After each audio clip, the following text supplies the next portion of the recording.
Pickle Man is streaming once again. What are you cooking? What are you cooking, man? Hey. You're a fucking Pickle Man, buddy.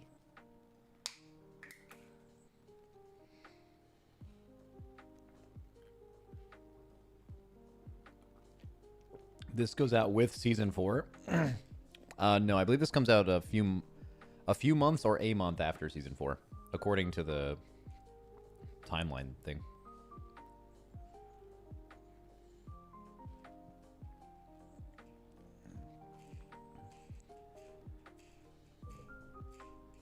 Race to World First coming soon again. Yeah, we can talk about that. I highly doubt that they're going to make it crazy hard because of the time you have remaining. But I mean, they are releasing normal and heroic versions of the raid. For you guys who didn't play back then, heroic is like what mythic is now, right? So my initial thought was they're just going to make it super easy so everyone can kill it. But I mean, like, that's why normal exists. So like, they should make it somewhat challenging. Like, dude, I actually think it would be even hard for our guild. Almost no one in our guild has actually done Throne of Thunder. So what might be really fun is to not do it on PTR and just, like, fucking YOLO it when it comes out live and just see how my raiders react to the new shit. Like, they won't know how to do any of this. Like, dude, even if Dark Animus isn't hard, it would still take an hour just to get, like, positioning right on that fight. Because it, like, snowballs instantly if you fuck up, right? And dude, it's not even just Throne of Thunder. There's like fucking 5 raids or something.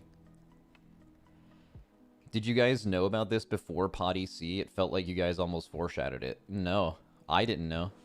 I didn't know anything. I mean, like, there was some, like, foreshadowing, like, when it said mop time running, like, I even said on my stream, like, who knows, maybe we'll just replay through a bunch of mop quests. Also, this, like, specifically this bit where you're doing the old raids. I mean, I suggested this last season 4.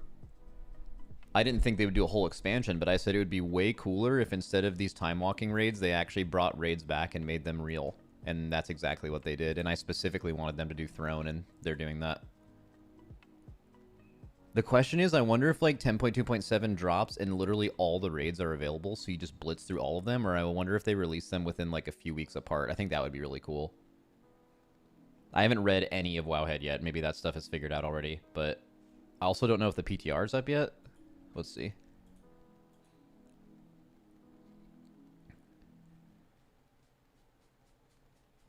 You level in the raids. Oh, like normal raids? It's up, but the event doesn't start until Friday. Interesting. I haven't read the blue post at all. I'll do that when it's time.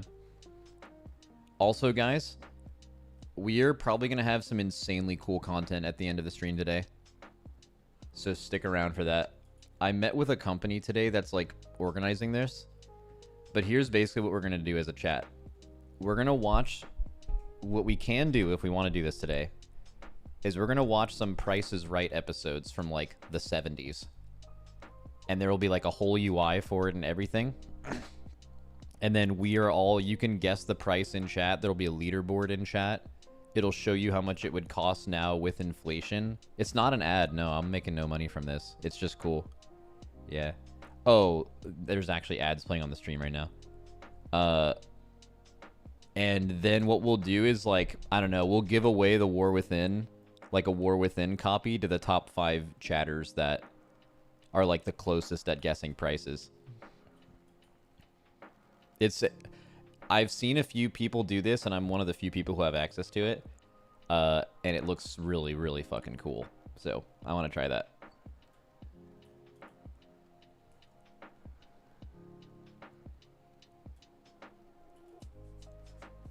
I will Google it. You can try, but I feel like it would be actually really hard to do. Would they be the Giga War Within or just base? I don't know, probably just base. If you want to upgrade it, you can. I'd be giving away 5 of them.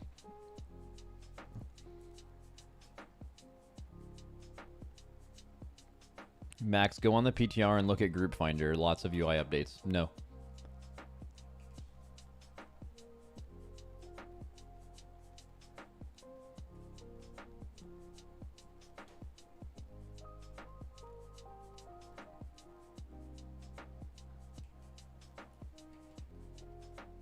Max, don't go on the PTR and look at the Group Finder.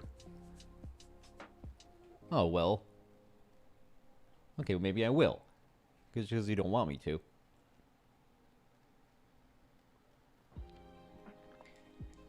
Max, you planning on having kids or not? Bro, what are these questions? Yeah, probably. Sometime. When I'm old as fuck. No shot anytime soon. I'm too selfish. I'm trying to do shit for me, you know?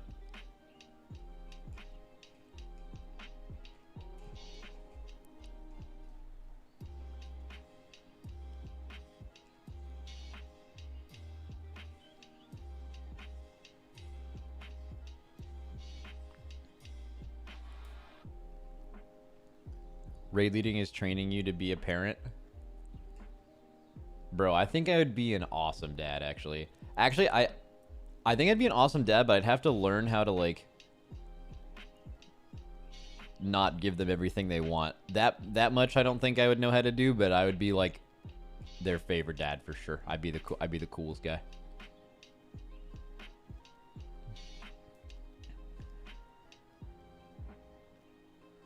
Their favorite dad? Oh, like, I guess oh, yeah, I see how that sounds. They do not have multiple dads. Yeah, I would be their favorite parent, I guess. Which is basically also me just shitting on yeah, I don't know. Who knows? Let's just say dumb stuff. Guys, it's early. I procced an early kid.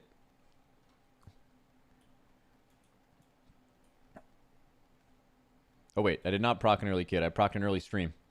I can't even think. We do not want to proc early kids. Dude, you guys ever think about that, by the way?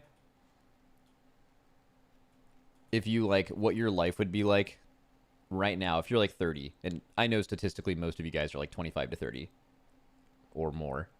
Like, would you think about how different your life would be if you procced a kid at, like, 20 or 22? Holy moly.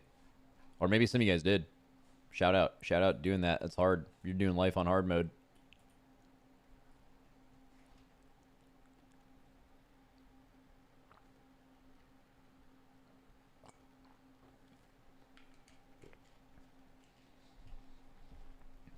You had a close friend who hit the proc? Dude, it was like that when I went to high school. Like, I swear, almost everyone that I graduated high school with was, like, married and having kids when they were a sophomore in college. Fucking wild. Wild.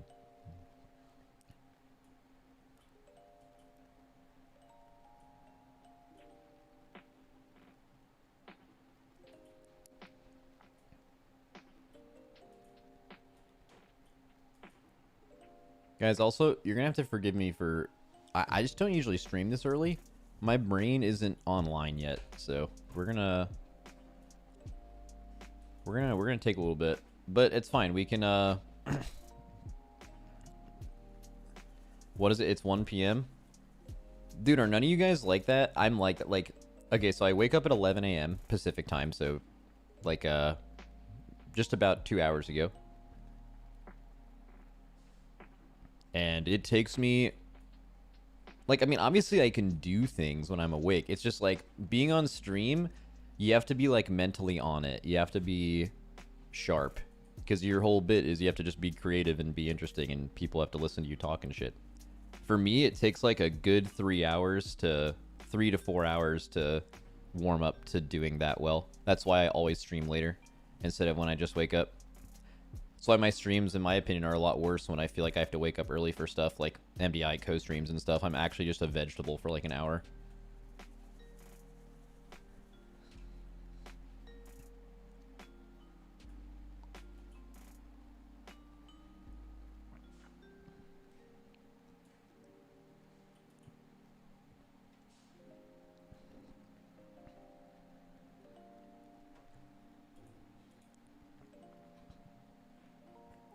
Dude, we have over 2,000 people in the arena in the starting soon screen. Holy moly.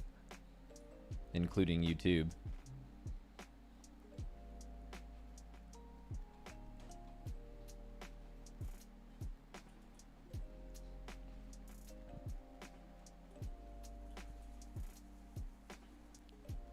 We pumped for the prices, right? Dude, I mean, yeah, I mean, I've spoken to like the company who's doing it. And it sounds like for the streamers who have tried this so far, if you vote on the very first item, you stay until the end of the stream. Like, it retains that much viewership. It sounds so fun. Like, just to give you an idea of what it is, it's like there's a little UI, and we basically just watch a Price is Right episode. It's going to give you a command to vote in chat, like exclamation point and guess, and then the number. And then it will show all of your guesses on screen. And then as it shows the actual price for the item, it will like compile a leaderboard throughout the whole episode. And then we'll give away some prizes to the people in chat who guess the best. And after it shows how much it costs, it will show you the inflated price and how much it would cost in 2024. It's fucking sick.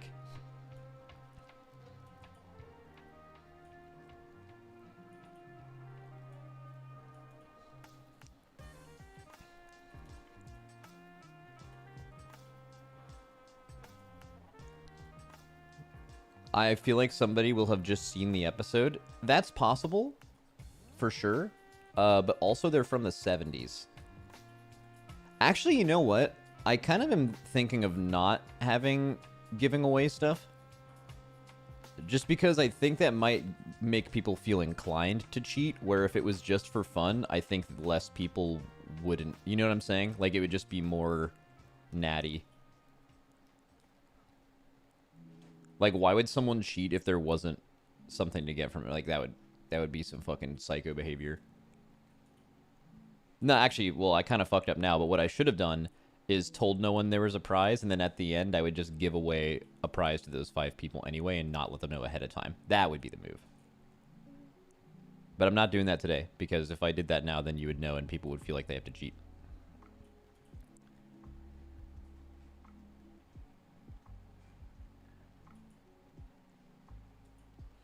Yo, quick question. Did anyone else who stared directly at the solar eclipse the other day get their eyesight back yet?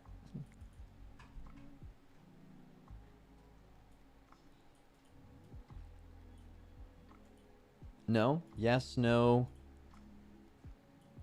Still totally blind? Okay. Yeah, if you stare directly at the solar eclipse, there's actually a really good Twitch setting for you. If you click chat settings, I think, it like pulls up this thing where you can make it say that you are not watching, so you're only chatting. Oh, well, you wouldn't be able to read chat either. That used to be one of the dumbest bits of all time. Fucking stupid people in my chat would just like, they would enable the listening only or the watching only, and then they'd be like, hey, can you show me something on your UI when they are telling you they can't see the screen? Or like, hey, sorry, I didn't catch that. Can you tell me about how that works again? Not listening.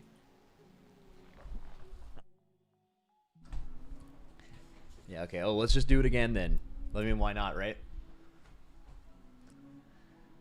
Okay, let's go live, I think. Hello. Good morning. I'm very green today. As usual with the start of the stream, we'll all say hi to Reptar. Come here, buddy. Come on, Reptar, come here. Let's say hi to little baby. Come here. He's good at a huge stretch from Reptar. Come on, get up here, buddy. Come on, Reptar, come on. Come here. he's like, unhand me, human. Hey, buddy. Dude, he still has such puppy face. He's like, I would like to continue sleeping, please.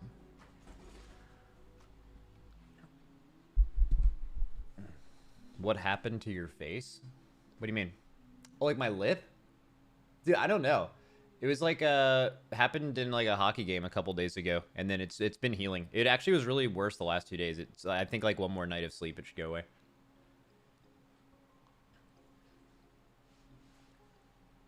Not the lip, just the face. Wait, is this a you're ugly bit?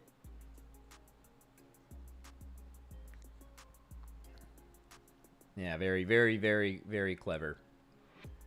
Very clever.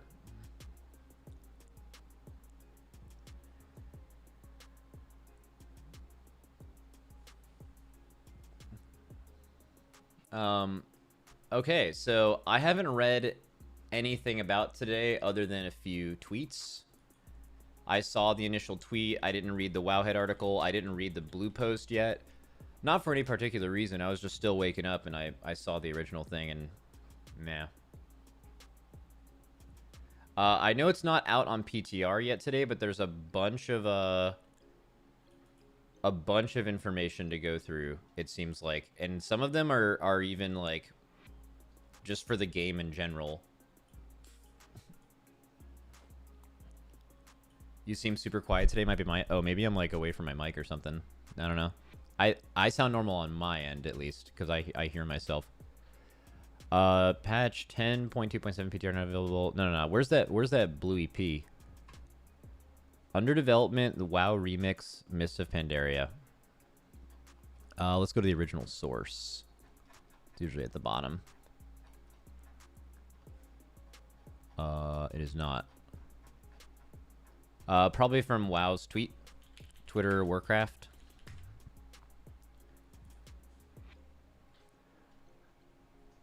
Here we go. Learn more.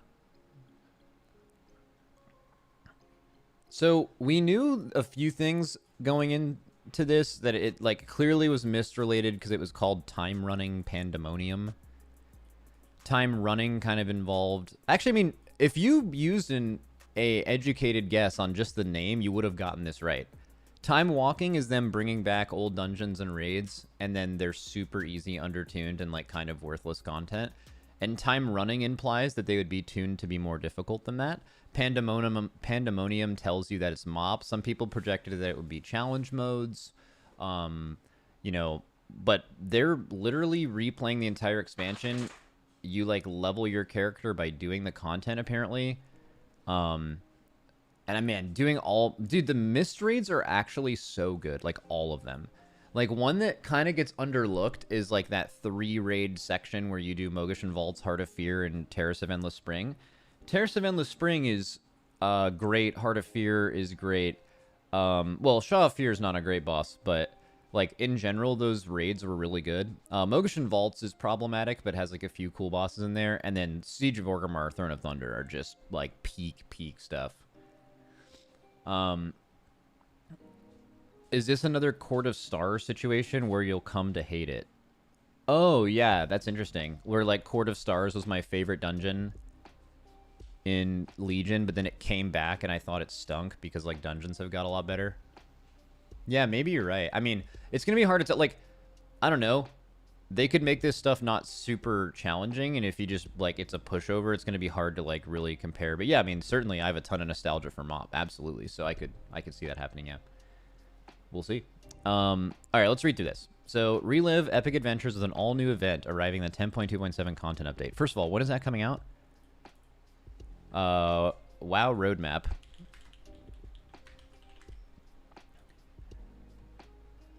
So we have Dragonflight Raids Revisited. This is Season 4, specifically not 10.2.7. This is coming out on April 21st. The War Within Alpha has to be coming out like this week or next week. Probably next week now, I assume, because this week is halfway over and they already announced some huge shit. And then, so who knows how long this will be, right? Like, I feel like this timeline is easier to understand, but like, who knows how long the War Within beta will be from Alpha. I guess maybe you could extrapolate some information from previous expansions. Same thing with the pre-patch and War Within. It just simply says in between summer and autumn, so you're assuming, like, late July, August at the absolute earliest, and then, like, probably August, September for War Within. So this should be, what, maybe late May, June for this, just, like, randomly making shit up right now. Something like that. Man, am I going to be looking forward to it. I'm going to play the shit out of this, man. That sounds so fun, even though I know nothing yet. It's just, Mist was my favorite expansion. But interestingly enough, like, it's not going to be exactly how, like, it seems like you're going to be playing Dragonflight talents. I don't know. Let's see. WoW Remix is a time-limited event which allows players to re-experience the entirety of the Mists of Pandaria expansion at an accelerated rate from level 10 through 70. All loot has been completely overhauled and has powerful new effects, allowing players to shape their experience, power up, and power on. Features include accelerated leveling and content, allowing you to take on nearly every quest scenario, dungeon, and raid. Does that include challenge modes? Create a new WoW I mean, I don't see why not. And if that's the case, are they allowing you to get those transmogs again? Maybe recolors? I think recolors would make more sense.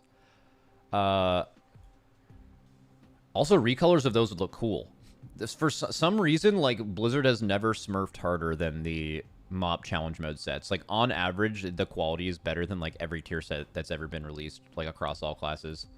Like, some of them aren't great, but, like, the good ones are fucking insane. Let's see. So winner... Okay, I'll read more. A Mountain of Loot. Get powerful items from everywhere. Quests, chests, creatures, bosses. Customizable items allowing you to power up as far as you can go to take on tougher content. Convert unwanted items into bronze, which can be used to upgrade items or purchase cosmetics. Okay, so like a new resource almost. Specifically time or event specific. And then keep what you collect. Take your collection of transmogs with you into War Within. So it's time limited. You won't be able to go back to this. And all the stuff you... But it sounds like we'll have... like, bare minimum 2 months to do this. Probably 3. Okay, that's fine. Well, I mean, isn't that kind of the same... Isn't this potentially going to get the same hate that Plunderstorm got? Because wasn't the bit with Plunderstorm that... they had rewards that people wanted, but they didn't want to do the thing, so they didn't like it? So what if, like, someone doesn't want to do this, but they want the reward, so they would hate it too, right? But are those people able to be happy regardless? And does that matter? Big question. Who knows? Let's see. Available to everyone. No expansion purchase is needed, just like Plunderstorm, but a World of Warcraft subscription or game time is required to begin this fast-paced adventure through Pandaria. This means that Classic players can also participate in a plethora of pandemonium by simply installing the modern live World of Warcraft client. Yeah, it kind of more goes to show that, like, people have wondered why Plunderstorm wasn't free-to-play, because people were like, well, you made this WoW BR. Aren't you using this WoW BR to advertise WoW, so you should make it free-to-play so other people are getting introduced to WoW? That wasn't their goal. And clearly with this, that was not their goal either. This, the trading post, the 0.5 and 0.7 patches of every patch so far in Dragonflight, clearly their goal, ever since, like, 9.1.5, really, but definitely with the release of Dragonflight, was... these guys are paying a sub. Let's give them more content for their sub, right? It's not just, let's release a raid, a dungeons, and PvP season, and then we'll just release new content in 6 months.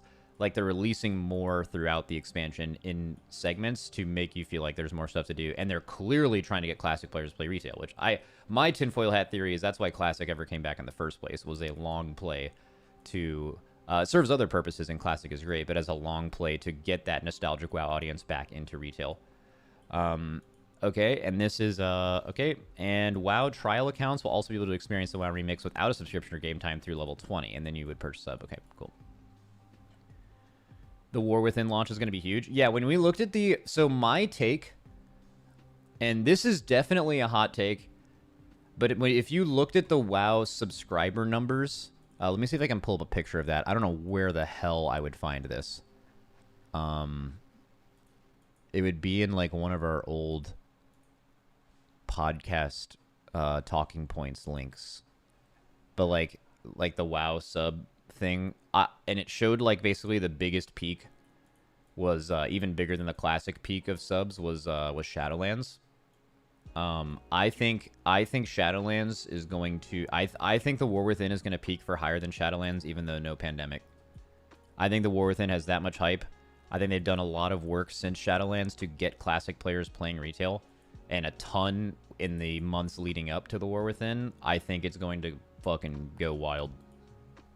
But I could be wrong. The Shadowlands peak was pretty huge, so maybe not.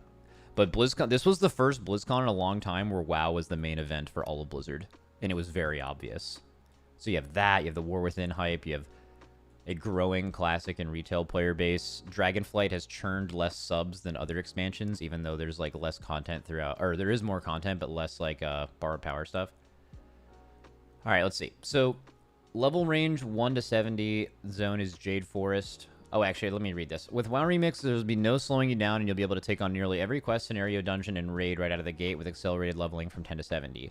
View the chart below for the availability of each type of content. So from 10 to 70, you can do these scenarios or whatever. Dungeons. Okay, you can do those dungeons, and you can go in Jade Forest.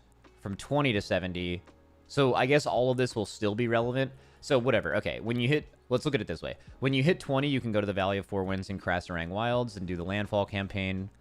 You're going to get a bunch more scenarios, and then you can go into Stormstout. When you hit 25, you can... Oh, so at 25, you can go into Mogashan Vault. So you're going to be leveling to 70 while doing this. Is there anything at max level? Oh, the Heroic Rates. This is so fucking good. Holy shit, this is so fucking good. This is so good. This is like exactly how I would have done it. So you're like using the normal mode raids and the dungeons to level. So 25 at 30, you get Townlong, and you get Siege of Nijhuao Temple dungeon. From 35, you get Dread Wastes, and you get the Heart of Fear normal raid. Great raid. Heart of Fear, one of the most underrated raids in WoW. It wasn't a tier raid, and it wasn't its own thing. It was like a grouping of raids, very similar to Tier 11 and Cataclysm, but like super cool raid. And, okay, level 40, you get Veil, and then you can do Terrace of Endless Spring, which makes sense. You also get Mogashan Palace Gate of Setting, so that should be the last of the dungeons. 45, you get the Isle of Giants and the Timeless Isle, so you'll just... Which, by the way, Timeless Isle, I don't know how it will stand up to the test of time, but basically the Timeless Isle, when it came out, was the best version of, like, whenever you get this patch, you're going to be getting this island thing that you can interact with, and basically every island that has been good since then has been based off of the success of Timeless Isle. So Timeless Isle is like the originator for cool casual content that wasn't linked to like raid or dungeons or anything like that. And like every island since then has been trying to be Timeless Isle. Then they did Isle of Thunder, pretty similar. They also made a good Isle of Thunder island. And then, so from level 50 to 60, you will level by doing the Isle of Thunder and Throne of Thunder's normal raid. Best raid of all time. And then level 60 to 70, you'll be leveling by doing Siege of Orgrimmar, the normal raid. I wonder what the group sizes will be for this. Okay. And then when you hit 70, at 70, you just have access to the heroic raids of all of these. Dude, I cannot express how... I didn't read this until now. I cannot express how excited I am for that. I think this is fucking brilliant. This is, like, so fucking good. So I wonder if you're going to be able to do 10 and 25-man raids like you could back then. Most people will opt for 10. 25 back then was really awesome. I mean, like, we'll definitely be doing 25. You could hopefully you can do both, so you can experience both. Certain bosses... 25-man in general is harder than 10-man. But there were random 10-man bosses that were way harder on 10-man than 25. But in general, 25 was way, way harder. Let's see. This will be the Dragonflight raid scaling. Raid buff scrolls. There are going to be Realm First achievements for this mode, too. Ooh. So we have to go hard, then. Dude, that's actually interesting. I could see... Like, dude, we didn't... I wonder how many of our players did MOP when it was current.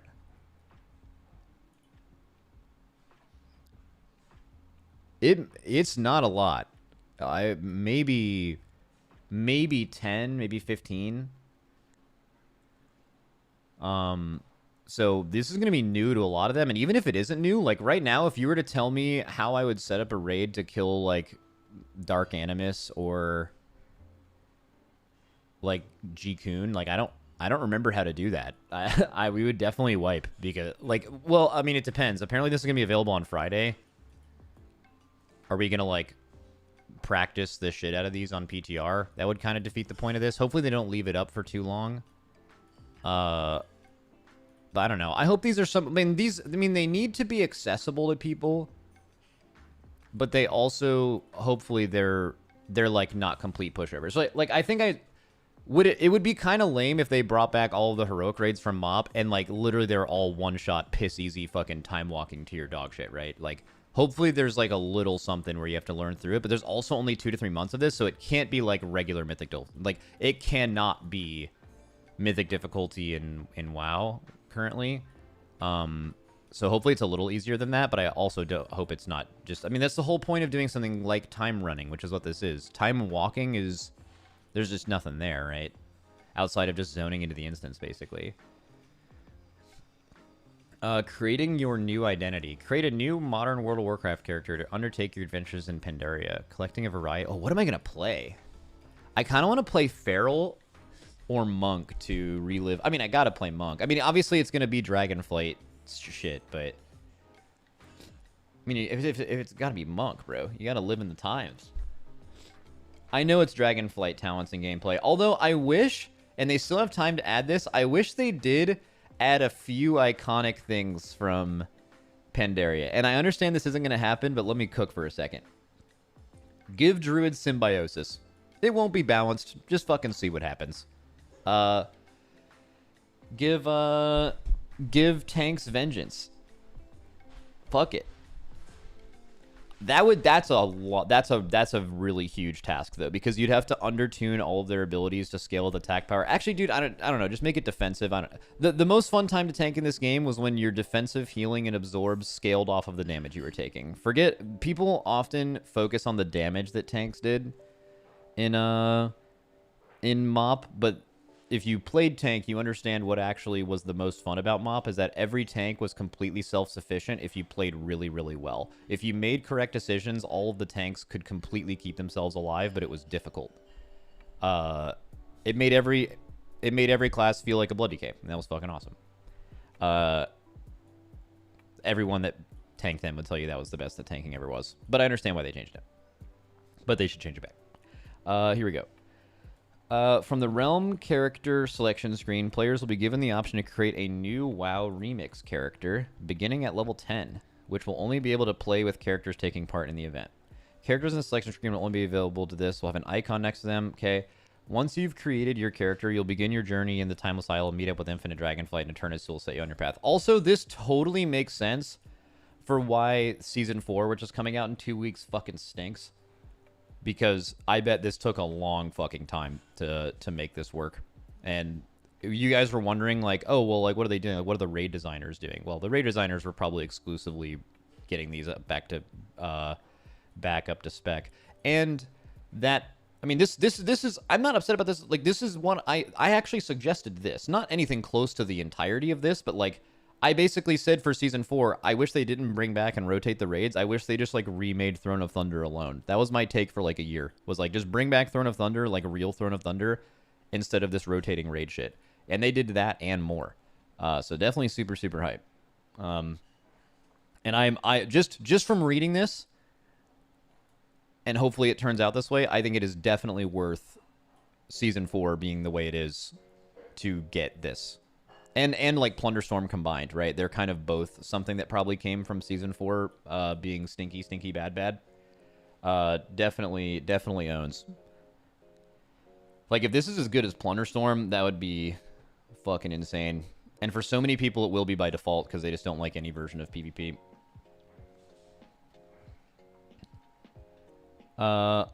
Let's see. New loot, new you. In WoW Remix, players have the opportunity... Okay, how do we feel about the name WoW Remix? What's the vibe? Corny, little corny. Man, I'm not mad. I'm a happy day. Good day. Could have maybe come up with something else. All good though. Players have the opportunity to collect a variety of items from just about anywhere. Quests, creatures, chests, bosses, and more. New customizable items will be yours for taking an item in each slot. You don't need to get any with spell gem sockets. These sockets come with exciting turbocharged new effects similar to trinkets. Okay, so you're going to be super powerful item or gem guy. Each time you loot... Oh, remember the last time we had really powerful gems, chat, in retail? That was fun. Each time you loot new items, you'll have a chance to for powerful new upgrades, allowing you to push the limits further and faster than ever before, with uncapped progression. As you progress, you'll gradually become more and more powerful as items also grant increased permanent stats. Here are just some examples of the types of gems you might find. Okay. Lifestorm. Summon a storm. Call down 5 bolts of lightning every 1 second. Each bolt inflicts damage to an enemy within 30 yards. I hope it's the closest enemy to you, because imagine 25 people all have this on Dark Animus, and you kill mobs at the wrong time. You know what I mean? Interesting thought. During the storm, 3 flowers grow around the caster. After 5 seconds, the flowers bloom, restoring 400k health and granting haste to all allies for 10 seconds. Fits in a meta socket. Okay. Thundering Orb. Transform into a Thundering Orb. So you transform into a Thundering Orb, inflicting nature damage to enemies within 30 yards over 4 seconds while you're an orb. So it's like that Diablo affix, right? Where you is it conduit, right? Damage taken is reduced by... You basically turn into a little Diablo conduit, and you get a 50% DR instead of being immune. Your movement speed is... Oh, you're slower, and you're immune to loss of control effects. Oh. That could be really good. Coalesce an orb. I wonder if, like... So clearly a lot of this stuff is probably not supposed to be insanely balanced and, like... It's, like, kind of fun and wacky.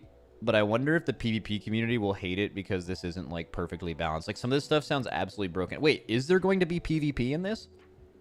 Is there going to be PvP with these items? They didn't say. I mean, if they didn't say, I imagine that that wouldn't be a thing. I could also see the world where it's like, oh, PvP already got their Plunderstorm. But I don't know if Plunderstorm and PvP really go hand in hand. Like, it's literally PvP, but it's not. Like, example. Absolutely hate WoW PvP. Never want to do that one time. Plunderstorm is fucking insane. So maybe, yeah, just something like that. But I mean, like, once you're max level and you've done the raids, I don't know, it might be kind of fun to, like, queue up an arena or a battleground with some of this stuff. It's probably not going to be balanced, probably be super crazy, but why not, right?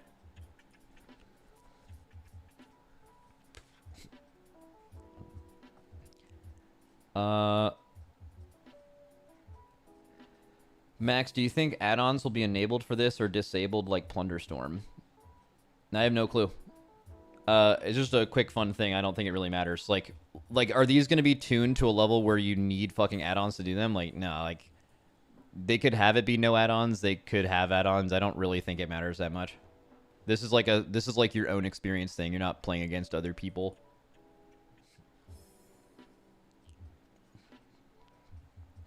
Highly unlikely. Especially if it's like, if you're playing like an actual character. Like, the reason why Plunderstorm has add-ons disabled is, like, you literally click into a new menu and log in. Like, this sounds like you're just going to be logging in, you know? Like, I doubt. Could be a no add-ons testing ground. Could be. I'm not worried about it. I don't think the need to have no add-ons. Like, no add-ons is something like Plunderstorm is good. Although, it would definitely be nice to have the ability to customize your UI a little bit more in that game. But, specifically this, I don't think it really matters. If it only enhances your experience, why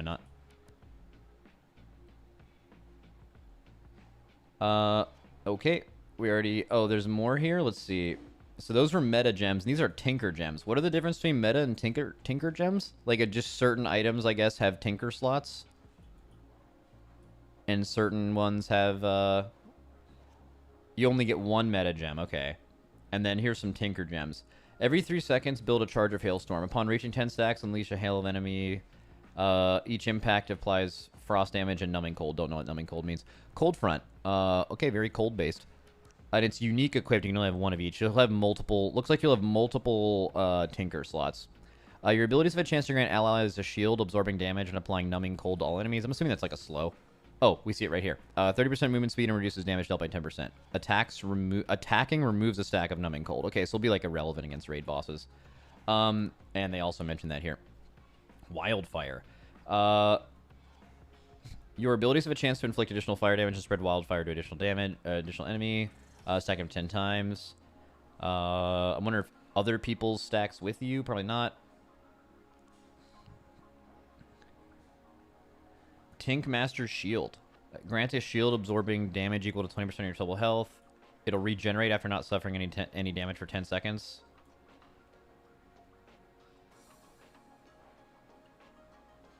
Oh, so like if you use it for no reason, it'll just reproc itself. That's fine. So you probably just use that on CD.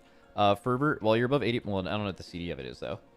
Who knows? While you're above 80% health, your attacks consume... Oh, no, it's an equip. It's not non-use. That's interesting. While above 80% health, your attacks consume 2% of your max health to inflict holy damage equal to the amount consumed. Yes, sir. Wearing that. Love dying. Your critical strikes are erupt into fire explosion, inflicting fire damage. Okay, cool. Tinker Sockets. I'll just read a few of these. Oh, Cogwheel Gems. Interesting. Teleports you forward 10 yards or until reaching an obstacle and frees you from all stuns and bonds. So, Soul Shape?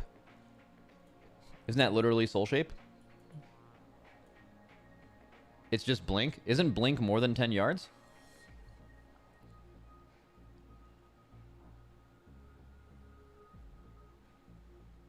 Oh, maybe not. I thought Blink was way more than 10 yards, right?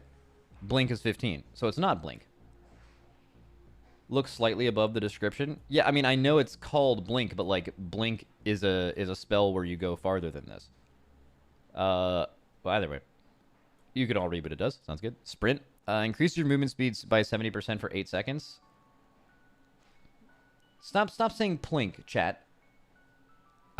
It's increase your movement speed. Okay, cool. We all know what sprint is. And then everyone gets roll. Very iconic monk ability. Everyone could... Dude, roll is just a great ability in general. Like, every class would feel better with roll. Cloak of Infinite Potential. You'll also be able to earn an artifact cloak that gains permanent power increases as you play. Power you earn on your strongest character is shared with alternate characters created for the event to make leveling even faster. Oh, that's sick. I love anything like this. I don't know how much people are going to want to go back and play their alts during something like this, but I can imagine, like, definitely wanting to try different roles, maybe, if it's enjoyable. Or maybe you're doing it to farm extra stuff, but, like, yeah, just a big thing that I feel about WoW is that every time you do something on an alt, ever, it should be significantly faster than what you did on your main. Leveling to max level, although in something like this the leveling experience could probably be the same, but like actual leveling, gearing, like it's a crime right now on live that your alts don't have a significant crest reduction for upgrades or get significantly more crests for doing the same content your main did. It should just be faster. Why not? But yeah, anyways, they're good. They're doing that here. Good job. Okay, so Cloak grants the aura, Threads of Time be woven, permanently increasing its power. Okay, and then Time Runner's Advantage. Your Cloak gains you the following stats. Oh! So when you level, like, the second time, once your main has, like, a Giga Cloak, your Cloak will earn up to all of these, meaning you'll level hella fast because you're super strong, and also, you're gonna gain a shitload of experience too. Sick. Dude, I seriously think something like this should exist at least for leveling in retail. I think it's just good. Okay, let's see. Earn titles, a variety of mogs, previously unreleased color variants of old mounts, and more simply... Oh, people are gonna be mad about this. Real mad. Recolor? No. Every time you make a mount, it should be brand new. And more simply by completing WoW Remix... Vista Pandaria specific achievements during the Remix event. These achievements will become feats of strength when the events end. Woohoo! Yay. Welcome to the new Bronze Age. There's no such thing as a bad drop, and any drop you get can be converted into new currency, bronze. You'll be able to use this currency to purchase upgrades and World of Warcraft account-bound cosmetics. Head to a bazaar in any zone and purchase... Oh, we'll look at this on the PTR. Actually, it probably isn't up yet. Head to a bazaar in any zone to purchase everything from class transmogs to mist mounts, toys, and more. This allows player to purchase items that were previously unable to obtain or difficult to obtain as random drops by simply spending this new currency. So currently, I'm actually really mad because they're releasing rewards for something that they're making. And what if I don't want to do it, right? I feel like I should be given the rewards by default. Right? Very similar to the Plunderstorm criticism. Okay, so players won't be able to use the auction house in the World of Warcraft remix Miss Pandaria. Oh, interesting. Okay. Continue the story for... Actually, I really like that.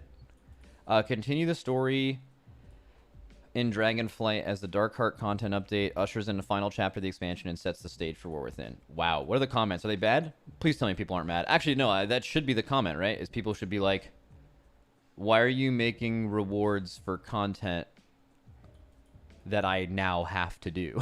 Like the Plunderstorm stuff, right? Let's see. Oh, I like the look of this. Oh, wait. It's happy. Oh, boy. This looks neat. Oh, my God. Dude, the fucking forums are happy. So you're splitting up the player base again. Yeah, dude. Let's just not do any of this cool leveling through the zones and the raids thing. Let's just all be max level Dragonflight characters. Woohoo! That would be way cooler. Yeah! Check the Wowhead comments instead. Yeah, I probably will. Let's see. This sounds amazing. Like an in-season season of Discovery and retail. Looks good, guys. Fucking awesome. Oh, dude, people are so happy. That's nice. I don't understand it all, but seems cool. I love how this level 12 Void Elf Monk decided to comment this instead of just thinking this and moving on. Like, that's fucking insane shit. I don't understand it all, but seems cool. They just slammed it. And they have 6,000 posts. Holy fucking shit. 9,000 posts. It looks like it'll be fun. Oh, wow. Okay, very, very, very... very, very positive. All right, let's check Wowhead comments. That'll be good, probably, right?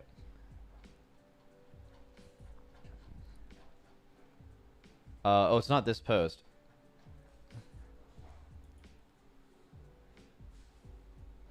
Are Wowhead forums more doomer than WoW forums? I don't know. They both seem pretty similar usually.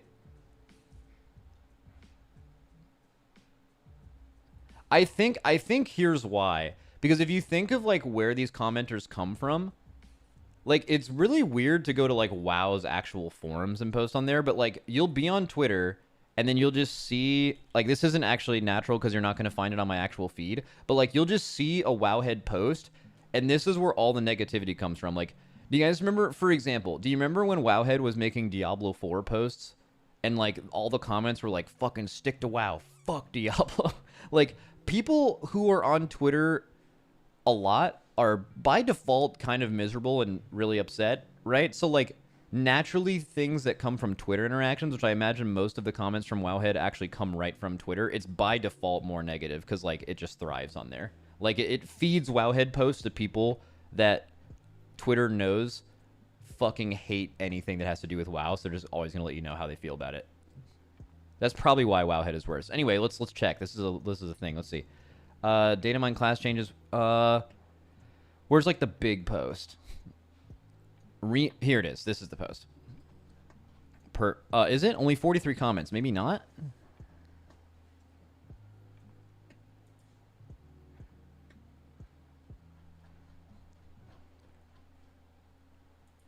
Yeah, personally, I'm so torn. Like, I think this whole thing is really cool, and I really look forward to playing it and doing it. But at the same time, they're releasing rewards for content that someone would have to do to get them, right? And I feel like at its core, that's just fucked. Okay, here we go. So let's see if we can find a thing here.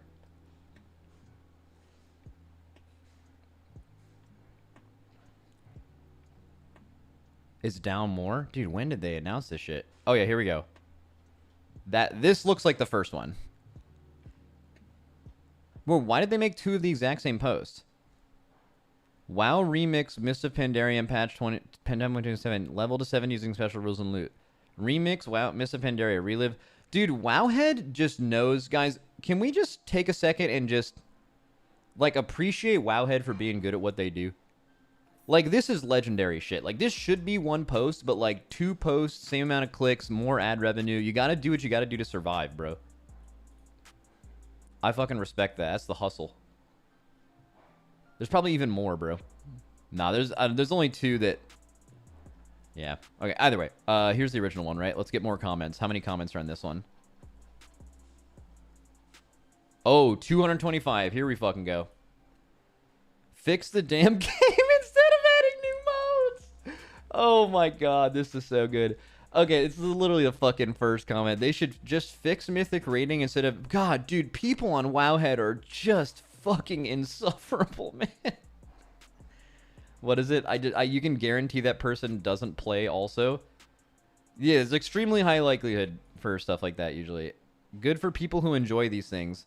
I, for one, couldn't care less for Plunderstorm or whatever this will be. I really hope they don't add good things in there as rewards for retail servers to incentive... Dude. So basically, Chromie time. Is there... How long until you get a single one where someone's like, this is cool? Bro, this is actually like the fucking... most desolate place on the internet.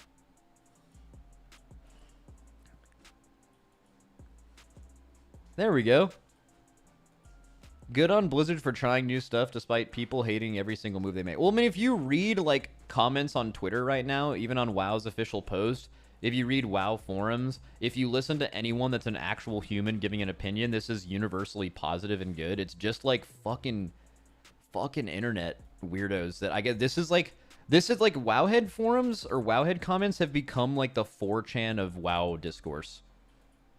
This is just where all of the absolute worst people are. In one spot. Dude.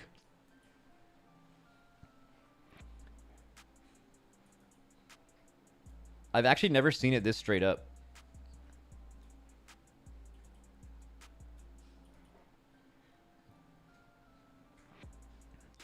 Can you get challenge mode transmogs for bronze and AO? Oh yeah, let's see some of the rewards. I think we know what we're gonna see with the rest of those.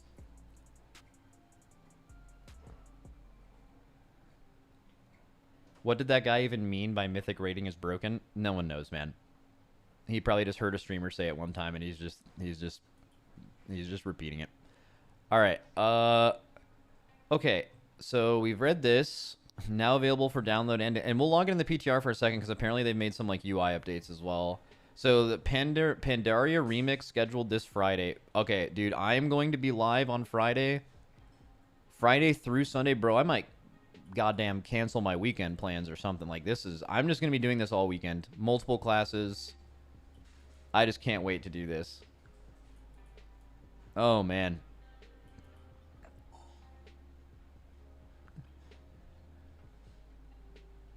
It's not confirmed, just in-game calendar on PTR. I mean, they said it's up for... So, typically, Blizzard likes testing things over long weekends on the PTR. They've done this with Dungeons, Mythic Plus Dungeons, the whole expansion. I foresee this being, like, exactly the same thing. I would almost guarantee that this is actually going to happen on the weekend. Okay, let's see.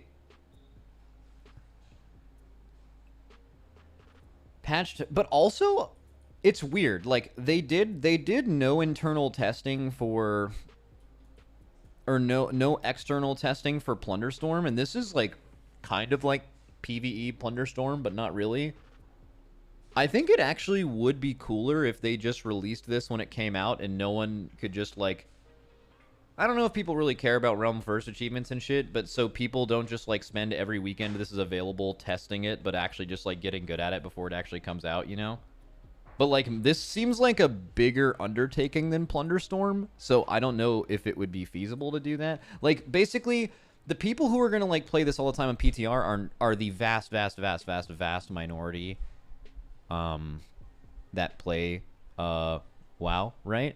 And, like, would having those people go on there and do it all the time ahead of time, but if that meant that they got more feedback and it was a better quality product for the 99% of people that are just going to play it when it goes live, is that worth it for those 99% of people? I mean, I like, just saying that out loud sounds like yes, but I don't know. For me personally, I think it'd be really cool if it all came out at one time and there was no testing. I mean, in a perfect world, it's not any better from external feedback and you just release it then. But like that's also like literally everything that's ever been released ever would be slightly more high quality if it had that. So,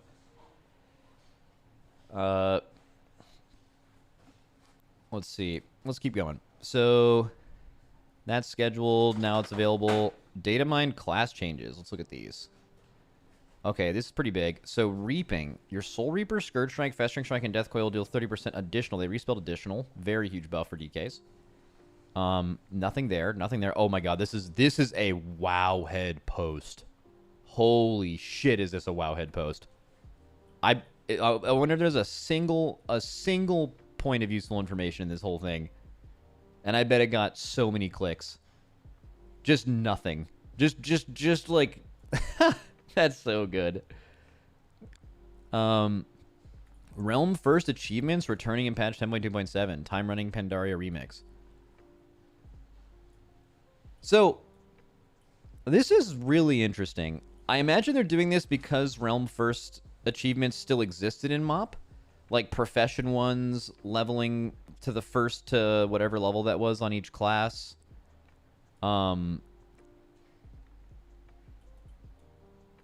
They removed it in retail, though, and the only reason I can imagine they removed it in retail was because people were upset that they didn't have it. Like, it was too exclusive. Like, getting Realm First achievements was too exclusive, and people didn't like that other people had them. I mean, that's the only thing that makes sense, right? That kind of tracks with how WoW fans react to a lot of things. I want to see... Let's see. So, Realm... Oh, wait. So, there's only two. So, participated in the Realm First defeat of Garrosh Hellscream on Mythic... They mean Heroic. Unless...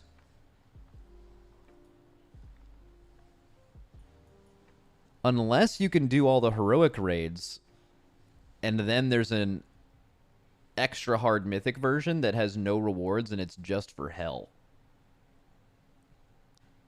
Ooh.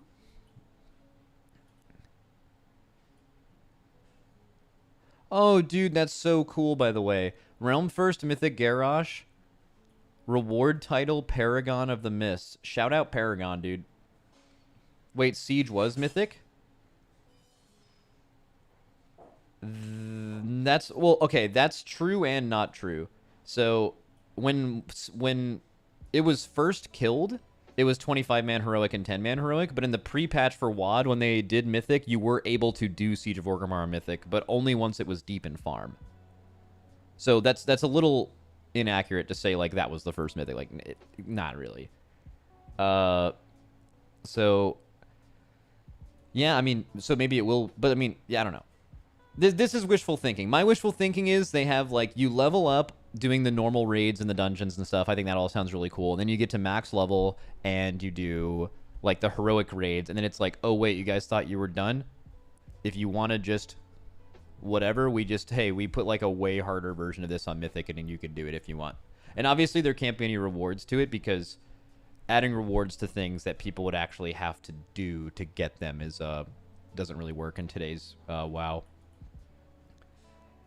Okay, remember that time-running realms will likely be separate from existing ones during the event. Time-running characters will be available to existing realms after the event. Why did I just get a... Who just fucking messaged me? How do you... What? I just got a bing. Bro, how do I silence my BattleNet messages? I've never heard that sound in my life. Oh, it's actually so sweet. It's from a raider that I played with in Duality back in Mist of Pandaria that reached out to me and said the Mist announcement is bringing back old memories from Duality, lol. Oh, that's very sweet. I'm going to type a smiley. But also I need to mute my chat.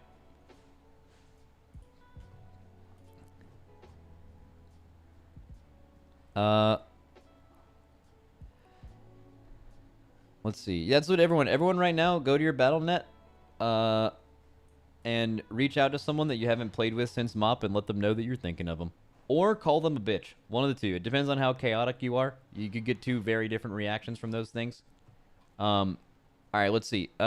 Any comments to this? Wowhead comments. So, big L, wow, huge L. There's a reason these toxic behavior inducing type of achievements went away.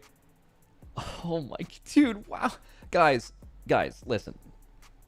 If you find it normal when you hear information about WoW, under any circumstances, to go to the Wowhead forums and give your opinion, you have got to work some shit out in your life. Like, something's got to change. You just got to, like, look at yourself in the mirror and just be like, tomorrow's a new day, and I'm going to stop doing this shit. Because you are just fucking living in hell for no reason.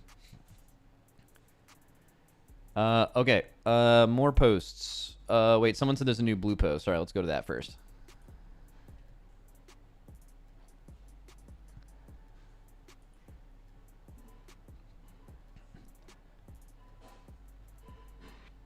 We're planning to open WoW Remix Mists of Pandaria for testing on the Darkheart PTR starting Friday, April 12th at 10 a.m. We expect to conclude this test on Sunday at 10 p.m. During that time, all Pandaria Remix will be available to test. Level 10 to 70, all Pandaria zones, normal and heroic scenarios, normal and heroic dungeons, LFR, 10-player normal, 10-player heroic Mogishan Vaults, Terrace Villa Spring and Throne of Thunder, LFR normal, heroic, and mythic Siege of Orgrimmar. Wait, there's no 25-man. Or they're at least not testing it. Am I reading that right?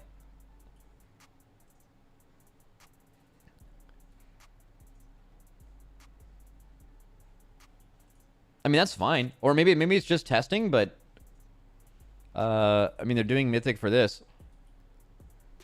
It says all Pandaria good. Why would that be good? You have the option to do 10 or 25 player heroic. Why would it ever be good that 25 wouldn't be an option if it was back then, if people want to do that? I mean, fucking good. All right. All of the progression, including the Cloak of Infinite Potential spell gems and new itemization. Let's see. Be sure to check out all the cosmetics available at your local Infinite Bazaar, found in every zone. Okay, there's much more to be completed in one weekend, but during this testing period, we'd love to hear how you feel about tuning rewards and, of course, if you run into any bugs. Okay, so this is really interesting, though. I do want clarification from Blizzard, if possible. Maybe I'll send a tweeter. But it says this will be available to test. It doesn't mean they're testing all of it, but the fact that it is only 10-player for these raids instead of 25. Didn't they say in, like, the previous post...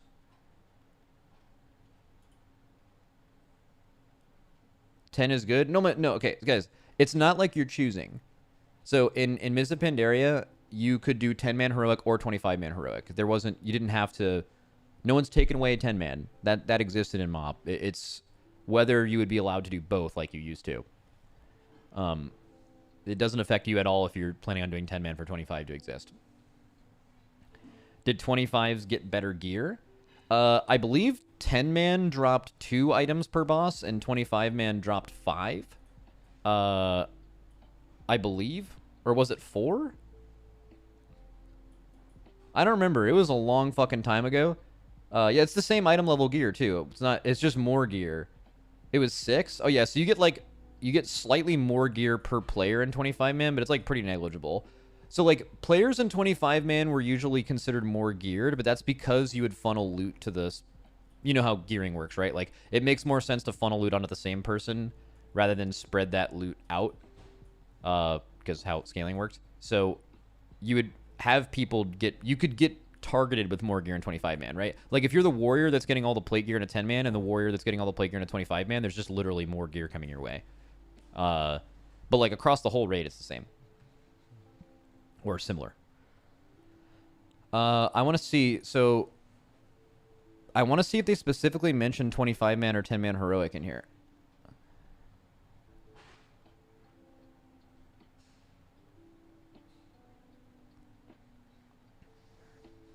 What is it? I feel like 10-man raiding is boring. Like, I feel like a raid is more than 10 people. Now, there's other games who do less than 10 players and have raids that feel like raids. I mean, unless you're saying for your opinion, like, a raid is when you have a bunch of fucking people and, like, that fits your theme of a raid, which totally makes sense. But, like, in today's day and age, there's definitely a lot of want and need for smaller group-sized raids, because the most important thing in a raid is having a group of people that get along, and probably the most important, have skill parity, meaning that they, regardless of how good it is, it's roughly similar to each other. anytime you have players that are way better than the group or way worse than the group, it's like a big problem usually. And it's way, and have similar schedules, and it's way easier to do that with 10 than 25 or 20, right? That's why people like 10 mans. And you can make really good raid content with less than 20 people for sure. Okay.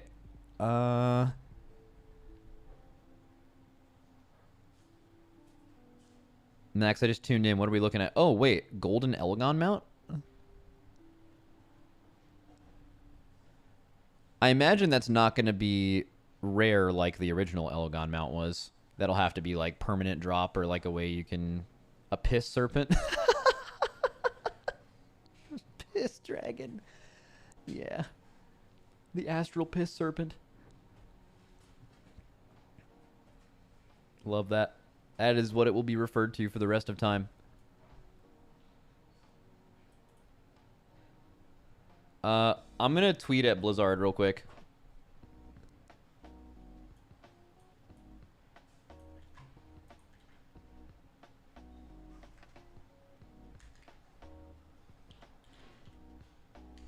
At Warcraft devs? Does that still work? At Warcraft devs. Will there be 25-man heroic for this event as well?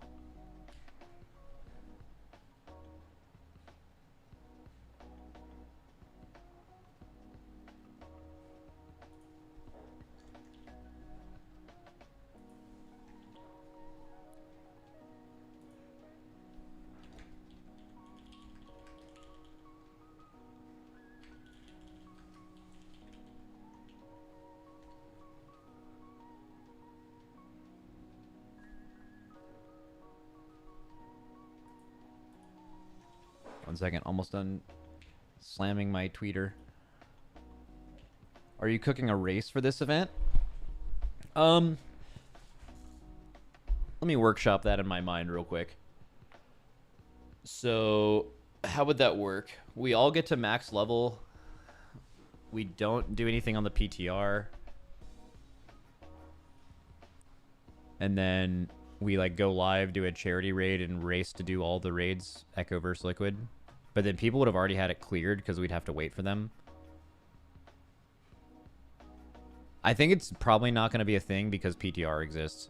And the idea of like the world where both of us practice this every weekend it's available to get perfect at it and then do a race is like the most unfun shit ever. I feel like it'd be way more fun if it was like us both doing it for the first time, because I promise you there would be a lot of wiping if they made it challenging, because like some of these bosses are very specific and unique, and at least our guild, almost no one in our guild actually did these raids, and even if we did, it was fucking 10 years ago, so don't remember how any of it works or what it does really. Like, you remember main mechanics, but you don't remember how you progress that fight.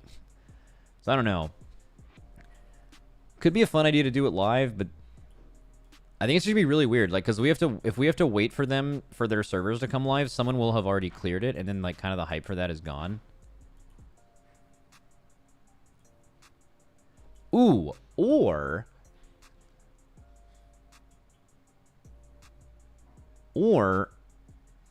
they all buy NA subs,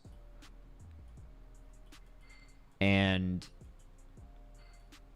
they just do this when it comes out on NA. All you need is a sub, right?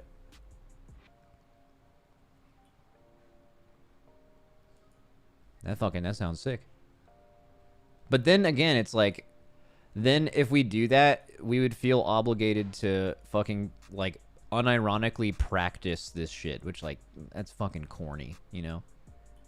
But, like, if they're gonna practice, then we don't want to show up and not care. We did that for a couple of charity races where they practiced for it and we didn't, and it was like, we felt like we had to care because our fans were, their fans were like, you guys fucking lost, and it's like, okay, well, now I wish we would have fucking, come on.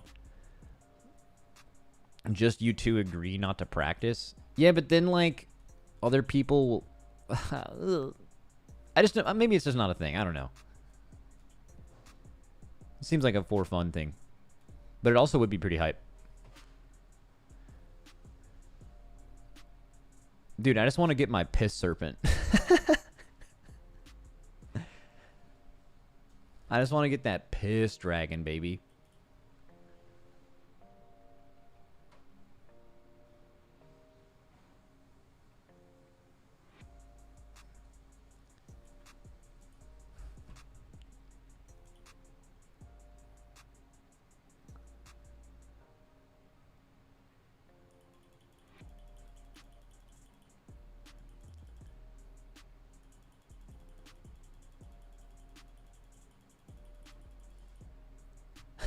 I see Sea-Doo tweets, this is really weird and I have a lot of questions. Yeah, because if you're a PvPer, you probably feel left out of this.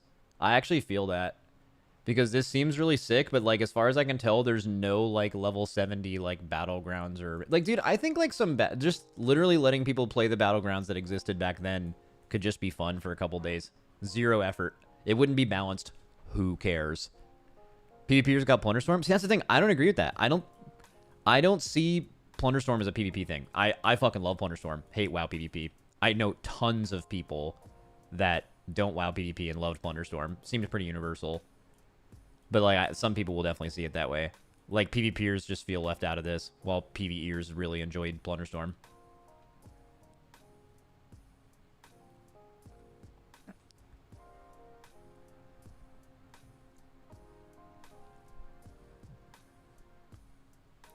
It does go to show you, though, that, like, and we talked about this on the podcast recently, but basically no one will ever universally be happy about anything in WoW. Like, people play this game for such different reasons, and different versions of this game, like almost standalone versions of this game that don't always interact with each other. And anytime they make a really good piece of content for someone, there will be a lot of people complaining that they wish they weren't making that content and making content for their version of the game. Oh, like, Plunderstorm's awesome. Oh, you're making Plunderstorm? Well, it's not for me, so I wish you would make content for me. Oh, this mop thing? Oh, there's no PvP in this? Well, this isn't for me. I wish you would make content for me. And then there's just, like, there's a loud outcry of people who are mad about everything. And it does raise the question of, is it possible for Blizzard to create something that is universally liked because it's so separated like that? Anyways, we saw what was testing, and I need to wait until I hear back from Blizzard for that. What did Shroud message me? Oh, I asked him last night if Dragon's Dogshit 2 game was any good, and he said, yeah, it runs like buns in the main city, but the rest of the game is fine. Fuck yeah. I was thinking about playing that. Not on stream, though.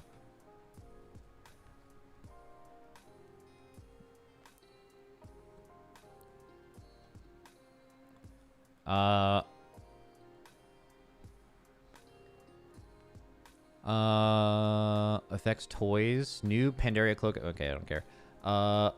All zones, heroic raids, cloaking from potential. We already read that. Heritage, whatever. Troll armor appearance. New pets and mounts and more model. Oh, we'll see what the pets and mounts. Let's see. Okay. Little crazy looking deep sea looking fish, bitch. The Alliance wolf. Wow. Old god fish.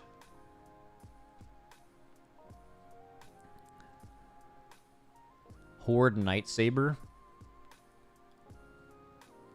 Goblin surfboard. Oh, wait, that's actually sick. This is definitely sick. I feel like the rest of these are kind of mid. The surfboard's sick. Baby Naga. Okay. Baby Yak. Oh, look at him. And then a statue. Okay.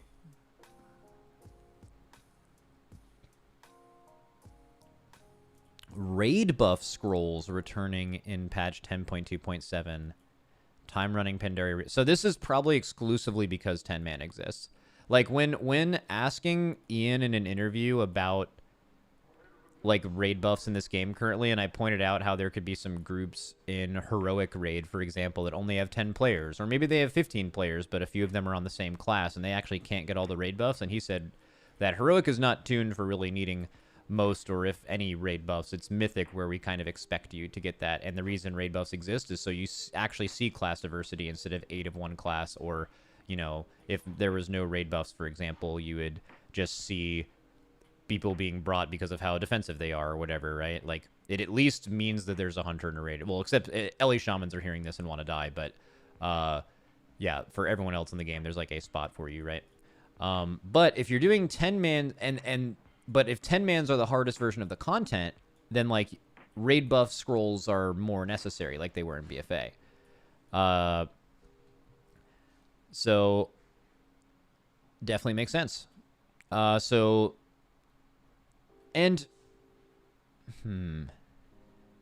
think it's definitely an argument and maybe a podcast topic. Is even though all of that is true, would the game be better if these scrolls existed and a better version of drums existed? I think so. At least in Mythic Plus, the buffs have too big of an impact, I think. Okay. So even Chaos Brand and Mystic Touch will be getting scrolls.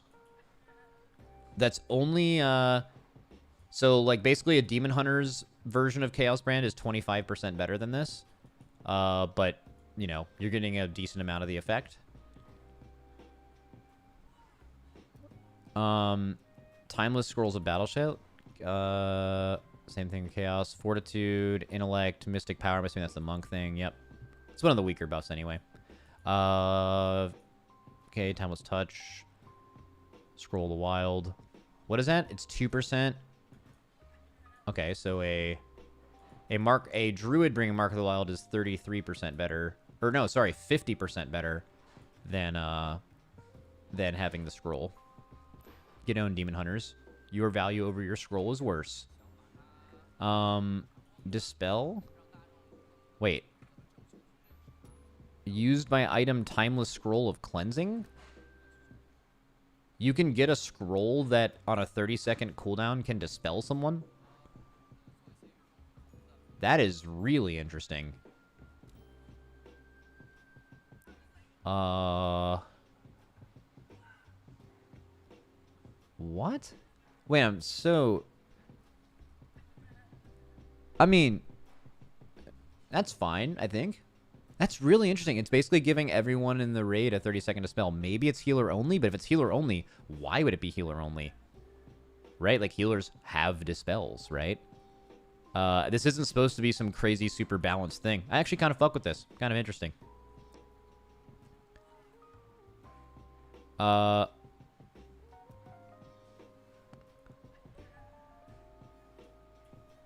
Oh, wait. No, it is. I thought it was for non-magic effects, but it's curse, magic, poison, and disease. Okay. Resurrection. Wait. Name change from Resurrection to Scroll of Resurrection. Cast time change from 10 seconds to instant. Brings... Wait, so you're getting battle res scrolls? Oh, cannot be cast in combat. But, like, outside of combat, anyone can res, and it will be instant. Okay, fuck with that. Scroll of Resurrection, same thing. We just read that. And then Scroll of Summoning. Begins a ritual that creates a summoning portal for 3 minutes. Summoning portal can be used by allies to summon a... Dude. No need for a warlock. So this is interesting. I understand this. Not needing the raid buffs from certain classes makes sense. Not needing a warlock for summoning. We've never really fucked with that before, but that's kind of cool.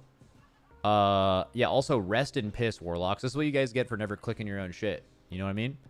But the decision to add scrolls of res and the ability to dispel is super interesting. Like, they almost intend for some people to do this with, like, less healers or more. It's like enabling. That's really interesting. Like, I guess if your healer leaves, you're like, oh, well, we can't do this now because there's a dispel. And it's like, okay, well, maybe we could just use this instead. Don't tell JB. I mean, this is just, like, meme content. He just cares in, like, content that's actually competitive. He's a competitive guy. Doesn't matter here. Good meme, though. These new scrolls still list that they require their original class to use, but we believe it's likely a tooltip error. Yeah, for sure. I mean, why would you... Why? Yeah, I mean, of course it's a tooltip error. Why would a thing that allows you to give yourself the ability to get a worse demon brand be only usable by demon hunters, right? I wonder how you acquire these when the auction house doesn't exist. You can probably just find them. You'll probably just have, if maybe someone in your, hey, does anyone have a dispel scroll that they got while leveling? Oh yeah, I do. And then they do that. Or maybe there's a vendor. Yeah. Or you can buy with the new currency. Yeah, true.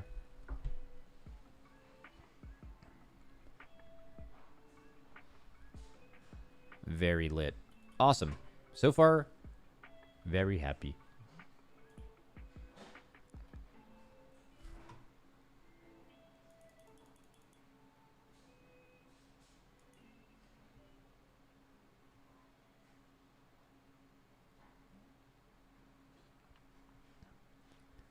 Summer fun this Pride Month in the trading post. New data mined swimwear and oh my god. I just perfected my Mogs recently too. Jesus fucking Christ, this is gonna be lit. More, please tell me. Oh, guys, depending on how you view this, it will either be good or bad. But like is it called warbands? My warband picture on my my login screen where it shows my top 5 characters or whatever is going to be the most lit thing you've ever seen in your life. It's going it will like a painting of it will be in a fucking museum one day. It's going to look incredible. My characters are going to look so fucking dumb. They locked comments on this article. That's dude, shout out Wowhead. Shout out, that's very smart. If like just judging from how miserable these people are in the comments about everything WoW related, if you're just going to make something that includes Pride Month in the title, maybe just don't give those people an opportunity to type things, right? Pretty sure we know their takes on this. Okay. We've also found likely the pieces and costs associated with some of these models in the trading post. Max, did you just acquire lit to your vocabulary? No, I've been saying lit for years. What happens is I hear of Zoomers saying things, and then I'm like, haha, that's fucking stupid. And then I start saying it ironically with my friends, and then it becomes unironic very quickly. It's happened a lot.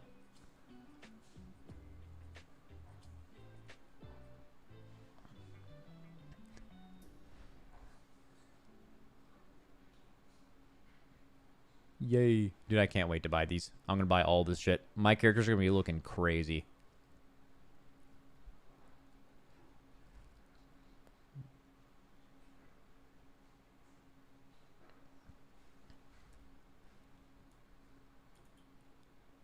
Oh, yeah. I want to log on and see the group finder changes. Let's see.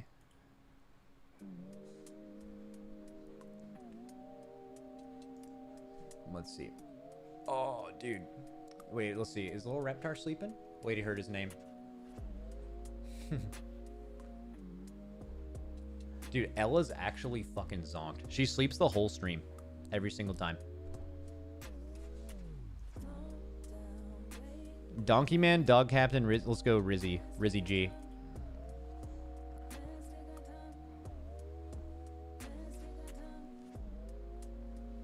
Until you say the magic end of stream words, yeah.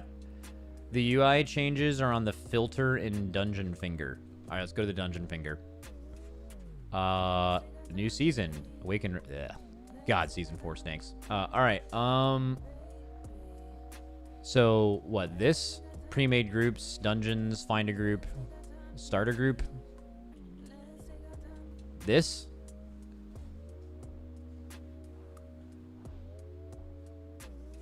Look at the filter. Oh, filter. Oh, you can make it set you want to only look for groups that need tank. Is this is new?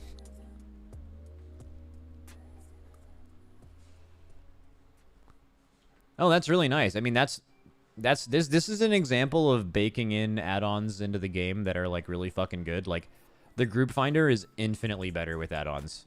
And that becomes less of the case here. You can specify your language. You can specify the dungeon. And wait, no monk already? Oh, I see. Because I'm a monk that I see that. I thought it was so funny that there was specifically a monk option. But I was like, oh, that's because that's me. Got it. Just every class sees monk. All right, no monk in there? Fucking get me in. Fuck monks. Dude, there should be a no moonkin option.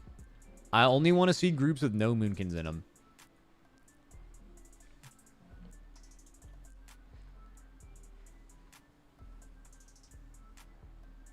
Hi, Max. Hello. All right, cool. That's nice. I'm assuming there's nothing else, though.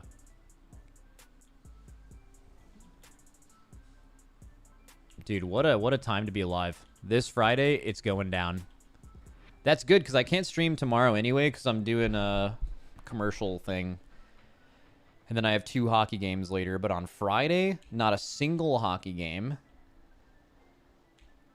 Saturday, I do have one. But I'll probably stream like all day, every day on both of those. Max Fallout is tonight. Yeah, I know. I got an offer to stream the Fallout TV show. But I am busy tomorrow, so I can't like co-watch it.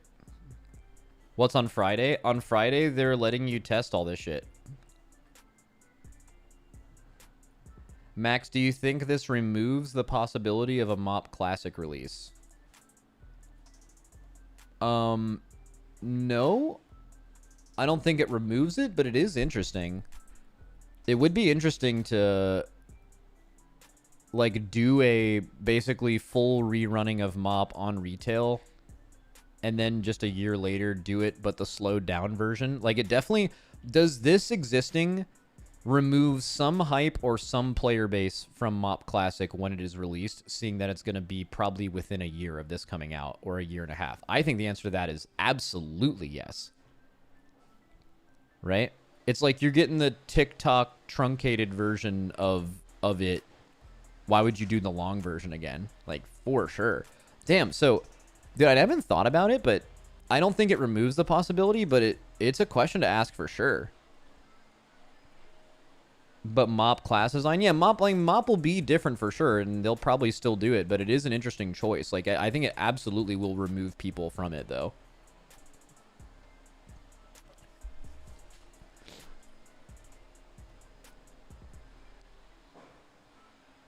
Max, so is this remix essentially modern WoW played in the Mists of Pandaria expansion?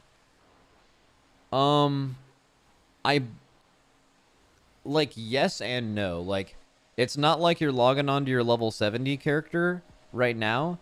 You're going to be using completely different gear that's specific to the event with a bunch of wacky power bonuses. The way you obtain and get better gear is completely different. It has a completely new resource that isn't like really anything that exists in retail. And you're going to be leveling from 10 all the way to 70 by doing content instead of doing like regular questing content. So it's like for sure very different, but yeah, I would say it's like just a hair. It's like more like WoW than Plunderstorm is, but it's pretty separate.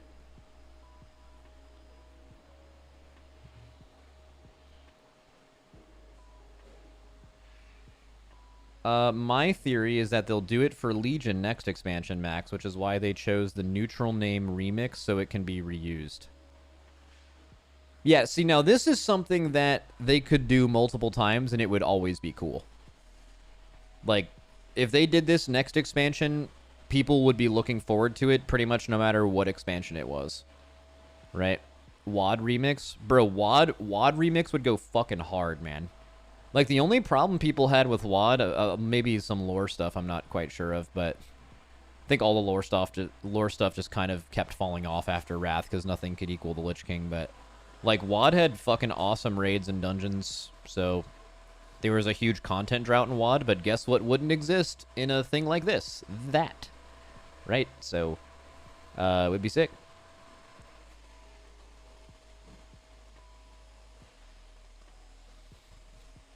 Bro, leveling is boring. How many times do we have to level? This, I wouldn't really look at this as leveling. Like, leveling is something... So, RPG games have, like, an obsession and a rightful obsession with, like, feeling like you're progressing multiple things at a time. And basically what you're playing this patch for isn't to level your character. What you're doing is experiencing all these things, and you're leveling alongside with it. You'll be doing raids to level, right? But, like, and there is a goal of hitting max level, and it's to do the heroic raids, but you only get there by doing all the stuff, by speedrunning the expansion up to that point. And you collect a bunch of cosmetics and power up your guy and all that stuff. So while you're experiencing the content, you're going to be going through character progression, gear progression. You're going to be gaining new talents along the way. You're probably going to have the current Dragonflight talent tree, right? You're going to see what it feels like to actually get these things at low levels. You're going to be getting gear. and you're going to be doing the content and leveling all at the same time. It's actually kind of like a speed run into what makes an RPG good. It's really good reward progression on top of just doing content you're revisiting again.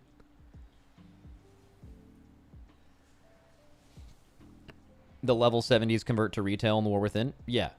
But like, and those rewards are all applied to your account. So like, I don't know, maybe you'll play that character. So, I mean, you could actually, I mean, if you wanted to level more characters to max level, this would be the most interesting way to do that. But I think viewing it as leveling is like kind of missing the point.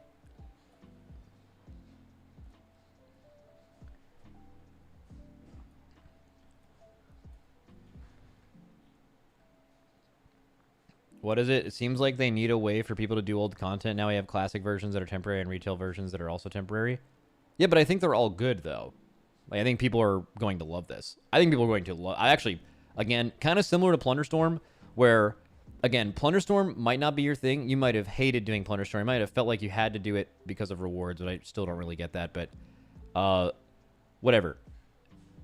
It is inarguable. Like, Plunderstorm is unbelievably fucking well made. Like, extremely, extremely well-made thing, especially with no testing externally on it. This looks... Like, if you were to ask me how to do this, I probably would have come up with a way worse version than what this looks like.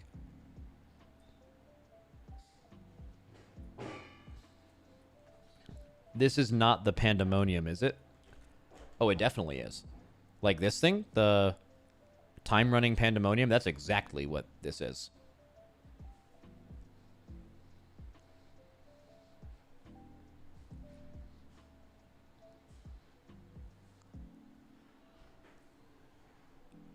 Why did they change the name? I don't know. I don't think this was ever announcing the actual name of this. They were just kind of hinting at what it was going to be. Like, if they typed WoW Remix Mist of Pandaria, it would have been kind of obvious what it is. There's more data mining? Wow. Let's check.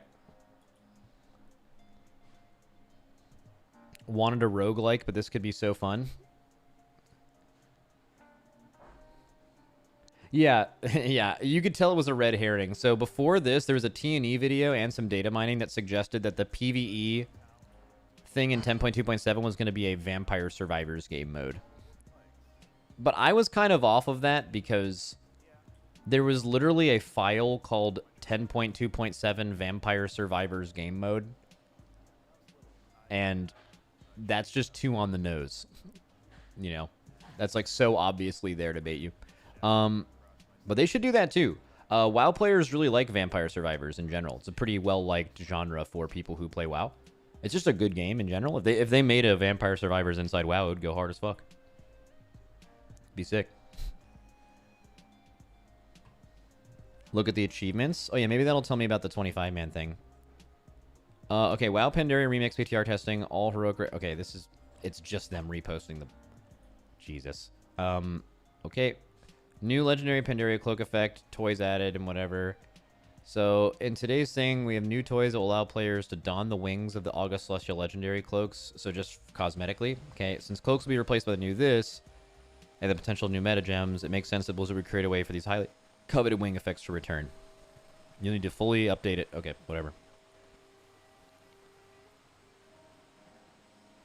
Possible Season 4 trinket tuning. Wow. More weapon, armor, and cloak. Where's the achievements thing? Where did I miss? I must have missed that. Someone said there's achievements data mined. Where?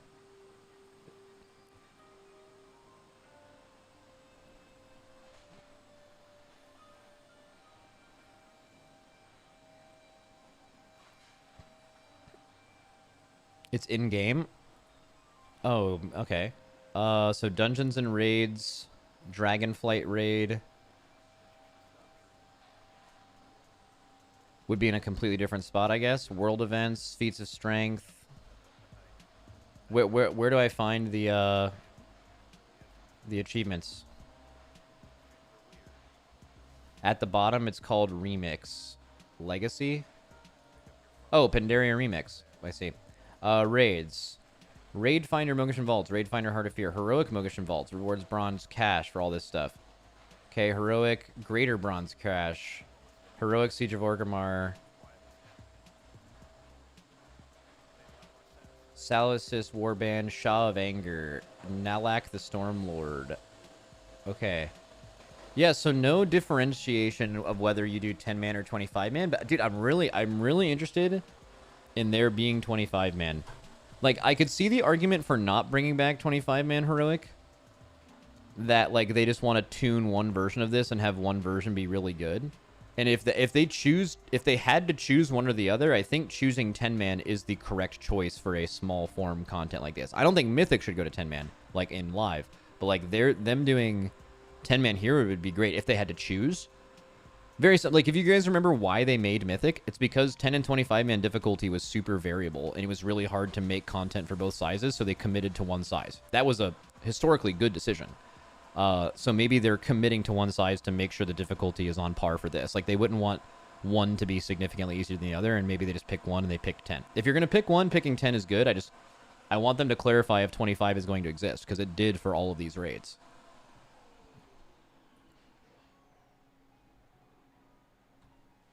No 40-man, please? There was no 40-mans for this stuff back then.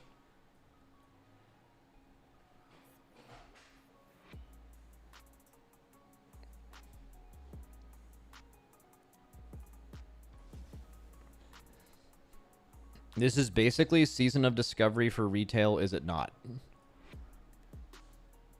No.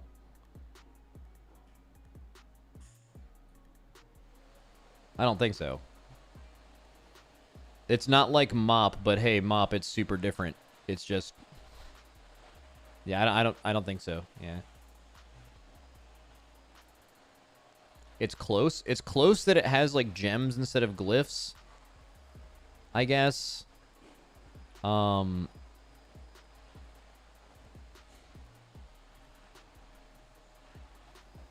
like Classic than Season of Discovery. I don't think it's really like either of those things. Let's see. New post. Okay, waiting. Well, let's see what the possible Season 4 trinket tuning is. The following trinkets now have a 1-second GCD. Wait, they put the Guzzler on the global? Well, wait, does that even matter though? Because like it's a channel anyway. But I guess like to cast it though. Wait, what the fuck? But they would have to buff it to make sense for that though. Let's see. So Algathar Puzzy B is on the global now. Beacon and Belorolos. Primary stat reduced from Call of Chaos. Primary stat reduced by 15% for this. Conjured Choglobe. Man, maybe that's because they're not going to make them very rare, even though these were actually not even hard to obtain. Mana scaling with item level reduced by 44%. Okay. Dragonfire Bomb Dispenser reduced by 15. Mana Grief Torch damage increased by 1.25% and can now be cast. Okay, that's a buff. The damage is turbo irrelevant, but the Mana Grief Torch being able to cast while moving and being on the GCD, you take that every time. That's a easy buff. Great change. Rashok's Molten Heart, mana scaling, and healer stuff. Damage to Fire Axe, nerfed. Storm Eater's Boon. No! Why? That just, like, kills this trinket, right? Like, here's the thing. Like, Storm Eater's Boon, even if it was the best damage, a lot of people wouldn't use it because of how dangerous it was, and that's a correct choice for them. But, like, that's the whole point of this trinket. You have to, like, using Storm Eater's Boon on, like, the first week of a patch, maybe not the best idea. But, like, a few weeks in, when you actually know where you can get these off, where you won't die, is an extra point of progression after you've already somewhat mastered the dungeon as a DPS player. So, like, you would be able to just do hella damage with this, and it's risk versus reward. There's not a lot of risk versus reward trinkets. I don't know why they nerf this, because this is just going to make this bad. Like, it's just not even a choice. How could that be good if they make a trinket that was a choice and an interesting one into a choice that isn't there? It's just bad.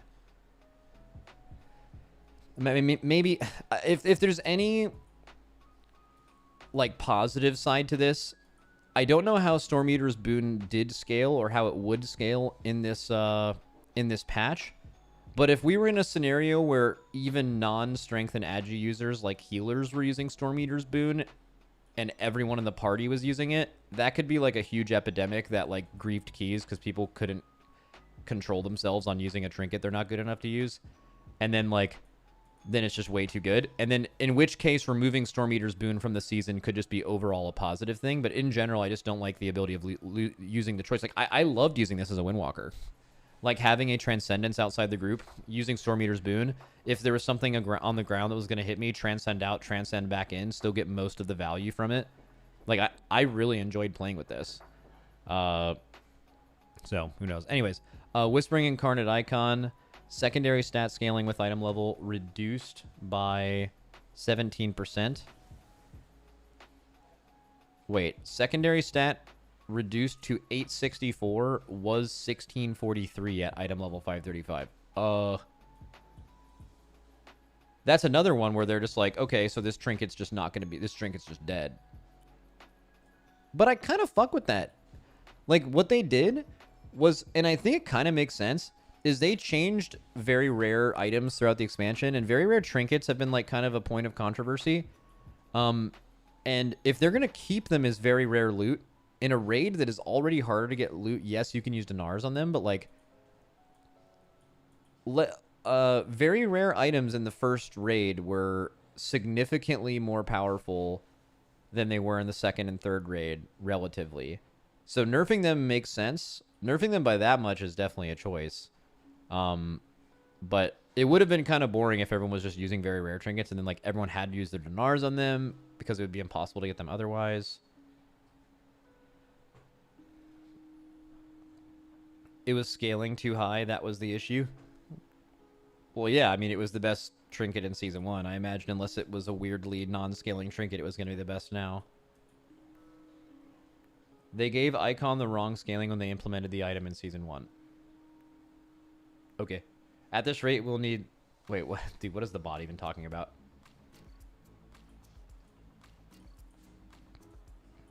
It's almost like the very rare category was a bad call.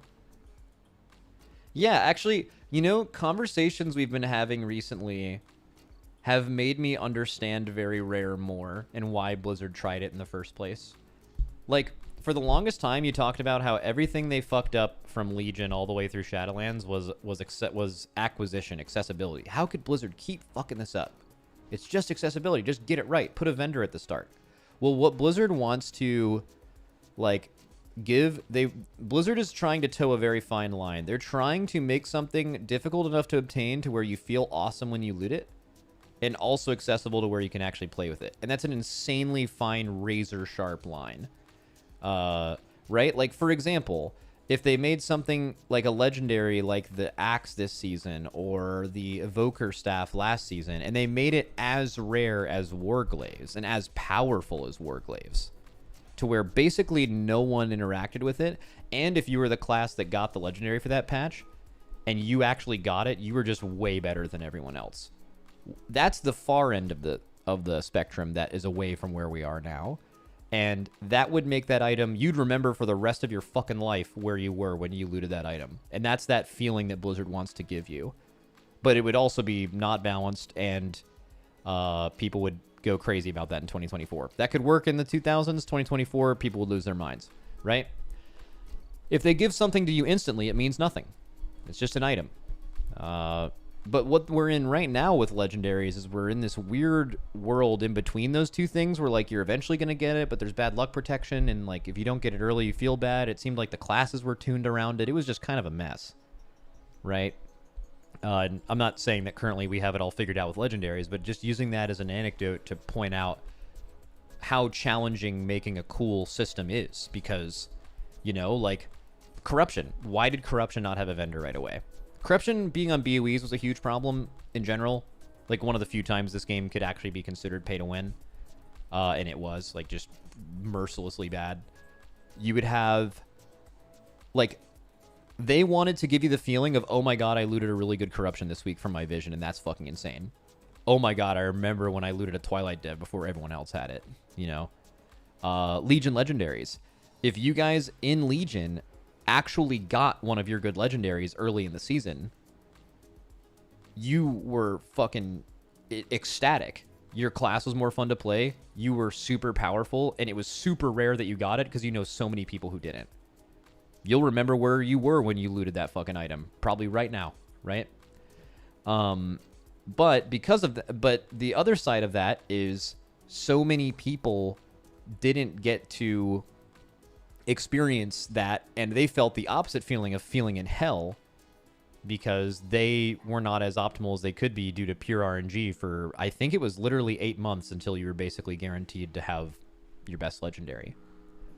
Right? So whenever you're talking about acquisition versus not, it's not that Blizzard's just fucking stupid and like, oh, whoops, I forgot a vendor at the beginning of the patch. Like, if they added a vendor at the beginning of Legion, they would have removed that feeling from people. And Blizzard, above all else, Warcraft loves giving you that feeling of, oh my god, I looted this thing, which is something that a lot of other MMOs don't, right? Like Final Fantasy, for example, loot is a complete means to an end. You know exactly how to get it. Its acquisition is more straightforward, but you're never going to get that feeling of, oh my god, I got this item, it dropped, you know? And I think Very Rare is very similar, right? Like in Season 1, they did Very Rare exactly what they wanted it to be. They wanted it to be almost impossible to get these items. And they made them all really strong because of it, right? But what was the community sentiment? You know, we're past the pandemic now where the whole tier list meta and like everyone feeling like they need to be perfectly optimal in games that are meant to be played for fun, right? That whole shit. Like, you can't do that now. People are just like, well, what do you mean? Like, this item's super sick and I don't have it and they do, and now I feel bad playing the game. Same thing as Legion and BFA and all that shit, right? And what did they do in the second raid? Well, they made those items significantly weaker, and they made them significantly easier to acquire due to purely the response that the community gave them. And then that begged the question of, what the fuck is the point of Very Rare, right? Like, if a Very Rare item isn't even good, and it's not even really that rare, then, like, what the fuck are we doing here, right? Like, what are we doing?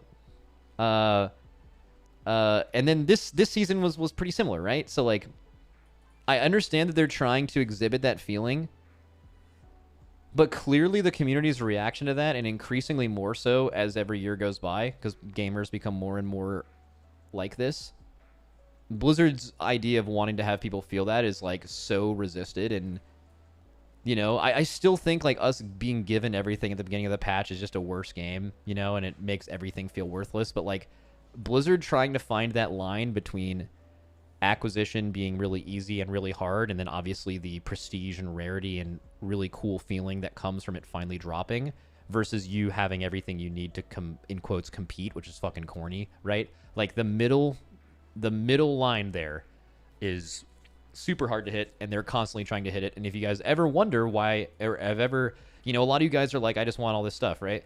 But, like, hopefully what I've just told you hopefully shows the other side of the coin and why they keep making these decisions, and, like, the reasoning behind it, which I don't think is completely unreasonable. But yeah, it's a pretty hard line. Anyways, that was a fucking yap, wasn't it? Holy shit. So Trinkets got nerfed a little bit. That's cool. Going back.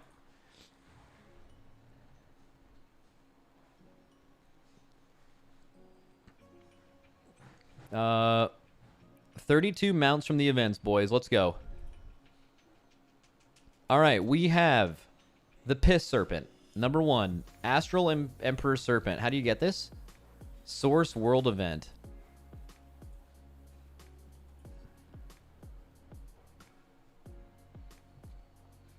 Wow. Gilded Riding Crane. Description. It is said that an Emperor... I'm not going to read that. Okay. Gilded Riding Crane. Jungled Riding Crane. Ooh. Luxurious Riding... Oh, that is a stupid looking mount. I will be mounting on this. Pale Riding Crane. Oh, another dumb one. Yay. All right. I'll be grabbing some of these for sure. These will go well with my Mogs. Golden Discus. Wow. Okay, a couple discs. Little Red Riding Goat. Top tier. Snowy Riding Goat. Cobalt Juggernaut. Fell Iron Juggernaut. Feathered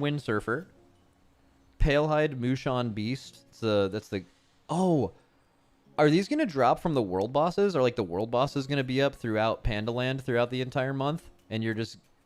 I mean, they can't be a 1% drop though, right? If it's limited and people don't get them, they're going to be fucking hell mad. Maybe it's ramping difficulty. Who knows? That's we just had this whole conversation, right? If they give you something instantly and for free, it means nothing to you. If it's super rare, you'll remember it forever. Blizzard loves you remembering things forever. Riverwalker Mushan. Woo! August Phoenix. Bird. Another bird. Another bird. Another bird. Oh, these guys. These are from Throne, right? This was like... There was a Iron Quan. Spawned a bunch of these. Ooh, tigers. Purple Shadowpan Riding Tiger. Yes, sir. Black Riding Yak. Ooh, do they allow people to buy...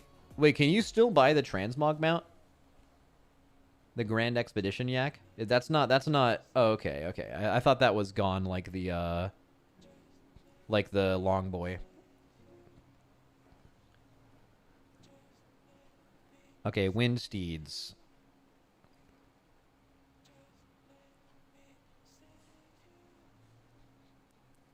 Wow.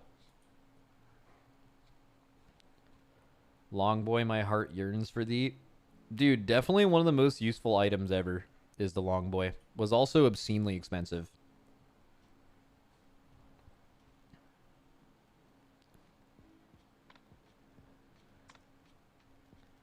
Wait, Murloc backpack and onesie did...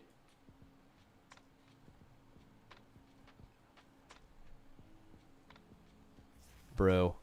The backpacks alone are gonna do so much for the Mog.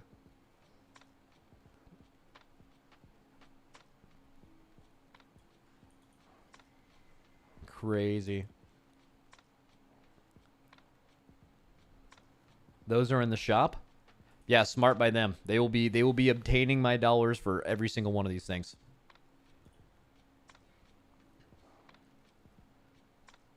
Okay.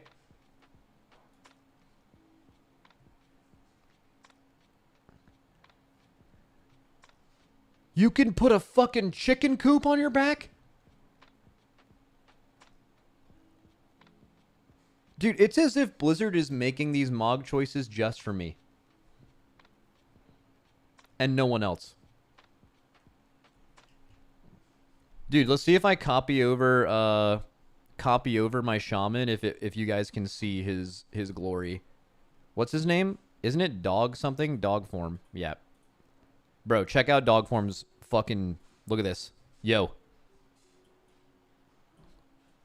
You see me pull up, what are you doing?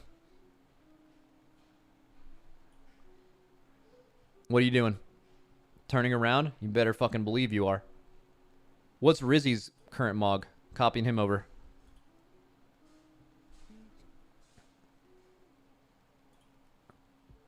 Let's go. Rizzy Geed 5B.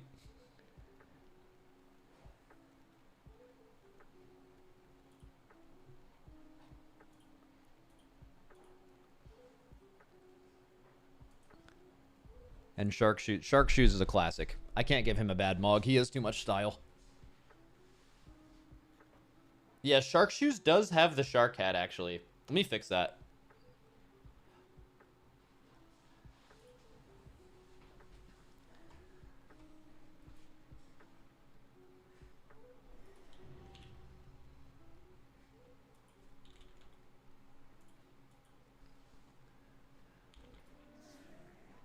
I just got it, didn't I? Oh, I'd have to remove his glasses, though. But his glasses are part of his style. Where's the shark hat? Wait, I definitely have the shark hat. Oh, maybe I accepted it on a different character? I mean, I could probably just buy some tendies on P2. Or I can just buy it, right? Isn't it still current?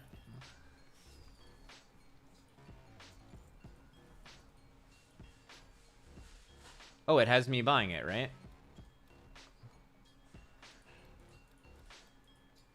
Wait, it says I didn't buy it. That's why. Shark hat.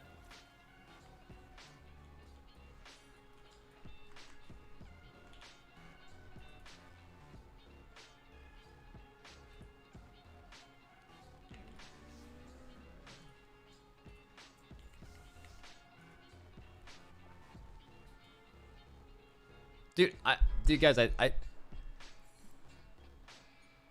man, I don't know. It puts his hair up. He doesn't have his glasses anymore. The glasses are better, bro. Your warband screen's gonna be wild. Yeah, it's gonna be the best shit of all time.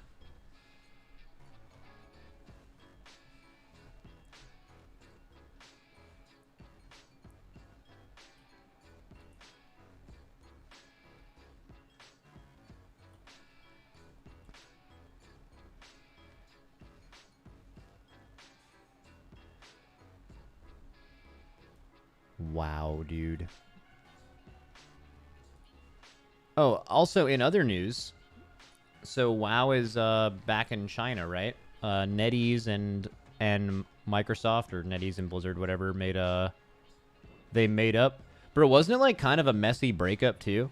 I remember NetEase, like, they were talking shit when they didn't renew that thing with them. They were like, fuck them. Yeah, bro, they smashed fucking statues and shit. Like, and fucking recorded it and put it online. And then they're like, all right, we'll just resign. All good. They're rebuilding them now? Oh, that's fucking hilarious. I wonder if Blizzard required that. Like, yo, you better rebuild that shit, buddy. Yep, classic toxic relationship.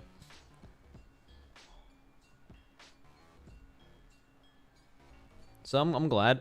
Do all the people who... I need to go get some food and stuff, but did all the people who played back then, like, did they get to go back on their characters and everything? Do they get to log in on their old guys and everything? They have data backups? Oh, that's awesome. Okay.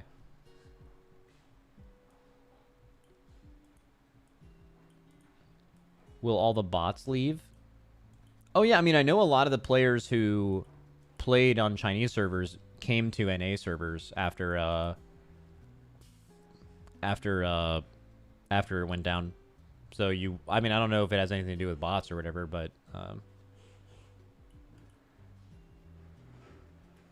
also a lot went to Taiwan, yeah.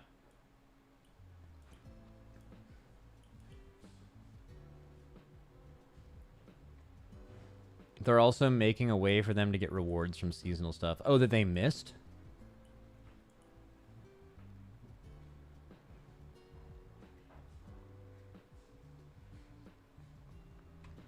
That's cool.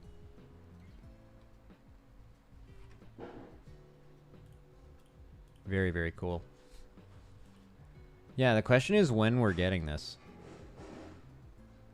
I'm thinking it's June at the absolute earliest.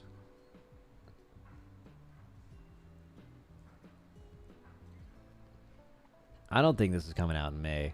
Maybe. Well, actually, if we've been doing this so far, like, if you're staying really true to the seasons here, like the literal seasons, spring, summer, autumn, and winter, it would be summer in June, right? Isn't June a summer month? June 20th is. So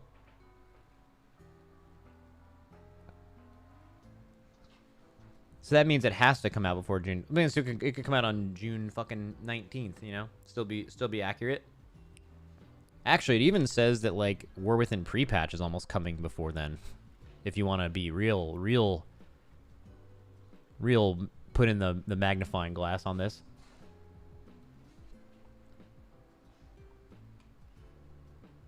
PTR rarely goes longer than 6 weeks. Oh, is that actual real news? In parentheses, not fake?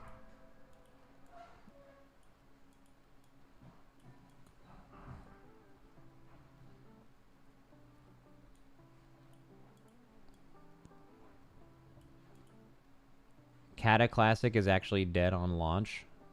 I don't know. I mean, so I don't think that any classic expansion is going to reach the numbers that have happened so far. Like, it was basically classic launch, and then BC dropped, and then Wrath dropped. like, I don't think any expansion after Wrath is going to reach those numbers as far as Classic is concerned. But part of me hopes that people actually do try Classic if they're already built into that ecosystem. They have a Discord they're a part of. They have a group of friends they're a part of. And they're like, hey, I like hanging out with these friends and we like doing Classic content. Let's keep going. You know how we all quit back in Wrath back in the day? Let's just, like, try this out. I think what a lot of people are going to find out is Cataclysm is really underrated. Like, Deathwing, obviously totally missed. And maybe in...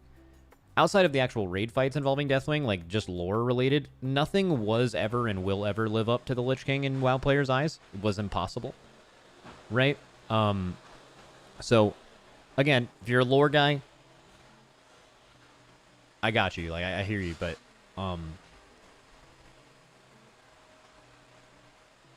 Cataclysm gameplay, the raids, even Dragon Soul, like, Spine of Deathwing, Madness of Deathwing, not great. But the rest of Dragon Soul is actually awesome. Like, the first 6 bosses of Dragon Soul are so fucking good. And then all of Firelands is sick. Tier 11, 2 of the raids in Tier 11 are really cool. What's going on in the background? I don't know. We have people cleaning the house and probably a vacuum. Yeah, so, yeah, I don't know. I think if people continue on into Cataclysm Classic, even though I know a ton of Classic is nostalgia, right? I get it. But if you quit back in the day and you were like, man, nothing's like the Lich King, bro, if you just give this a chance for gameplay and Mop too, people didn't play Mop. They're like Kung Fu Panda expansion. Bro, Mop was so goated. Like, if you care about gameplay at all in WoW, and even if you play Classic, it got way better in Cat on Mop. So, like, significantly better game than Wrath and BC. But, you know, the lore will never...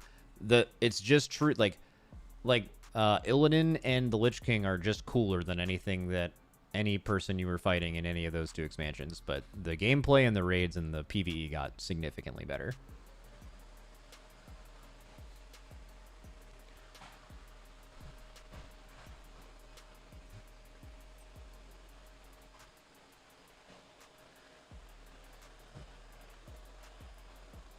If they give or sell a cheap boost for Cata Classic, I might try it, but I'm not leveling from 1 for that. I mean, dude, I might... I'm gonna have to make this decision soon, but I kind of want to play... If I could find a group of people to play Cata Classic with, I actually would.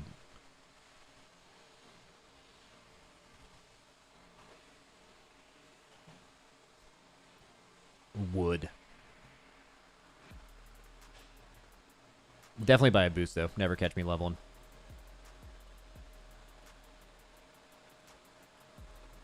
You would quit Insta? No, Cataclysm's actually when I started playing the game. So, like, when I really started playing the game a lot. So, I actually have some nostalgia for Cata. I didn't have any for Wrath, BC, or Vanilla. And nostalgia is like a hell of a drug. It is the main driving force to Classic success. And I just didn't have any of it for those expansions, but I feel it for Cata, man. I could definitely see myself coming back and trying it.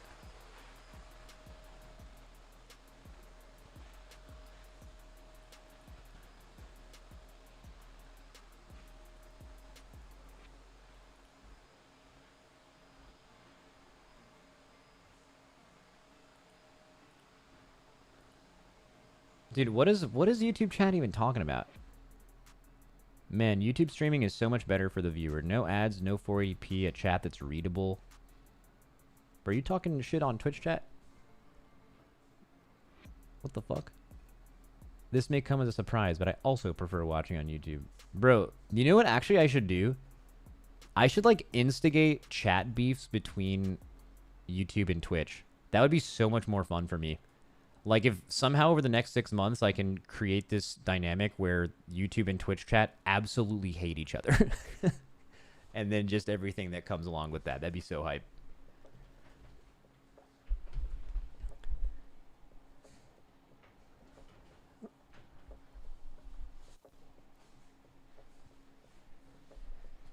Yeah, it's on site. Parking lot brawl type shit. It'd be a shame if you were to DC for 2 minutes. Oh, yeah, so YouTube chat. Sorry about yesterday.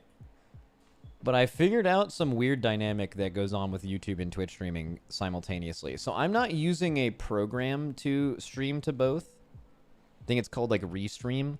I actually just have an OBS plugin, and I'm just straight up natty encoding 2 streams and sending that feed to both YouTube and Twitch. My Twitch, when you like lag the fuck out, it doesn't end your stream. Until you hit stop streaming, it will not like stop your current broadcast. Like if you come back in 10 minutes, it'll come back. On YouTube, it treats every stream as like an individual broadcast. And if you DC for like 10 seconds, it just ends it. It's just over.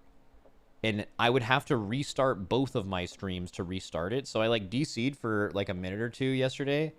And then YouTube just went offline and it didn't reconnect, and Twitch just did. And I didn't want to restart my Twitch stream. So YouTube stream just fucking ended for the day, which is kind of annoying. I wish YouTube didn't do that, but it did. So yeah. So get owned, YouTube frogs. Oh shit, someone in YouTube chat said Twitch viewers are just ad bots. Fucking get owned. Dude, Twitch chat, did you guys hear what YouTube chat just said about you, by the way? They actually, oh my god, someone over there just called you all bitches. Oh my god. Oh my god. Fuck YouTube chat, here we go. This means war, Madge. This is what I'm fucking talking about, baby. Let's go. You're on both? You can't be, bro. You gotta pick a side. This is real shit. Wars were fought over this kind of stuff. Wait, why are you on both? Actually, you should all be on both. That would be extremely lucrative for me. We like that, and you all love when I make money, so let's fucking get it. Okay, Max, what class would you play in Kata? Oh, I'd play Feral. I'd play my OG main. I'd play Feral / Guardian. Which is really cool because I never actually got to play in Tier 11 where Feral was like super insane on that one boss. Would I play with a trackpad again? No. Yeah, popular lore for you guys who don't know. I played on a MacBook Pro and a trackpad for into MOP actually. I was a fucking beast too. But yeah, it was not good. It was not good. I was just in college, it's all I had. Made it work. And when I applied to a guild, I lied and said that they asked about my computer specs, and like no normal person would ever put what mouse they used on their computer specs on an application, but I did because like I was trying to convince them that I wasn't on a trackpad. So I said, when on the application, I said, I forget what PC it was, but I was like, I have this PC and a Cataclysm mouse. I just searched World of Warcraft mouse because I didn't know anything about it. And they probably read that and they're like, why the fuck did he mention that? Like, and I also tried to link a screenshot of my UI, but I've never done that before. So I I found out how to take a screenshot, and then all I did on the application was copy and paste the file name without the file. So like if they read the thing and they were looking at my UI screenshot, it was just like UI screenshot.jpg, but it was just nothing there. Woo! And then they accepted me by accident, and I jumped guild ranks by like 2,000, and then here we are. Real story.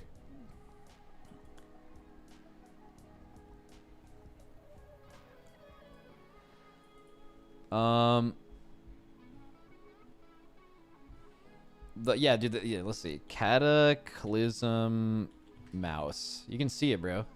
Look at this thing is beefy. This thing is thick. Dude, honestly, for them making this in 2011, this is actually pretty cool. Like, this is before mice really got good. I mean, the style and look of... I bet this thing was heavy as fuck. That was probably bad, but I mean, it looks sick.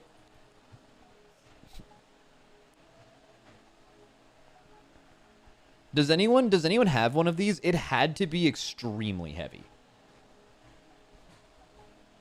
Dude, they even like had MMO buttons on it too. This would be like a pretty practical WoW mouse. Fired Up used one. Fired Up used a cat mouse. Dude, only goats use cat mouses. Or lie about using them. Look up the Kata keyboard. Wait, Cataclysm keyboard. Wait, they made one of these? SteelSeries Shift Cataclysm WoW Gaming Keyboard Unboxing. Linus Tech Tips video from 2010, by the way. Honestly, the build quality always felt a little, well, suspect to me. Now, what SteelSeries the Shift comes from, set for the Z board. So I have open that all shit of though. your other sort of normal Okay, so it's a SteelSeries. stuff over here. Oh, is this one of those things where they added like the gaming buttons on the side, like anyone's ever used those? Lock. Okay, so well that's normal, except bam! Whoa! What the fuck? Oh, it's all gone. So if you haven't seen a Z board or a Shift before, then there you are. That's the concept of the Shift. Removable key sets, okay? So it includes a wrist rest, and I'm not going to get too far into that. You can check out my my other. This is really controversial, but wrist rests are corny, and I don't use them. Unboxing if you want to see the wrist rest, and it includes a Cataclysm key set. In fact, oh, that's weird. Twitch chat, I don't know if you guys can see this, but everyone in YouTube chat is saying that if you use a wrist rest, you're a huge bitch. That's insane. Why would they say that? So the Cataclysm key set comes wrapped in plastic. And the first thing we're going to do is show you how easy it is to install the key set on the Shift. You just slide it in like that, lay the whole thing down, and clip it in on the side. There we are. Now it's in. That was easy. So, all of this stuff over here that is not for gaming, I mean, maybe some people buy and Alright, we're done watching this, but yeah. That's hype. Alright, fuck yeah, dude. Alright, I'm going to go heat up some food and get some water, and then I'm going to be right back. Oh, one thing we're going to do at the end of the stream today, whenever we're done kind of consuming and letting this WoW news settle in. I mentioned this at the beginning of the stream, and I mentioned it again. But I started working with this company. This is not a hashtag ad. No, there's no money being exchanged here. I can explain to you kind of the business model behind this company, but what they have done is acquired the rights to a few episodes of like the 1970s Price is Right with Bob Barker. And if you work with them, you can have access to it, and you can watch it with your Twitch viewers. And you can, it has like a little UI and like a leaderboard, and you guys can vote on how much you think things cost in the chat. And then it'll like, at the end, we might have some like prizes for the top couple viewers who guess right. And it'll also like, it'll show the inflation price, like how much it costs in 2024. It's gonna be fucking sick. And I'm like one of the few people who have access to it. So, and so far the people who've tried it, like people have really enjoyed it. So I want to try that later today. If you guys want to stick around for that, you don't have to. It's not an ad. I make zero money from this. I just think it's fun. It sounds fun. Aren't people just going to look up the episodes? I think it's probably harder to do that than you think because it's like super, super old. But like, don't do that. You know? Like, I asked them about it, and they said that it's not something super common for people to have done that, but it's not easy to do that. But just like, I don't know, just like be normal. It'll be fun if people don't do that.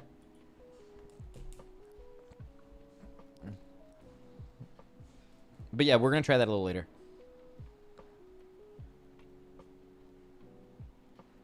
Max, are you going for Realm first, Siege of Orgrimmar? I don't know. It's interesting. Like, if they allow this on PTR, we might be able to fully complete all this stuff before they push it live. So, I don't know. But for most people, that's not really relevant.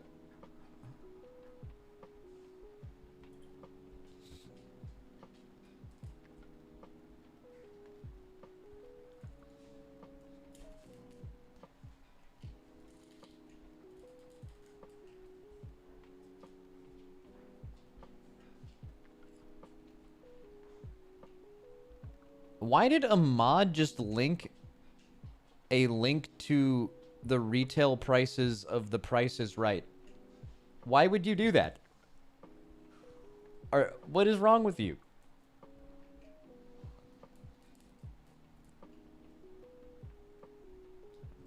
That is fuck. Oh, I'm not gonna let you guys know what episode it is because it happens pretty fast. I gotta delete that comment. It's weird behavior. That's a 3-year sub too.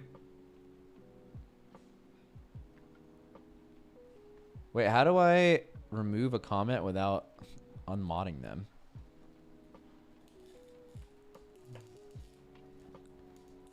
Nah, who knows? Let's see.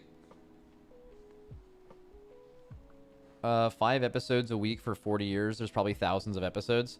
Yeah, they're also getting access to Family Feud soon, which should be really fun. Very similar kind of concept.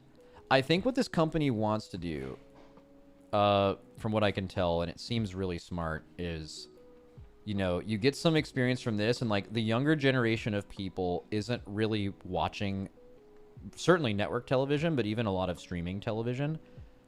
But they are watching streamers and YouTubers and stuff like that. So like, if they can get concrete data that this is a way for a younger audience to actually interact with a TV show that they wouldn't otherwise, they could get licensing deals from all of these streamers for like Netflix and stuff like that, to be able to, and Sony, to be able to like stream some of this stuff to get it to a wider audience. It's like a new way to distribute media. It's pretty ambitious, but it's really cool, and I think it's really smart. Like, for example, if there was like a show, and think of like some big streamer on Twitch, like someone wanted to pay like Hassan or Asmongold or someone to watch some show.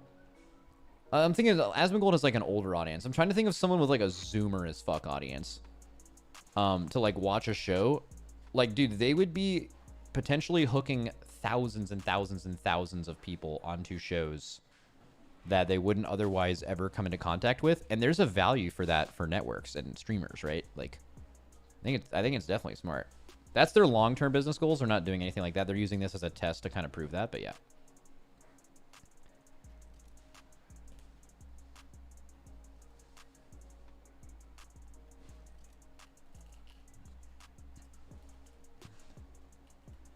Family Feud videos are all over YouTube already and free. Yeah, those are copyright protected. You can get in a lot of trouble for doing that. You can also get away with it potentially, but if anyone ever cared, you would get in big trouble. You can easily spot the Zoomer audience because, like for example, this company had to acquire rights to that, and then they had to transfer or sub-license the rights to you. That's not something you'd be able to get for free on YouTube.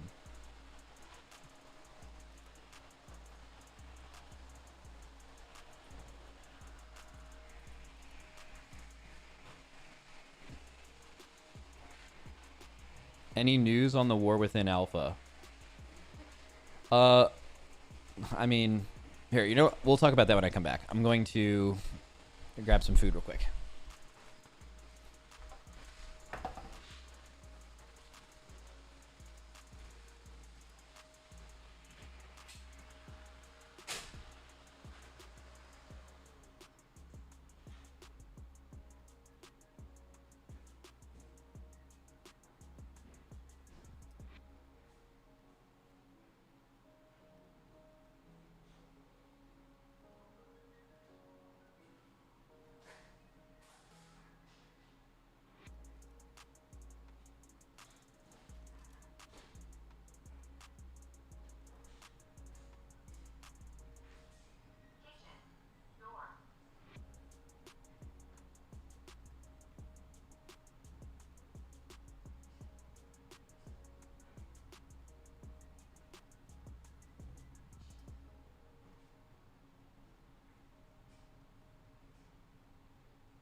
Oh, dude, that's crazy. That's crazy. What is YouTube chat saying? Oh, I wonder if Twitch chat's gonna do that stupid excavator bit. Oh, they're doing it. Oh, and then this other guy said, oh, wait. I wonder if these idiots are gonna scatter when he comes back. Oh, read like a book. Oh my god. Read like a book. Oh my god.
Dude, what do you guys think about this?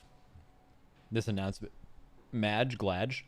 Guys, please, just allow your hatred of the other chat to subside for a moment. And just give me your opinions on this. How you guys feeling? I'm super excited.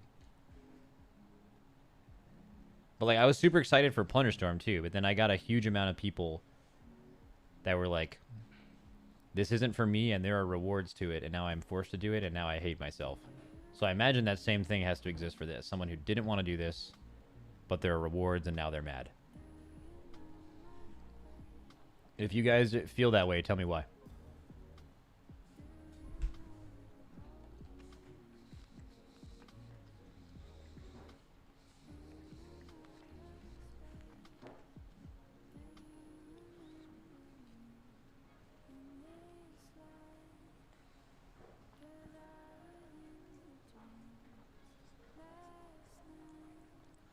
I'm mad they didn't do it sooner.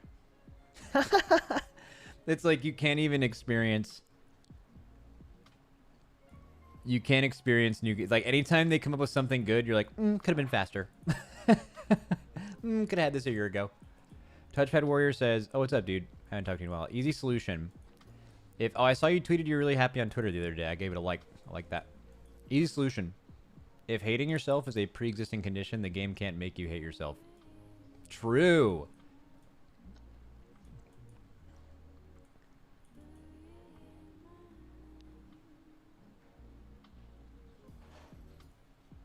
As a classic, Andy... Oh, dude, this is so funny. This comment I'm about to say, I have to allow because my auto mod flagged it as suspicious because he typed the words sucking me. Anyways, I'll read it now. As a classic, Andy, Blizzard is getting dangerously close to sucking me into retail. Again, it's kind of a tinfoil hat theory for me, and I've been saying it ever since Classic came out. But Classic's main purpose is to weaponize the nostalgia around Classic WoW and get it closer and closer to retail and get all of those people to eventually just be retail players. Because Classic has, like, kind of a limited amount of content. Like, yeah, they can do some Classic Plus stuff, but, like, even you've seen how that's interest in that has kind of fallen off even since the first season of Discovery, right? Like, they are trying to get that audience to get into retail because that's the thing that's still creating new content. That's my tinfoil hats all the way on. What's wrong with saying sucking me? That's a good point. I'm trying to... well, I mean... I can definitely see how I would want to auto-mod... no, it's auto-modding so many of these people saying that. It's actually just for saying sucking. I'm going to allow all of them. Let's go.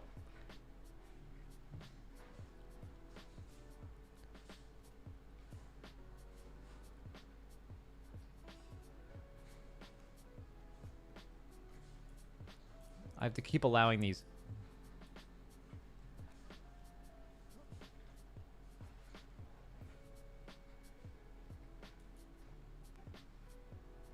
Is blowing also auto-modded? I don't think so.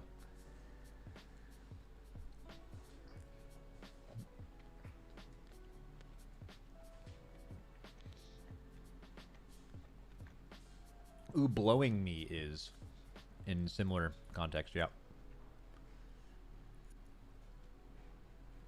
By the way, I've been paying a lot of attention to this. Is classic hardcore like kind of dead? Not like dead because it's hasn't been out in a while. Like do you think it'll ever reach the heights that it did initially? Like even if they do a BC hardcore, like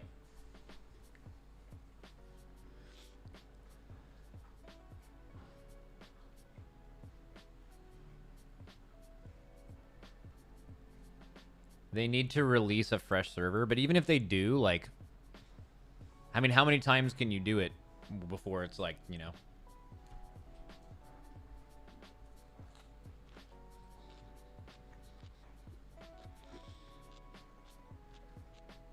I played hardcore. It's in my starting soon screen. You see at the top? I made it to level 10. I basically just RP'd around Elwyn Forest trying to deal illegal beans to people and get paid for it. And then I met my sweet end at level 10.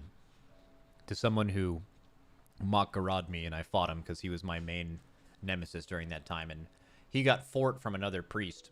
And then I got him to 1% and he lived because he had 30% more health than me. Anyways, my guy died. And before he died, I said, it's being real. And I was done.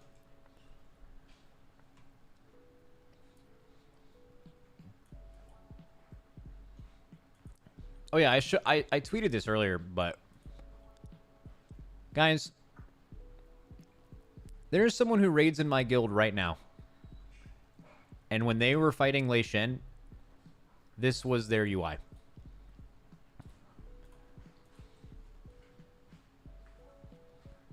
Count how many times it says shooting stars.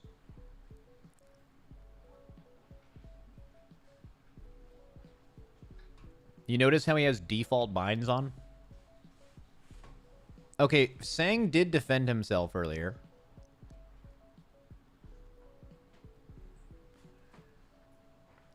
And he said... Wait, where did he say that? He said this was actually closer to his UI then. But the reason it was really bad for that one was he was at his friend's house. And, like, he had to... He literally natty played on someone else's PC because his was broken or something. What did he say? During Lei Shen, I had to play on a random PC. Sure, buddy.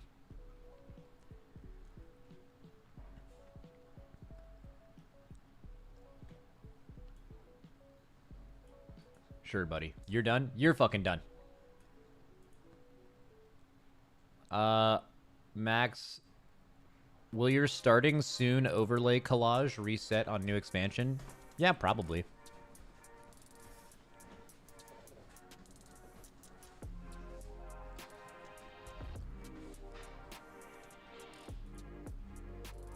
Piss Serpent.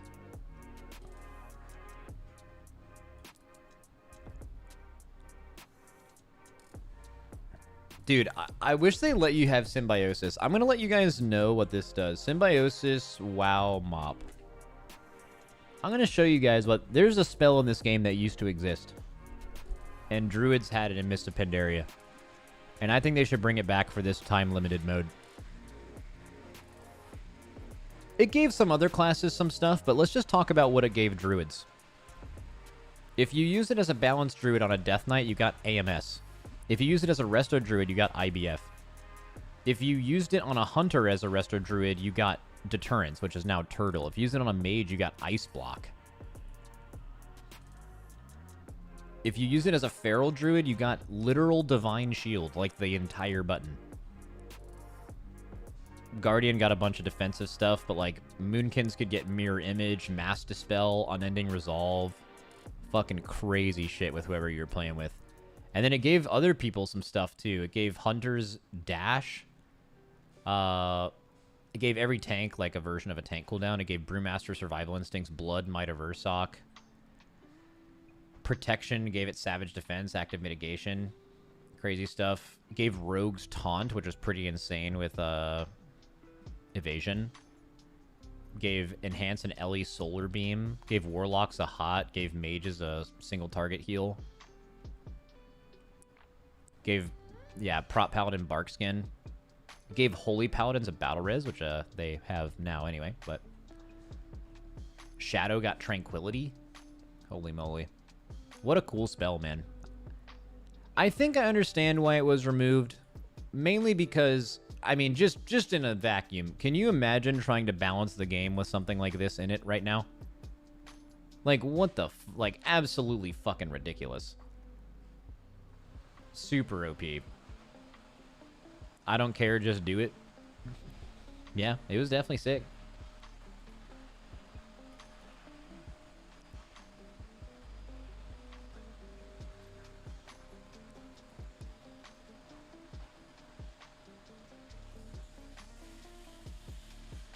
Augmentation exists, so this seems small now. Yeah, but it's like one spec. Ooh, this is interesting, actually. Since they've added new specs to the game since then, so let's talk like Demon Hunter, right? What would Demon Hunter have given druids? Probably, like, one of them would have gotten Chaos Nova. One of them... Bro, would it have given Guardian Blur? Holy shit.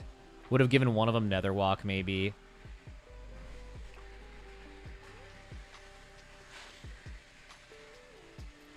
Consume Magic, maybe? Yeah. Or is that the single target purge? Or is that the kick?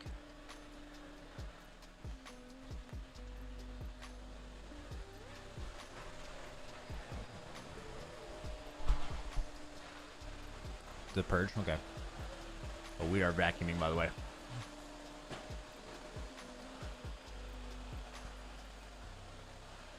Dude, speaking of oh, by the way, guys, I figured out new smoke detector lore. So, my smoke detector didn't need a battery change because I changed its battery and I reset the sound and it's still beeping. And I looked up that when you have super old smoke alarms, they start beeping when they're about to like die. Like they've been doing it for too long. It's telling, yeah, I looked it up. My fucking my smoke alarm has seen enough. It is ready to move on. Yeah, goddamn life support system beeps. It's kind of, and now it's kind of sad. I feel bad for like shitting on my smoke alarm for the last little bit. You know, because it's lived a good life. But yeah, it was 7 for it. It didn't really ever have to do anything, so pretty meaningless. I guess it was always there if I needed it. If to some extent. I don't know why I'm slandering it. I mean, I don't know. I don't set stuff on fire a lot.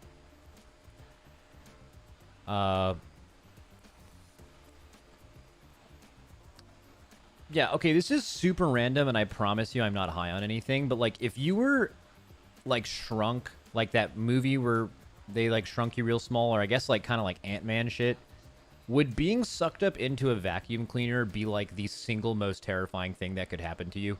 Besides getting, like, stepped on, but then it would be over instantly, you know? But, like, if you got fucking... Like, getting someone vacuuming you and you're that small has to be the fucking... That's it. Now, you're done.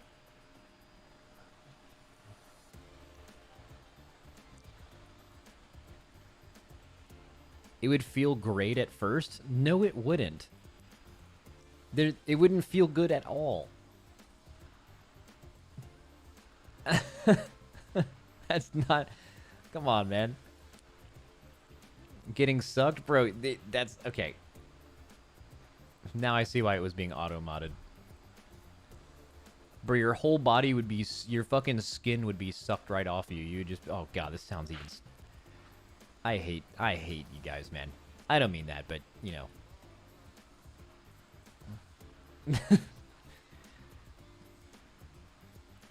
Someone in chat goes, yes, sir. Oh, my God.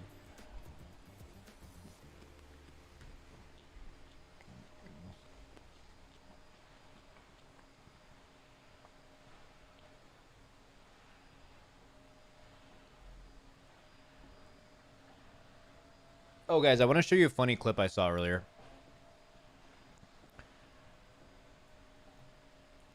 Like, genuinely really fucking funny.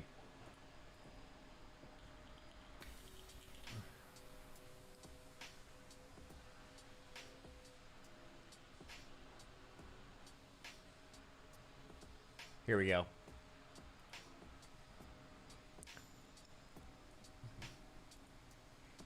I don't know who this is, but this is the other guy in this conversation. This guy, that's the guy from Wolf of Wall Street, Jordan Belfort. He has like a podcast. I don't really know anything about him. Don't listen to his podcast. Enjoyed The Wolf of Wall Street. Great movie. But this is just a clip I saw randomly pop up on my Twitter, and it's so... I don't know why it's so fucking funny. Like, the editing of it going to his face is so... Listen to what this other guy said. Hey, I'm coming to San Antonio, man. Will you give me 5 minutes? This is before anybody knew who I was, right? No books, no kind of notoriety. So they're like, no, don't come by. But see, that was interest. To me, that's interest. No, I'm not interested. Not interested. So not interested to you is interest. Well, it is. It says not interested. Not is... The cuts to him are so funny. Like, here. Well, it is. It says not interested. Not is an adjective to describe interest. Okay. Right? So it's a level of interest. So if someone says they're not interested... On a scale from 0 to 10, what interest level do you have? None. That is a level. Right? Okay, and then 1, 2, 3, 4, 5. You with me? A few minutes ago, he didn't know he didn't know he had no interest. At least I'm on it. You see what I'm saying? You get it? Well, I wouldn't do that. I disagree with that. But I'm not saying that reasonable minds could differ. Like, you're talking about... Like, this guy lied and cheated so many people out of money. Right? And even he's sitting here like, what the fuck are you talking about? Hey, I'm coming to San Antonio, man. And just when you rewatch this and you just look at his reactions to him talking, it's so funny. This is before anybody knew who I was, right? No books, no kind of notoriety. So they're like, no, don't come by. But see, that was interest. To me, that's interest. No, I'm not interested. Not interested. So not interested to you is interest. Well, it is. It says not interested. Not is an adjective to describe the cut interest. to his face is cinema. So it's a level of interest. So if someone says they're not interested... on a scale from 0 to 10, what interest level do you have? None. That is a level. Right. Okay, and then 1, 2, 3, 4, 5. Right. You with me? A few minutes ago, he... The cut, bro. The fucking cut to his face. 1, 2, 3, 4, 5. You with me? A few minutes ago, he didn't know he had no interest. At least I'm on it. You see what I'm saying? You get it? Well, I wouldn't do that. I disagree with... Dude, I watched that like 10 times, man. It's just so funny.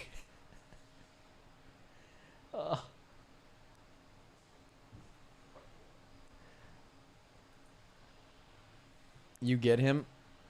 Yeah, I get him too. I get it. He might be cooking. I mean, that is peak trying to say something that sounds profound when you're saying nothing at all. That's just all it is. I don't know who the fuck that guy is either. He seems like a snake oil salesman. Never met him in my life. Don't care about knowing him. Right? It's like, that's like when you want to say a video game is bad or you don't like it, you say something like it doesn't respect your time, which doesn't mean anything. You just don't think the game is good.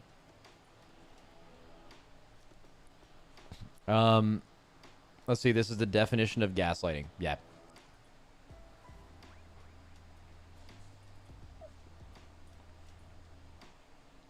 He's a mega church pastor if there was a church of sales. Yeah. He's doing the Pirates of the Caribbean, so you have heard of me. Dude, wait. Question. This is super random, but do you guys remember that one guy from years ago when we were watching an MDI match and he just said the MDI should be more like the Pirates of the Caribbean Dead Man's Chest? And then he just didn't elaborate at all, and then I gave him mod and he never said anything after that? Okay. This is super random that I just unlocked this memory, but do you think that Plunderstorm kind of was what he was talking about? Like, in a way.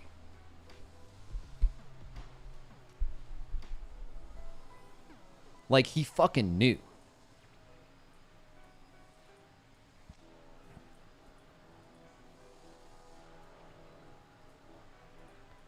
Dude, what the fuck was that guy's name? That was so... dude, I laughed so hard at that. That was so random. The MDI should take some notes from the Pirates of the Caribbean. What do you mean by that? I will not elaborate any further. What?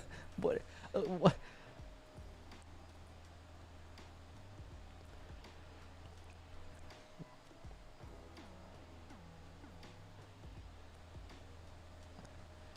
Time running meta achievements. Earn cosmetic rewards by completing panda activities. Hey Max, how are your dogs? I'm just so curious. We got Ella and Lily, who Ella's actually getting up, or Ella and Reptar. Reptar heard his name, so he's hyped now. Big stretch probably coming from him here. Oh my god. Oh, that's a big one. And then Lily's just sleeping over there. Hi, Reptar. Come here, buddy. Come say hi. Come on. Come on, Reptar. Come here. Come on. Oh, he's a big boy. He's such a big Reptar. Dude, I can't believe this dog entered our house a while ago, and I was under the impression that we would be fostering him for a limited amount of time. He's the fucking cute. Dude, he's the best dog, by the way. Like, actually, like, don't tell the other dogs, but he is like he is a peak dog.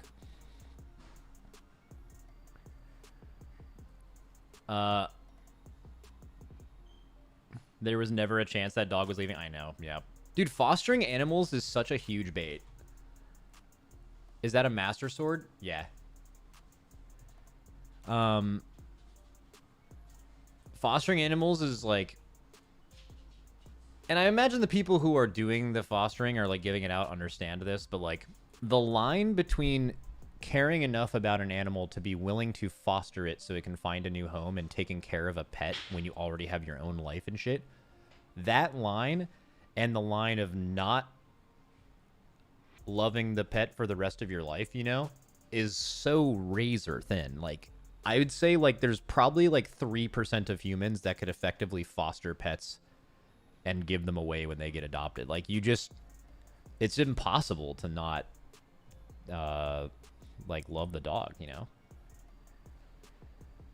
Fostering is just pet PTR. Yeah, I mean, dude, you're a stronger person than me if you can do that, that's for sure.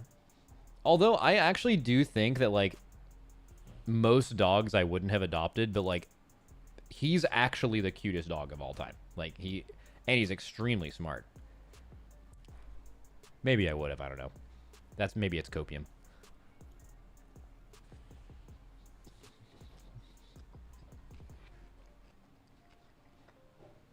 Is Reptar a mutt? Yeah, he's a street dog. He was raised on the streets.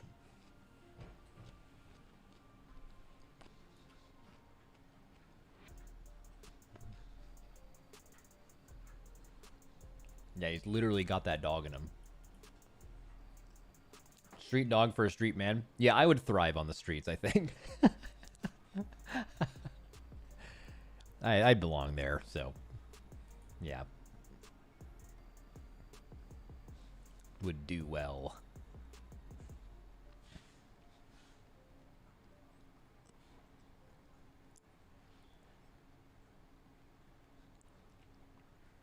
Did you just click on that Wowhead post and click off without reading it? Sure fucking did. Let's see.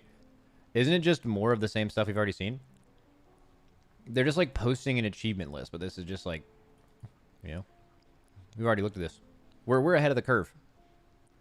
We've already looked at this in game. Crazy vibes.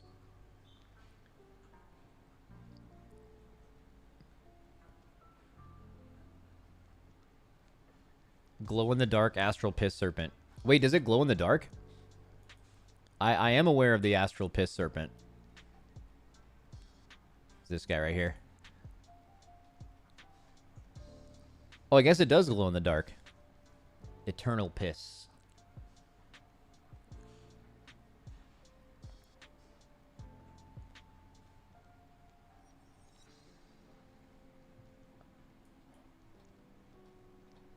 Dude, this is my favorite mount. This guy.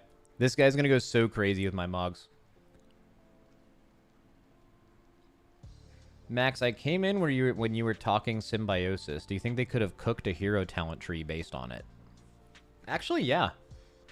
Well, I mean, maybe hero talents isn't the way to do it, because why would you have it only be available to 2 specific specs of druid instead of all of them? So maybe not that way. Like, for example, I remember people saying, like, oh, hero talents is when they can finally fix shaman. Like, they can give shaman, like, a raid buff now. It's like, well, doing that through hero talents would be a huge mistake, right? Because then now they just have to be that hero talent for all of the expansion. And then there's no choice whatsoever.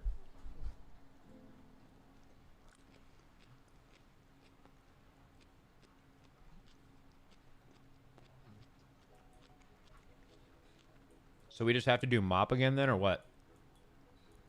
Yeah, basically. But I mean, I don't know. I think this is really cool. I think it's really cool that it's limited time. I think a ton of people are going to be doing this. The rewards look really cool. The thing that I think is important, though, so very clearly the normal versions of these raids are going to be and should be very easy. I'm interested to see how hard the heroic difficulty is. Because maybe this is only a 1-month event. Maybe this is a 6-week event. Maybe this is up until the War Within releases. Like, I imagine... So, everyone would agree that, like, the heroic raids being brought back being as hard as, like, Mythic Amirdrasil is fucking ridiculously stupid. Like, that wouldn't be good for anyone. Like, it would be good for, like, a couple of people. Like, that's a horrible decision, so... And especially during limited time. But, like, also making the heroic versions push over would also be a mistake. It should be something you have to overcome, right? I don't really know what the exact difficulty marker is. But some of those bosses are fucking hard, man. Like, I'm just thinking of, like, heroic Dark Animus. So, let me show you this. Okay. Like, regardless of how this is tuned, I could see this boss being super hard. Okay, so, like, how this boss works is, like, there's all these anima golems throughout the room, and generally how you handled this is everyone killed their own anima golem, but you had to kill it close to, like, a bigger golem, and you wanted to kill certain of these golems at certain times to empower some of these, and then you focus these down, and then you spread these away from them. Like, for example, if everyone just killed their anima golem real quick and you spawned all of the golems at once, you would instantly wipe. You kind of need to spawn them in a specific order. This is a really good boss, by the way. But, like, it's a boss where, like, tuning doesn't really matter. You have to, like, kind of get how the fight works. It requires a little bit of, like, precision. Not in a bad way either, at least in my opinion. And if this is on heroic, they would have to completely change how this fight works to not be super, super fucking hard. Because, like, you would do this, and then you would, like, keep powering up other golems. Like, certain people get their golems low but don't kill them yet on purpose. And then you would kill them close to things. You would spawn bigger ones. You would kill the bigger ones. And then at the very end, you would fight, like, the last couple anima golems on this while still keeping some alive for a while, right? So, like, maybe a quick way to make this fight more feasible on heroic if it's in a limited time is to, like, make you know, overcharging certain golems or whatever, like, not actually fucking annihilate you like it used to. Like, they're just way less dangerous would be a solution. Because, like, I'm thinking bosses like Lei Shen or Garrosh even, like, those are a little bit more straightforward. Dark Animus, regardless of tuning numbers, is just kind of a specific fight that takes a while to figure out.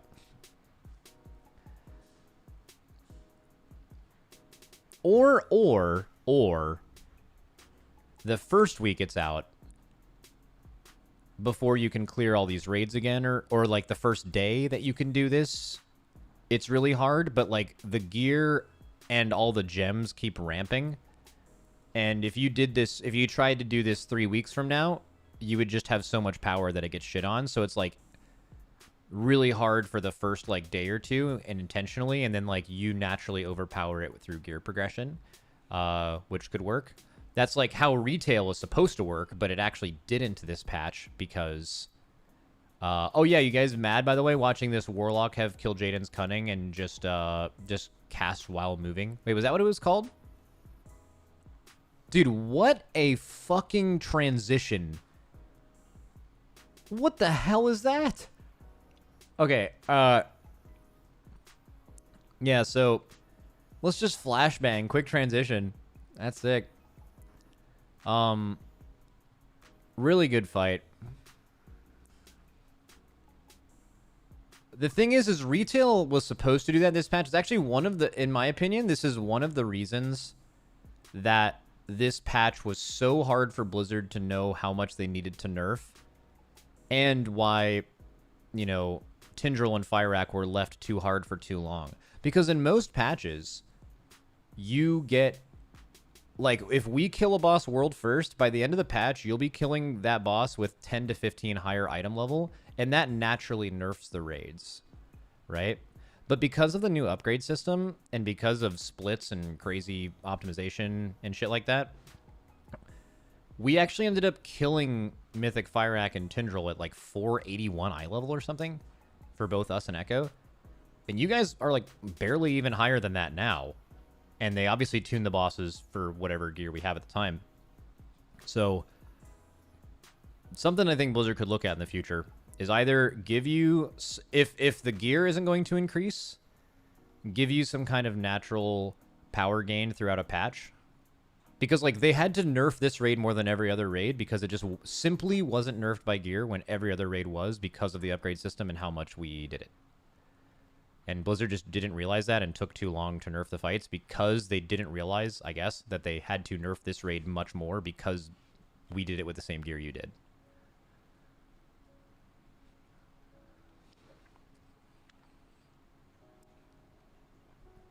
And the bosses were just super fucking hard.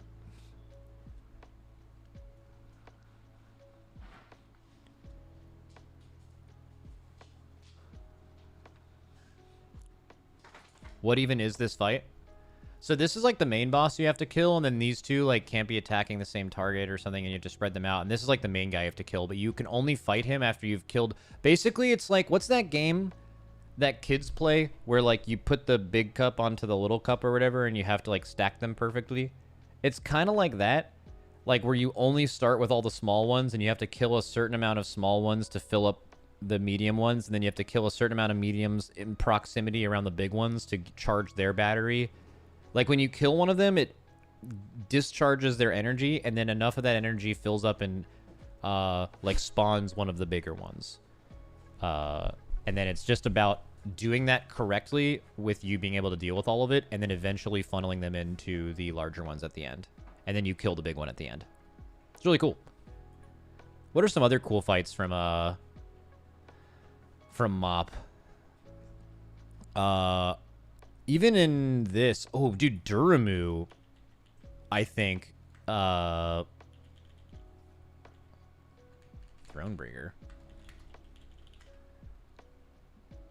No. Yeah, here we go. Oh, there's a full playlist of Method doing this raid. That's what we'll watch.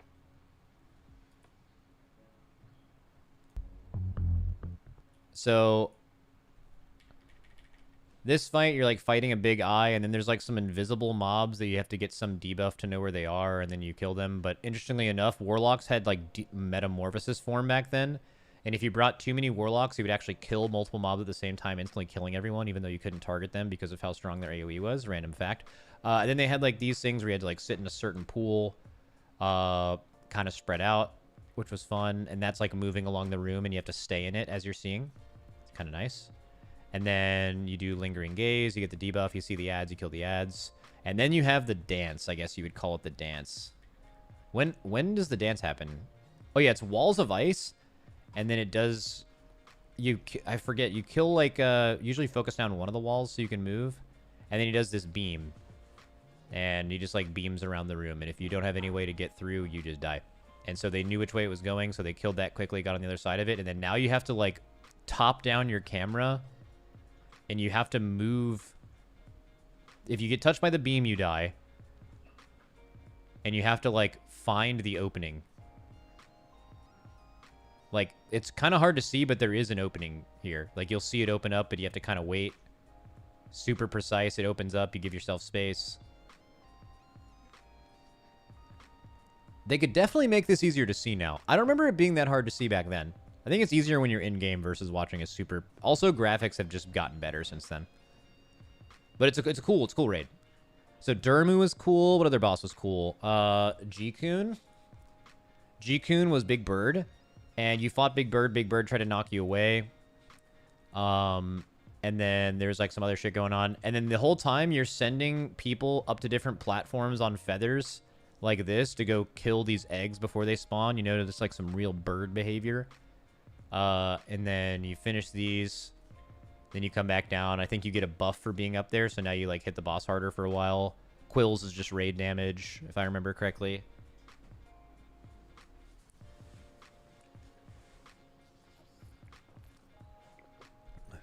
It's nice. G-Kun's a nice early boss. A lot of you guys probably know of G-Kun because of mount farming. Primordius was weird. I don't even remember if Primordius was good. I think Primordius falls under the weird category. Also, Moonkins will be fucking incredible at this fight if it's hard. Insanely good. Current Moonkin is like the... Look at this. Hey, guys. Guess what? All these fluids are trying to reach the boss, and if they do, they're bad. Guess what class in the game right now would be extremely fucking good at killing all of these very spread out targets? Which class will be good at that? Okay. Then we have Ironquan. Which, I don't know if this was on their first pull, but this is an interesting fight where on the very first pull that you pull Ironquan, you can pull all this fucking trash with it. And it counted for logs, too. So, like, you needed to kill Ironquan on the first pull of your raid night every week, so you could get, like, 100 mobs to AoE on top of it. Similar to Nazgrim, too. Okay, Ironquan actually kind of stinks. I don't even remember how this fight works. It, like, separates the room a little bit. You have to get the lightning spear away. Oh yeah, isn't there like a second one that comes down at some point? Like you're fighting the main guy. Dude, I don't remember this at all. I don't think this is a super hard fight. And then the next fight after this was Twin Consorts. Maybe that's what we'll do. Maybe we'll go through some of the raids today. This sounds fun. Twin Consorts was unbelievably overtuned. It was like unkillable actually. And was eventually nerfed to be killed, and then it was quite easy. I don't even remember how this works. That's good. I'll find out Natty when it's time. And then Lei Shen, you guys already know the deal. Absolute banger. Depending on what side of the... Dude, the flashbang transitions are crazy. You can see what... Each one of these corners is tied to a boss ability. And he has like 4 main abilities. You end up overcharging it, which also makes that mechanic harder, so it's kind of like a build-a-boss. In the last phase, your 2 most overcharged conduits are not usable, so you only have half the playable space. And you can choose which 2 abilities you want to be the hardest. And yeah, so I don't know exactly what the, in quotes, meta will be for that, but there's a lot of ways to kill this fight. That's pretty fun. And then you like have a little intermission phase where you spread out into different quadrants and deal with some stuff. It's pretty fun. Ra-Den, I imagine they'll have again. So I really wonder how they're going to do Ra-Den. So how you used to do Ra-Den was you completely ignored one of the phases by instantly phasing back to the other phase. And then you just did this over and over again because the other phase is like pretty much impossible. Raden is remembered, OG Raden is remembered as like a really shitty fight because you like kind of just didn't do the fight as it was intended because it was so overtuned. But because of that, it was just like a weird, hardly tuned boss, like tuned to be difficult boss, that you just kind of powered through. But like this fight, where it's designed where you rotate between the two phases, was actually quite a good fight. So it'll be interesting to see is whether they tune Raden or have Raden be killable in its form where you just spam the same thing like you used to, or I wonder if they'll recook it so, or nerf the other phase to where you're actually incentivized to do both of them like you used to. No way they keep the limited attempts. No, they'll remove that for sure. Limited attempts are just a terrible idea. There's nothing good about that. Jinrock the Breaker. Really, really cool first boss. Pretty easy too. Horadon, you guys have probably farmed this for the mount, but also a pretty cool fight. Very different. Ad killing fight while also moving the boss around the room and cleaving it and then killing it at the end. This is actually one of my favorite council fights. Probably one of the best versions. This one, Ascendant Council, and Council of Blood are probably like the 3 best council fights that they've made. This one was pretty interesting. Not going to go super hard into it. There was a literal turtle boss in here. Where you had to like kill some bats, kill some crystals, spread out, and then you like had to throw a turtle shell to stop certain things. I think you had to, so the boss was just casting Stone Breath, and you have to kick a turtle into his face to stop him from one-shotting everyone with Stone Breath. Pretty fun. Then you AoE some bats, pretty easy early boss. And then Megara, which is like a 3-headed snake thing. Also pretty simple, easy early fight, but pretty cool. Alright, let's look at Siege. Does Method have a Siege of Orgrimmar playlist? Method Garage. Is it part of a playlist? You got a young playlist in here? Does not appear so. Very sad. I want to start from the beginning, though. What's the first boss in here? Method, Su something? TSU, Tsunami, Su, Immersius? Okay, Immersius.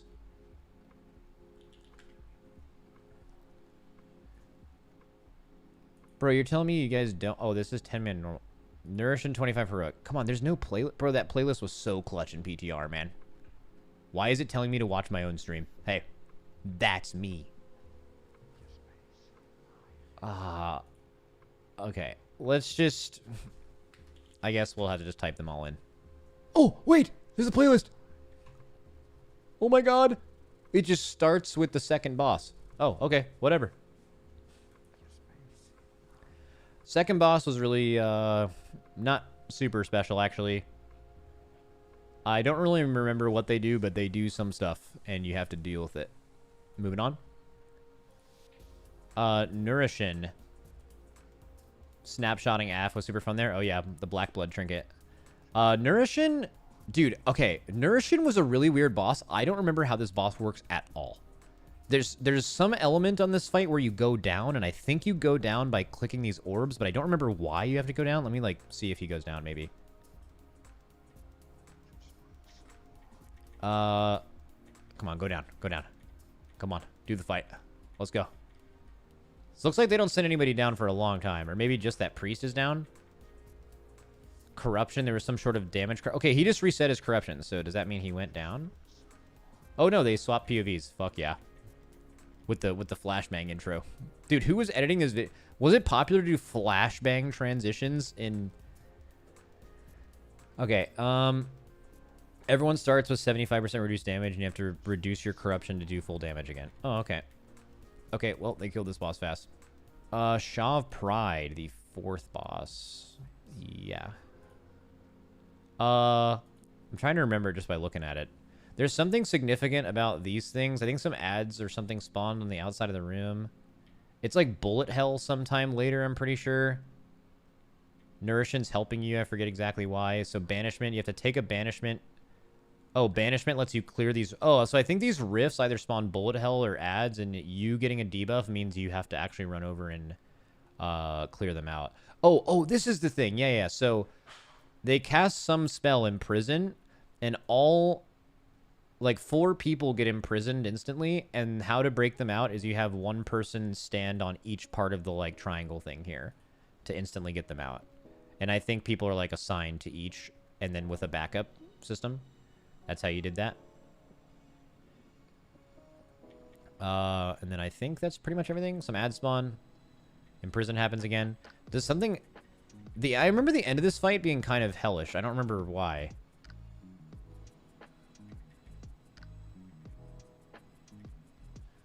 It does not look to be very hellish. Does it ramp with ads? I mean, they're just like killing it as they're dying here. Probably an early pull. Oh, the Razor Naga.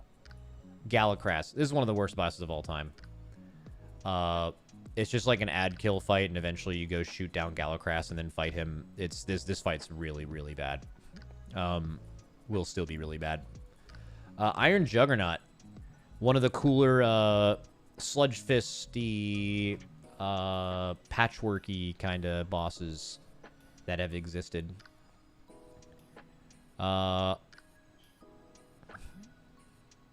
Let's see. That fight was dog shit. Yeah.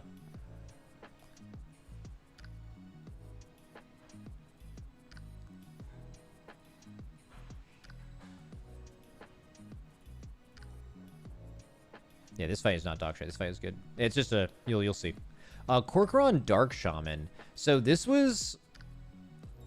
Okay, so when you had the Shaman next to each other, they did, like, giga increase damage, so you were supposed to kind of split them up, but I think it's only when their dogs die. Like, you kill their mounts initially, I believe.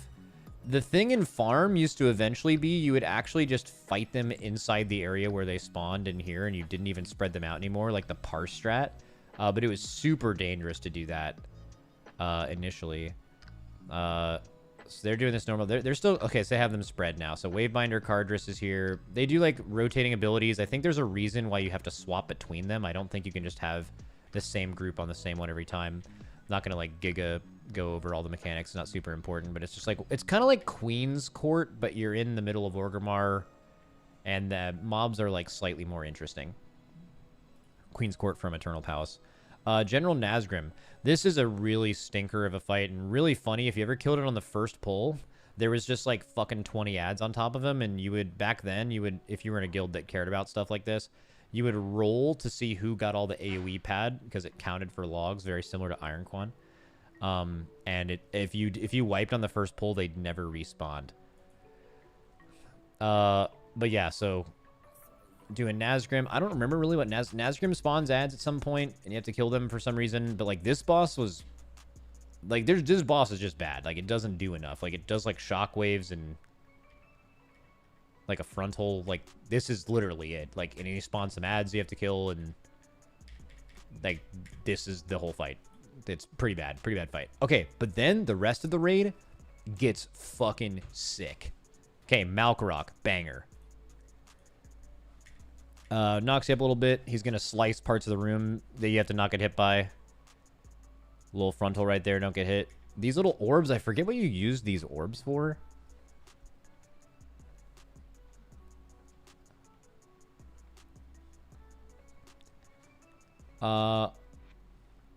Remember less is more. Yeah, this was also a raid famously where, like, even us, we were duality. We ended up getting, like, world 11th in this raid, I think. I think we raided 5 days a week, 5 hours a night. And we killed in our first raid spoils. So we killed everything up to spoils in one day. So like these bosses all got cranked. The difficulty didn't get hard until the end.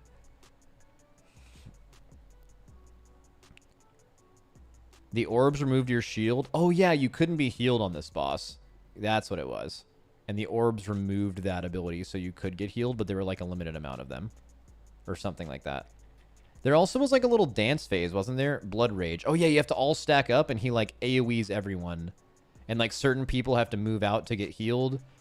So like, oh yeah, so that's the thing. So like he goes into Blood Rage, and I think he just basically does this big attack that's shared with everyone in it.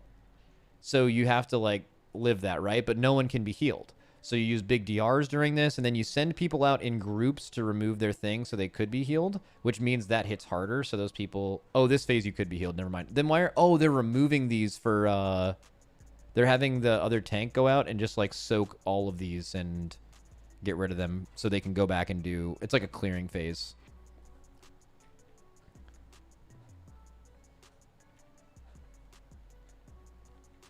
Okay, anyways, Malkorok dies. That's the first boss that got pretty good. Now, spoils. Now, if I were to tell you that they made a boss where you, like, clicked boxes to spawn mobs and your raid was split into 2 separate things, you would probably be like, all right, Max, there is a, like, 99% chance this boss is dog shit. This was one of the better bosses they made in this raid. Super fun to do. Different strats. Every guild at the time, because again, no videos, had like totally different ideas as to what order and what combinations of mobs they wanted to deal with. This was a super fun fight to progress. I wonder if it'll still be... Actually, I think it definitely will still be that way, because I don't think anyone remembers exactly what you're supposed to do. I also imagine it'll be a little bit different. But yeah, absolute banger. Love this fight. Somehow this fight was great. And then after that, the bosses get like iconic. Okay, so they don't have Thok on here, which was Big Dinosaur. Maybe I'll have to search for that separately. Let's...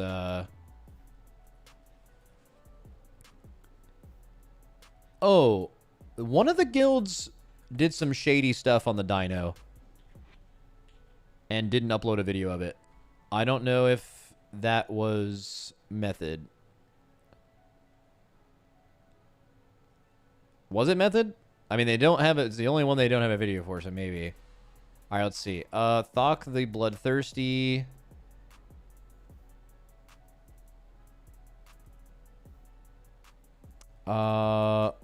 Heroic. Someone will have a video. Oh no, Sparkhugs has a video of his PV, and he was a Method. So that's I made all that up. Okay, so Thok the Bloodthirsty, 25-man heroic. You start, he like hits your tank real hard. He has a tail lash. You have to be on the side. Does a screech. I think that does interrupt your cast too, if I remembered, which is I think when all bosses do that, that's super annoying. What happens here? So right, oh yeah, so does ramping, this is what it does. Okay, so the boss does ramping damage. So he starts screaming more often and for more damage. It might not be more damage, it might just be more often, or maybe it's both. But either way, you could only stop this ramping AoE damage by pulling him to one of the sides. So like you can see their raid frames at the top, they're like giga milking it as much as they can. And there are only a certain amount of cages you could open to satiate his rage to like repeat this, and then he goes into like a chase phase. So it looks like they just use Smoke Bomb. He doesn't have a list of everything else, but they're probably running out of stuff. Okay, they just did it. So they just spawned one of the crates. They stopped the AoE damage. They spread out because he's going to fixate. If he reaches you, you turbo die. I forget how you stop the fixate. You probably like... He just eventually changes. I don't really remember. But then yeah, so they have to like kill this ad during it, and the ads that you get are totally dependent on what cage you open. They all do different things. And then once you kill the ad, I think he goes back like there, or maybe it's a timed phase, or maybe it's based on his energy, I'm not sure, but he goes through just like a full fixate phase. So they're done with the ad now, so they're just doing boss damage, and they're trying to not die.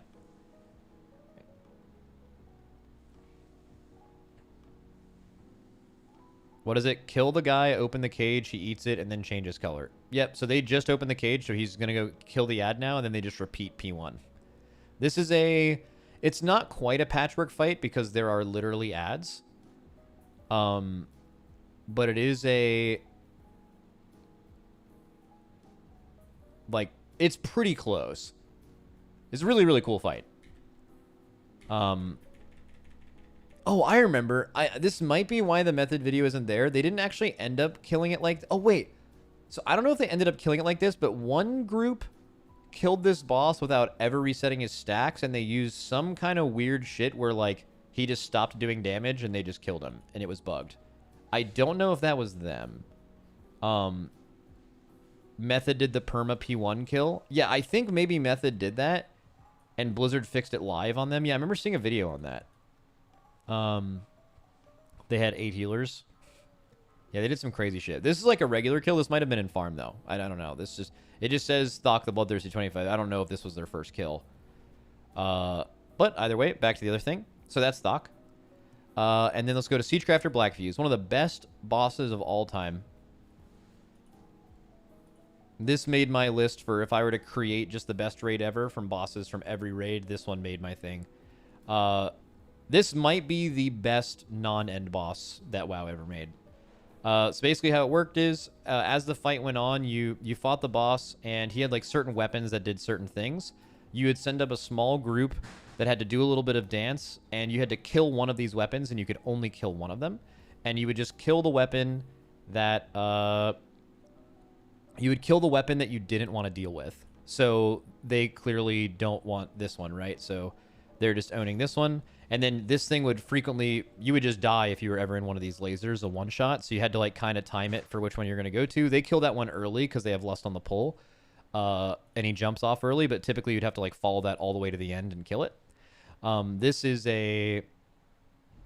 Then you go back to the platform. The boss has like a few static mechanics. It like throws out a saw blade at you. If you guys have ever used the weak aura called Saw Dingo, and basically it was used for like 8 years after this, and all it did was just when the boss targeted you, it just popped up on your screen. And it would like just show that the boss was going to target you with something. That was created from this boss. It would target you with this saw, and the only way you knew is because it would actually target your character. So you could either have a weak aura for it, or you could just look at his targeting thing. Okay. Launch Saw Blade on him. And then now the weapons come out, and you're going to see some of the mechanics. So you're going to see the fire coming down. I don't think they got the shockwave thing. Oh, they have this ad they have to kill. They have crawler mines. If those reach the boss or the people they're fixated on, I think is what it was, they would kill everyone. So you just had to like kind of kill them on their own. Now, again, this is like the part of this where I should show off that multiple guilds did this differently. So like this was Method strategy, but again, the top 5 guilds didn't stream. So if you look at Midwinter strategy, they weaponized Tank Vengeance. Midwinter Siegecrafter. They weaponized Tank Vengeance. So they had they spawned the crawler mines, but they tanked the boss where they spawned, and they let Tank Vengeance kill the crawler mines before they ever got to anyone. So like if you look at like right here, you saw how Method was like killing all the crawler mines like away from the boss, and they were tanking it literally on the other side of the room. And this you see this shockwave thing you have to dodge, kind of like World in Flames. This was a weapon that you could choose to have or kill.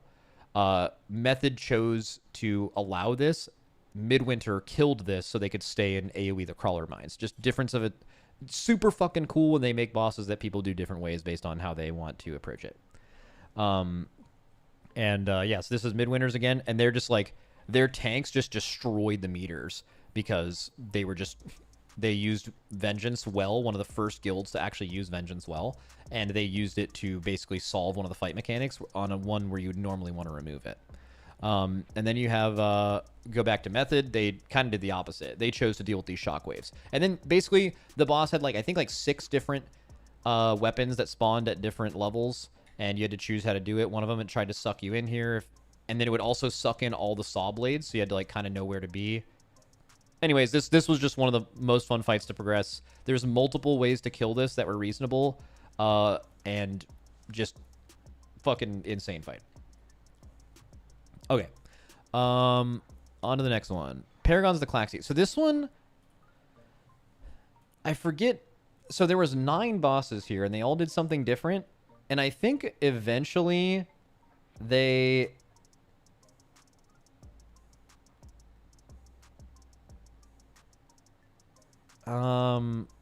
eventually they were all static. But for a while, they, like, rotated randomly, didn't they?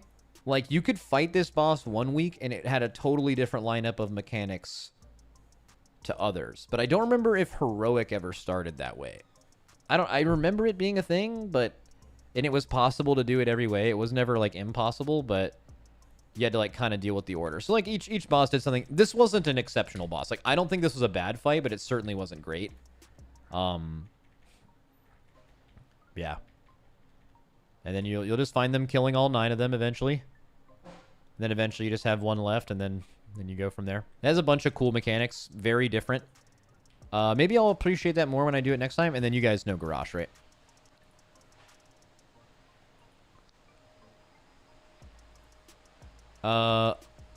Kill some ads. This is 25 Heroic. 10 Heroic is probably more relevant, because, like, what would happen in Garrosh...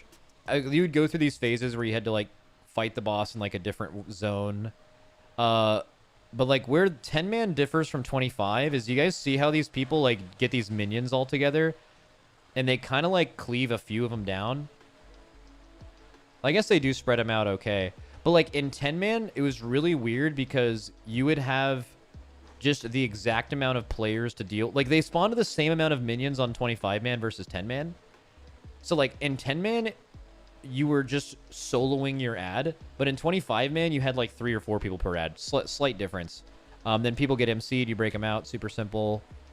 You go through another transition phase. This time you're... Oh, no, they pushed to P3. Where you have to get the boss to, is it 10%, 5% where he phases? And then you go to the last phase where you have to have... What you had at the time was you... Who's going to be good at kiting Iron Stars now? So usually who you used to have kite Iron Stars, I wonder if they'll show the POV here. They did. There's Asheville. So Asheville uses rocket boots, but then remember Rogue's Head, was it Burst of Speed? Or something? Like, they were really hard. You couldn't be too far from it. So, like, you can't just, like, book it.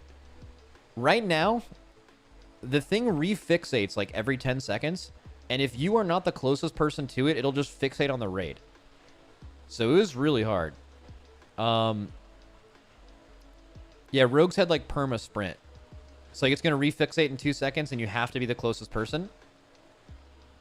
There you go. He got it again. And then you had to kite it in an exact timing to where the boss would cast a spell and then you would hit the boss as he cast it to interrupt it. It's called Manifest Rage right now.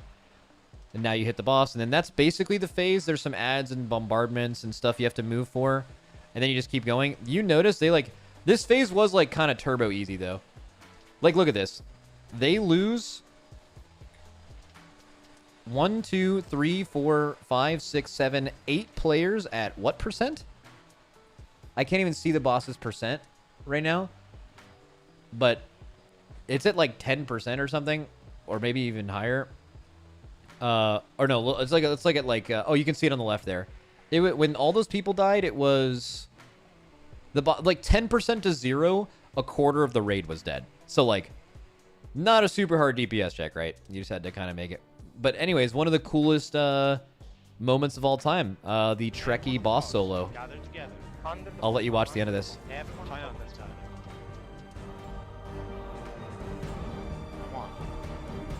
Well, we're standing on fire.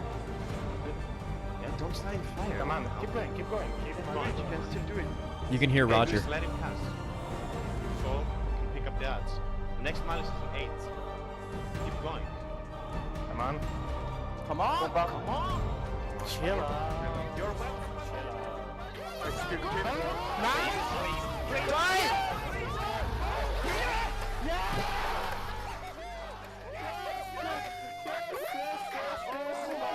Dude, Trekkie's the only one alive, dude. Dude, we had one of those. Dude, we killed Jaina with Lip. Limit Jaina. But does it show Lip's POV? Everyone personal, everyone health.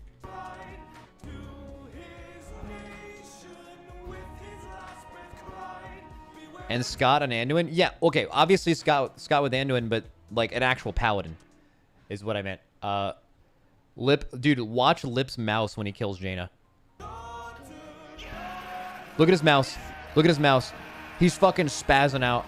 Look at his mouse. He's freaking the fuck out. He's actually fucking like spazzing. He was so hyped. That's so cool. Same position on the frames too. Wait, is that true? Oh, it is true. Same exact position on the frames, yeah. This is when we realized how weird Now was, by the way. Every single time we killed this wall. Where's the wall? That's in the fuck. Well, yeah. I had like an old mic.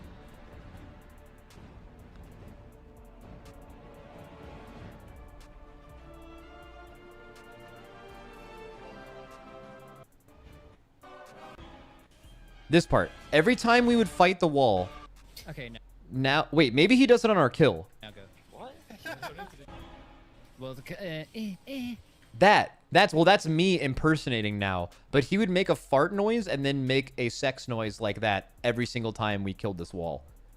And then okay, now. the first tier he was in the guild, by the way. Just fucking yeah. Okay.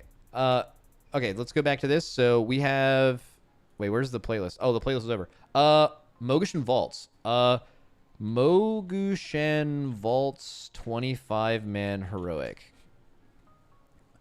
Now, if Method has a playlist for this, I'll be so happy. Maybe not though.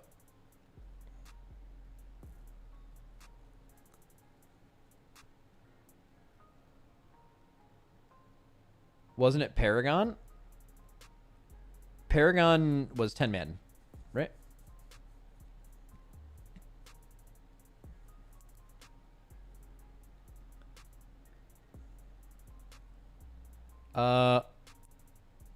Method, maybe? Maybe I'll just type Method. Oh, here it is. Come on, playlist. No playlist, I think. Let's start from the beginning, though. What was the, stone something?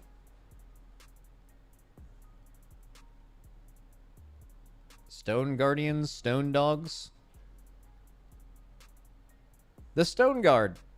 Yay. Dude, I don't remember what this boss does at all, but this boss definitely stinks. If there's one thing I know for sure, it is that this boss is not good. I don't remember anything. Yeah, there's some like shit you got to do with these squares and bro, I don't know. I don't know what goes on here. You just like cleave some ads down. I'm not going to look too much more into it than that. What's the second boss called? Method versus Feng. Feng the Accursed, was that his name? Yeah. Oh, this is a fat boss guide. Oh, here it is. This one he had different weapons. Wait, is this like this is kind of like the second boss in Amir Drasil, but a long time ago and pretty different. Agira, yeah. Like where you choose his weapons. I think this boss was way better than Agira though. Like way better. This was a pretty cool fight. Okay, you get the idea though. It's an early boss. And then Garajal.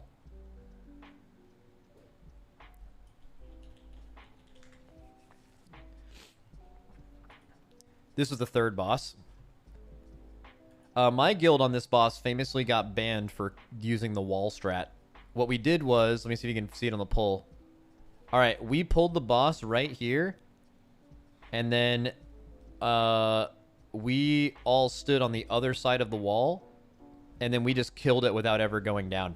It was hype. And then we got banned, which was even more hype. Okay. And then Garajal Spirit Binders, we're doing it. I think it's like...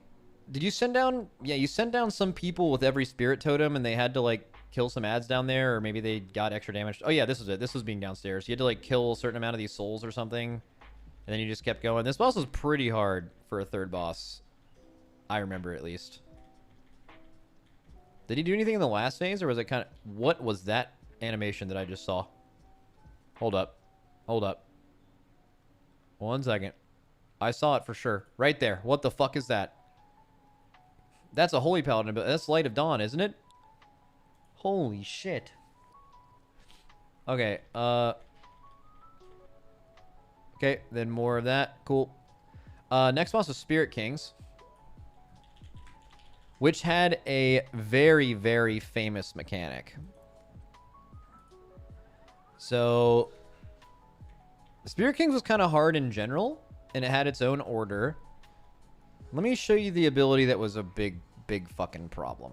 Oh, this is it. Impervious Shield. The boss is going to cast Impervious Shield, and if you hit him with this shield, you had to untarget the boss for like 2 full seconds. He would kill everyone instantly. And the only thing that was weird was Hunter's auto... Everyone else's auto attacks would not actually proc his shield. But you see how he untargeted the boss there for like a full second? Hunter's auto shots would actually blow it up. So like Hunters were really well known for being the people who most likely were to fuck up this mechanic and kill everyone. Although I want to shout out a Red Pally I played with at the time named Cybrix, I think. And he kept fucking wiping us to this. And when we asked him why, he kept saying that he had it queued up. He queued up his judge already. He couldn't stop it. Like, guys, I didn't press it when it was up. I had my ability fucking queued. Like, that's not how that fucking works, man. Or if that is how it works, fucking stop queuing it up when it's casting. Like, look at the cast of this thing. Like, hey, you know when you should not queue up a spell? Fucking right now, when it's casting this thing. You just fucking turn around. Alright. He exactly remembers his name? Oh, absolutely, bro. Happened a lot. Alright. And then you just keep killing these bosses. You dodge these things as they go across the room. And then you kill boss. Kill boss. Nice boss kill boss, right? I think there was maybe something intricate at the end. Like, the last boss was, like, kind of... Meng was the last one, yeah. And you had to do some wild shit. I don't know. They killed it pretty easily. And then one of the most visually cool bosses in all of WoW. Elgon.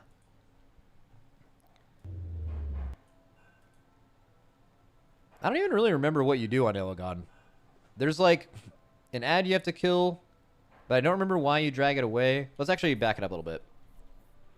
So you pull Elgon, and then, like, the intermission starts, and, like, the middle goes away, and you, like, die if you cross these things. You have to spread your group out, and you have to kill all 6 batteries. And by killing all 6 batteries, you restart the phase. I think you take ramping AoE damage, or these ads spawn infinitely. They also, like, hit really fucking hard. I know they had to be tanked. And then you eventually pulled them back together. Phase 1 started again. You pulled them all. You AoE'd them. Maybe when they died, I think they did, like, an AoE around them or something. Yeah, you see that little lightning? Oh, no, that's them spawning.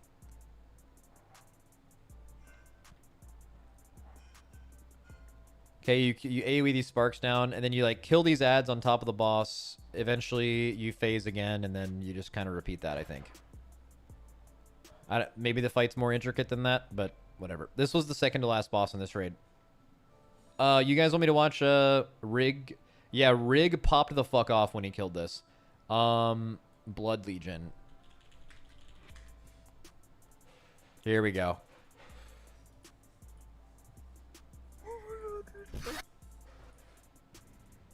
We'd get below if you just took below Healthstone. Focus, we got this. Focus, we have plenty of time. Oh, they have some focus up, guys? Repot. Have I raided with anyone? Oh, Rig's, like, super quiet because someone's, like, sleeping in his house. I remember about that. Have I raided with anyone here? No. Zoomkins works at Blizzard now, though. I had a great conversation with him at BlizzCon, actually. I played with Brightleaf very briefly. He joined at the beginning of Limit. Never played with Ararat. Soy is one of my best friends. He lived with me for a while. And super sick player. He also came back to Limit at some point, but never actually ended up doing a tier with us. Truefire, obviously. Truefire was the founding GM of Limit. And then quit. Bushino, never played with him. Rig. Who are some of these guys? Sinner Mighty. Never played Sinner Mighty. Oh, I played with Diggs for a long time. Why is Xeris not in here? Maybe he just wasn't in on this boss. Repot. Just spam taunting. Alright, here we go. Dude, the light of dawn. That's so insane that looked like that. I don't know.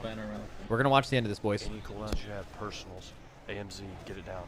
Oh yeah, the end of this fight is like a kill the boss before it kills you kind of thing. Those are always hype. Trank, allspice trank. Tricks up. If you can heal. Death strike, death siphon, I don't care. Do it. Tranking. Come on. Bubble. What's up? Bubble. Yes. Come on. Alright, and now everyone's dead except for Rignaros. So many dots. No. I got Please, bubble. Vanish. Rig said, I got it. Purgatory still. I got this. He's saying, I got this. Come on. Also taking this thing. Come on. Purgatory still. 3 seconds.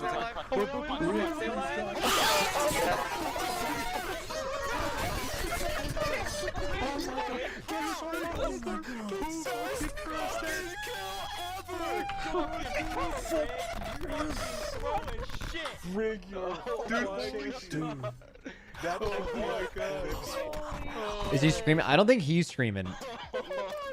You just did 2% of the boss by yourself. Oh my god. Dude, that's how we felt when Scott killed it. Dude, that actually makes me want to fucking watch that. Hold up. We're going on a little journey. Liquid Anduin kill.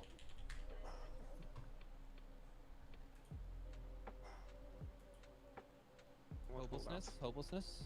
You guys are gonna need to clear again. Yeah. Whenever you guys want to do it, it's up to you. You can communicate it. You can do it whenever. Who you gonna res? So You can get me. I can keep healing myself. Yeah. He needs to be a healer. Take. Yeah, probably a healer. It needs to be a It's healer. about me. Res Then. Rani. Take. Res me then. Does Rani have bubble? Yes, I do. Res Rani. Res Rani. Have to use everything. Just bubble right away, Rani. So, when we decided to res Dryny, I don't know if that was the right choice. I think it was because he had bubble for the cast. But, like, one thing that was making this easier was that the boss wasn't casting. The boss can't cast these Dark Stars on tanks. But once we res Dryny, he started spamming them on him because he hasn't casted them in a while. It's like, while, yes, he had bubble, it was also like he wasn't going to... Like, I wonder if a DPS with an immunity would have been better. Because, like, his healing I don't think really mattered. Maybe I'm wrong. I wonder how long he lived. He rezzed and bubbled. The boss instantly cast on him. Keep them alive and just dodge, okay? And then, like, his bubble ends. And I don't know how long he lives after his bubble, but, like, he has so many stacks. Oh, he sacked Scott, too. Oh, he's so dead. See, sacked Scott with deep... Wait, he's living. No. It's okay. Just watch Scott. Dryny's gonna die. I'm gonna die, I think. Come on, You Scott. got this.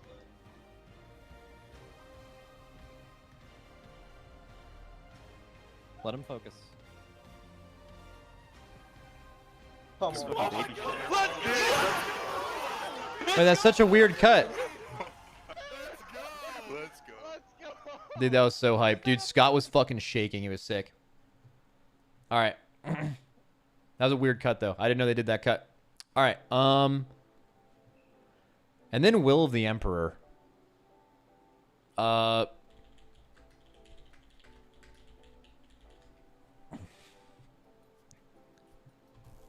This is definitely not one of the best fights of all time. Oh, the fucking music though. Hold up. Lagging a bit. Hold up. All right. So you had to like AoE these ads as they came in, and what some guilds did was they like permanently Ring of Frosted them and then like Giga AoE'd them later. And then like these bosses eventually came down and you had to kind of do both. And then the bosses had like a little dance phase that you had to memorize. I'm out of potion. So I'll let you watch it. So the boss does this little swipe and then you see that he's going to swipe there. If you get hit by it, you die. I'm out of potion. I can't do anything to that though. He stomps, you get away. It's hitting. Yeah, I am. I don't have any instants on. All need to die, the though. rocks are soaking the neck. Which one do you need? Well, I'm gonna use the other one then. So this was melee that had to do this, and the range just cleaved in between. You want me to trade you? fine. I'm gonna use the other one. Thanks, damage.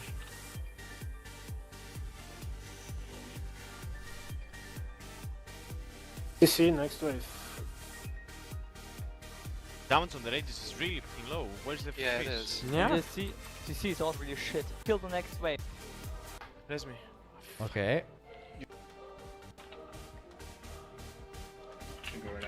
Oh yeah, now they're rooting these things. Yeah, I don't know. This boss is whatever. And then eventually, it's like also look how long this fight is. 13 minutes. Turn it, please. Go for the boss. This boss stinks. I would stun. I forget. This boss fucking stinks, man. Ignore the scourges. T14 wasn't that good of a tier. T14 had a lot of very high points. This was not an awesome raid, but it was fine. Let's look at Heart of Fear, baby. Method, Heart of Fear. Please tell me this is when you start making playlists. Oh, yes. Thank you. Alright, this was by far the hardest first boss of all time. And it had to be nerfed in an insane amount.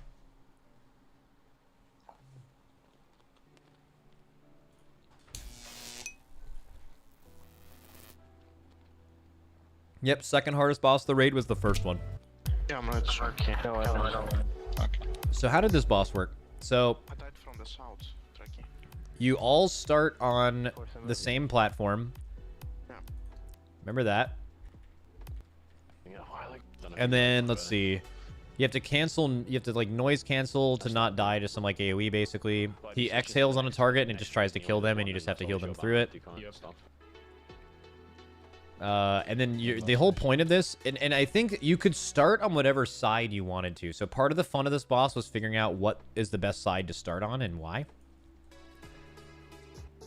UI meta was so different. Yeah, people had way worse UIs back then. Obviously, things change with time. Yeah, all the time. Mop UIs were pretty legendary bad. And then like, so some of your group is going to go follow that boss where he left because he's going to go to his own spot. And some of your group stayed to deal with the echo, and he will leave an echo of whatever he did on that platform, and that ad just has to eventually die. And then you have to do a dance. Is this the side you dance? I don't think so. I think this is just the Force and Verve one. And then you have to make your way across while dodging attenuation. This is what made this boss hard, and you'll kind of see at the end. So all this stuff would kill you. You had to finally make it across. Okay, now you're fighting the boss again, right? After the group finished off that echo. And now this is the dance platform. I'll just let you watch this.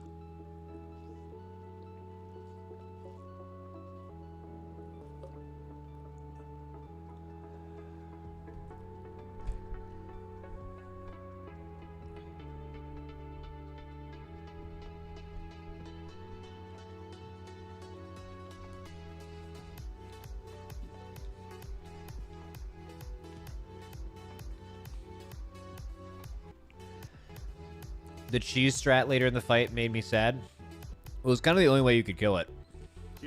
This was actually... Was this pre-nerf? Well, there were multiple nerfs, but I think they might have nerfed it before anyone killed it, but maybe not. This might have been pre-nerf. I used my silence shield before Didn't last phase respawn all the echoes? I don't think that's exactly how it worked, but anyways, they're finishing the echo of attenuation. And now they have like some kind of MC platform. I don't remember this last platform did. Clearly it MC'd some people, but I don't know why. Anyways, so you got the boss, and then now you'd go to phase 2 after you do the 3 platforms. And this is where shit got extremely fucking real. They just lusted. The skeletons? Oh yeah. Yeah. Many people died here. Alright, attenuation.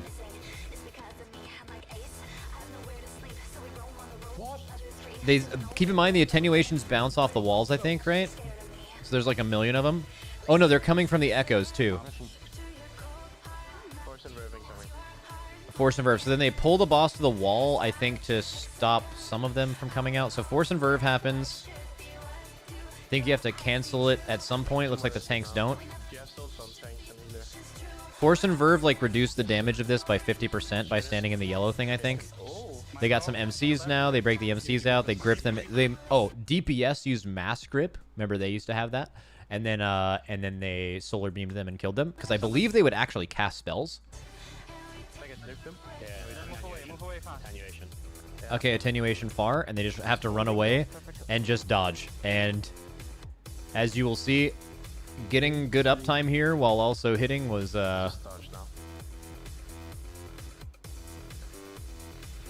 it gets harder too. How the green slow shit. So yeah, so get it behind the boss when we can because of Minecraft. What's the green? 2 greens. Force inversion. Oh, I think that tank. Oh, let's bark. Let's just bark then.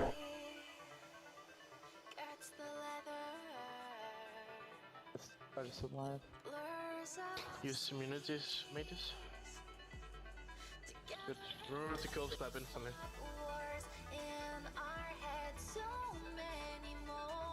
Next, get it behind the boss still. We might get them. Watch the greens. Red. We can just grip Free the for all, dodges how you want. I died. Use sultan. Still have shield wall if I need. Yeah, I have double.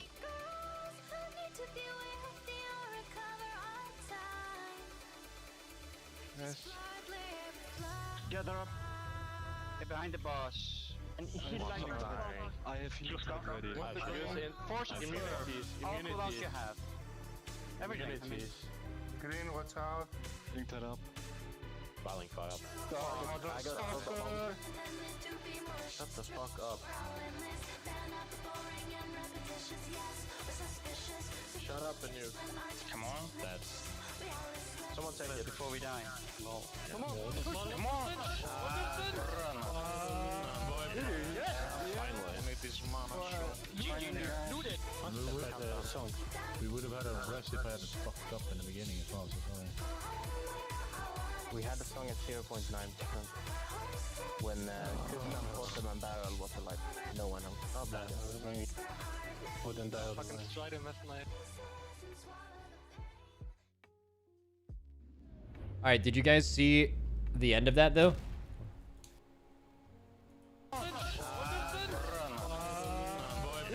Dude, it's no. Sorry, I had to. They were done cleaning, so. There was a way crazier POV of this. I think it was from Blood Legion's mage. But yeah, super hard boss. Anyways, next boss was Blade Lord Tyak. Like kayak, but with a T. I don't remember what this guy does. Let's all remember. So there's some tornadoes. Oh, I remember at one point you have to walk from one end of the room to the other. But I don't remember why. Tempest. That's when we can get down. Okay. Stay at the door. If it's on me, then I'd gather. Okay, so Unseen Strike, you have to spread because you don't know who it's on and it cleaved people around you. Stay on the west side. I'd gather. So, or no. Getting on top of the bus again almost. Yeah, you were. No, that's not what it is. So I don't know why they pre-spread. They pre-spread because you stack to share the damage of Unseen Strike, but I don't know why you're not pre-stracked. Maybe it's because of Tempest Slash. I'd gather. Oh yeah, and it slashed in the direction of their back, I think. Getting on top of the bus again almost. Yeah, you were. Move a bit away from the bus. Dude, they're yelling at each other. I love this. I'm in range. All right, show me P2. That's all I care about. I just want to see P2 now. You have to run away from Blade Tempest. West and not the other side. It's like... Okay. Come on, where's P2? Unseen Strikes. Didn't move back. Yeah, it's fine. Spread out. Maybe you... It's at the end of the fight, isn't it? I'm gonna keep going. Alright, Oh, here it is, phase 2. It pulls you all into the middle, and then it makes you turn into a tornado, shoots you to the other side of the platform, and then your entire group just needs to make it to the boss. Dude, I love this. This must have been like their first pull or something. Dude, I love chaotic raid comms. And then they need to heal you while you need to like beat the boss's shield to be able to kick him or something. What? What? And then like once you get past it, and now it does raid damage, and you have to just like get the big Spirit Link. That Spirit Link is big as shit. I don't have any cooldowns. No, it's fine. Decoy you use the burst to allowing fire. Yeah, it's a budget bridge from Antorus. Exactly right. On the bus roll. Also, He does it again at 10%. Oh yeah, he does it the other way, and then you kill him. That's fun. Yeah, kind of a meme. Just a little meme second boss, that's all. And then Garelon. Garelon was really cool. Big bug. I don't remember why, but you kill his legs for some reason. he won't take this. I don't think it's to determine where he moves. That's it's not like the Firelands boss. Crush. I don't remember shit about this fight. It was definitely a lot harder than the second one. The legs took 200% damage and they shared XP. Okay.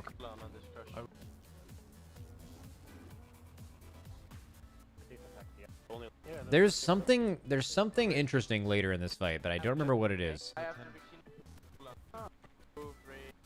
Oh yeah, I think if you ever stood directly under him, you instantly died in that little purple circle. Yeah, I don't know. I don't know how this fought. I don't remember. Okay, Windlord. This one was like an ad killing fight. Remember a bunch of ads on top of Windlord. I also think that this was the first fight where tanks got a ton of vengeance and like just slammed the fucking tanks. Not just, yeah, that's true. Rain of Blades, can you zoom? Okay. Rain of Blades. I don't remember that. Why that mattered. Was there anything this boss did that was interesting that I don't remember? It's kind of just like a. It's kind of just like a fight.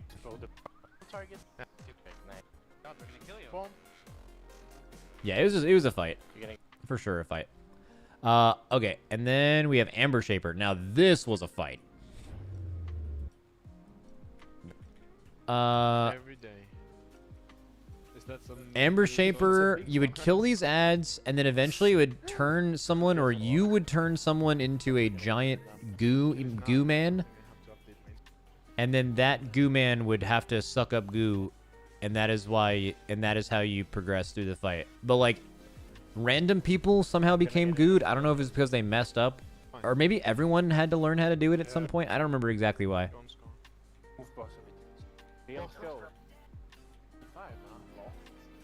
Is it random? Oh yeah. So you just have. There it is. So you like kill. Yeah, I think is this the. Is that someone? Or no, you turn into that later, right? Or is that someone right now? I forget what it's like when you're. Oh no, Infa's a goo man right now. Look, Infa right now is goo. So he had to suck this goo. He's like sucking goo up. And then he eventually becomes a big goo man. Kill the Ambers, guys. And like if you didn't suck goo every like however many seconds, you would get MC'd. And then you get bigger and bigger. Oh, now there's multiple goo men. And you each have to do the same thing.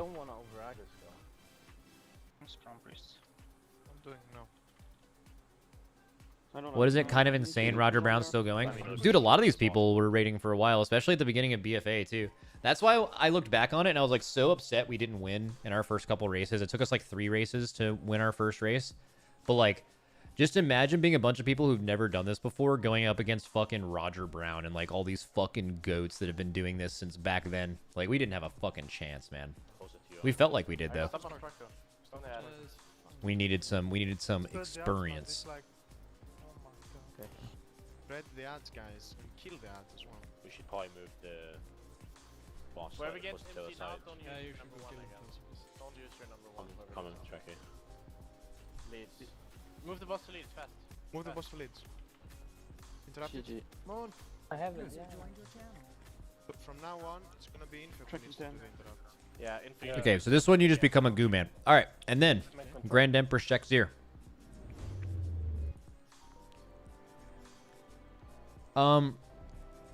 Definitely a lot of stuff happens here. I don't remember shit about this fight. Boss was hard though.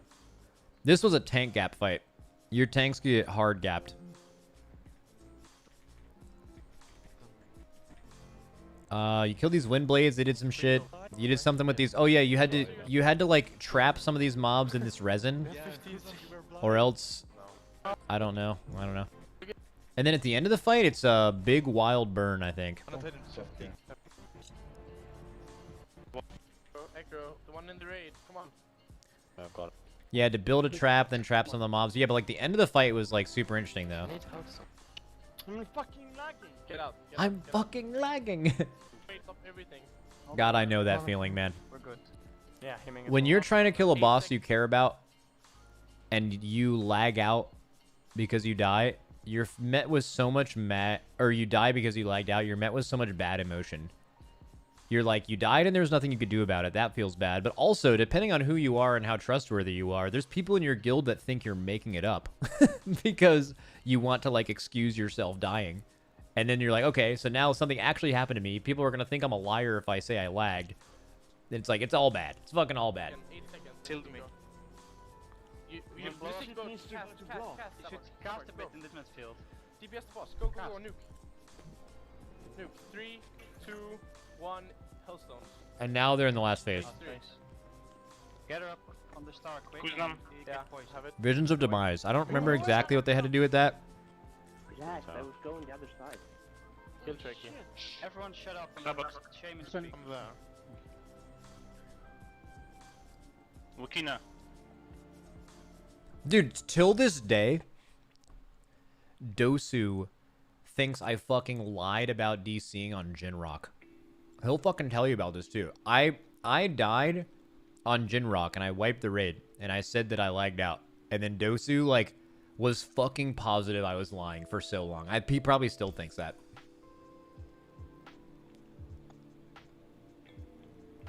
I just fell right now. One more. Bro, I've been raiding with Dosu for so long. Or I've known Dosu for so long. Even Trill, bro. I've been playing with Trill for 10 years now. Or that was when I first played with Trill. This spell. Nice. Consuming Terror. Sparko. Heart of Hair. Max, isn't that the first boss? Who cares about a first boss wipe? I don't think it has anything to do with what boss it was. It has to do with, like, bro, if someone that you played with wiped the raid and you thought they just messed up and they said that they lagged out and that's why they died, you would remember that forever. It's the Embrace if you have it. Doesn't matter what boss it is. One, push damage. Visions in 1. Heart of Hair. Consuming Terror, move. I have vision as well. I think normal people would get over it. You do not know Dosu. Spell, right.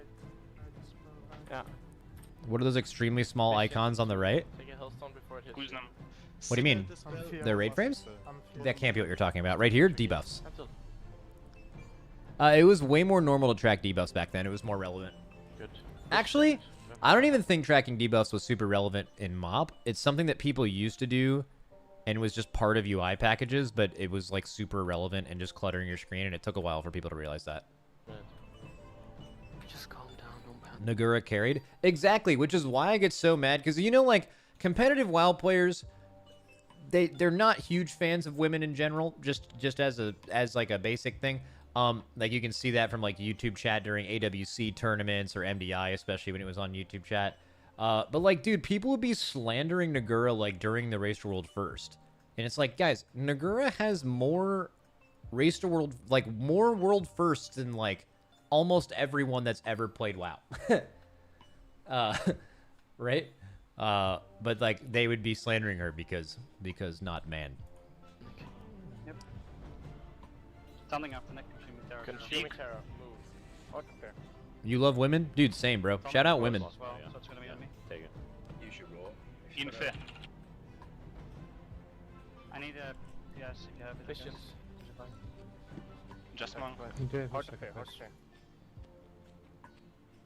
Hellstone should you need. Perfecto, yeah. Just take a Hellstone. Take a Who's Hellstone not? on me. Yeah, on me. You check. No. Advantage go? Fine. No. Visions. Consuming Terror, move. Behind the boss. Behind the boss. Actually, bro, Alright. if we're going to watch this kill, we're going to watch it Blood Legion. Blood Legion got world first here. This was the last NA world first end boss kill until N'Zoth.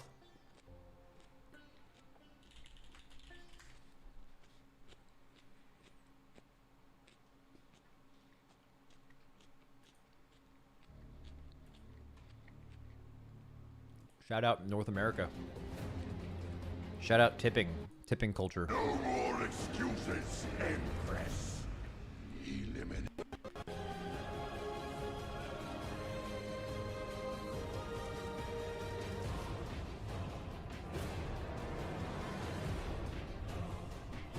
Oh, this is actually kind of interesting in UI history. So this is a player called Affinity who was part of a extremely historic and funny situation within Blood Legion during High Maul, one of the raids in the next expansion. But he was like one of the first modern UIs. Like, look at this. This is pretty close to something you'd see in 2024, like way closer than that other shit we've been looking at recently, right? Like, it's got all of his important buttons. This is what he's looking at, and then he has his he has like the things here. He's got like a pretty basic thing you'd see nowadays for, I think that was Fear Ward. He's got like the raid cooldowns on the left. Like, you can see the inspiration. Like he was one of the first people to make a UI like this, and it was really popular, and a lot of people used it after that. What was the drama? I'm not going to get all the way into it. Just know that there was, like, I forget exactly who did it with who, but like someone was dating a girl in the guild later, and then that girl, I don't think there was any cheating, but I think she just left that guy for Affinity. And then in High Maul, both of the guy that she left and then Affinity and her were all in the raid. And then I think they ended up leaving the guild afterwards, but then some logs got leaked. And basically the guy who took the girl, which I think was Affinity, I may be getting this wrong, had like, when it looked at his targeted healing over all of their attempts, the girl, who was a class that didn't need a lot of healing, was like #1 incoming healing by far. So he was just like pocket healing his girlfriend. And if you looked at like who he healed the least, there was the guy that he took the girl from. Like, he just wasn't healing the old guy. Some fucking hilarious ass shit.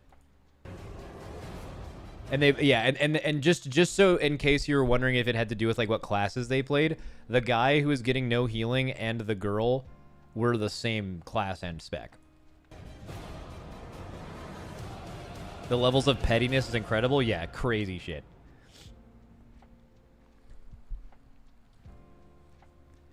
All right, come on. I want to hear these screams, baby. I want to hear these fucking screams, baby. Everybody help me guess as much as you can. This is mine. As far as get out. Give timer for Wait, does my girlfriend secretly hate me then? She always lets me die when we do Mythic Plus. Yeah, that's a sign.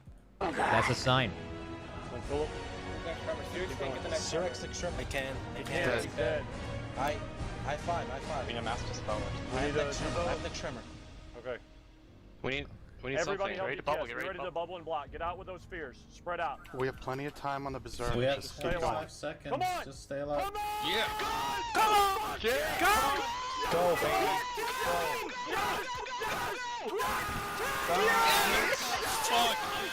Dude, they're so hyped. Okay, that's super funny. So they played the boss's like dialogue when it dies there, but I actually thought that was someone nerd screaming, but like a demon came out of them when they did it. Listen to this again. Like right now I'm like, all right, sick nerd screams, and then this happens. Fall limp and I'm just like, oh bro, that I holy before shit. me, wretched. I just thought it was part of the screams, you know? Very similar. I had a similar experience with the song Man of the Year. Have you guys ever heard Man of the Year by Schoolboy Q? Absolute banger. Fans of the move will know it for sure. Here, I'll play it real quick. Here. Or I'll play this part of the song that I want you to hear.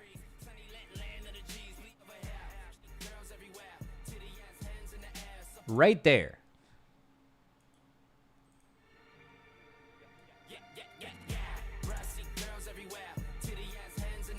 So it clearly says this. Here. Open up a notepad real quick. It clearly says titty, ass, hands in the air. But when I heard this as a kid, for some reason, there was no commas and there was a hyphen in between titty and ass. And I couldn't unhear it. I'll play it for you again.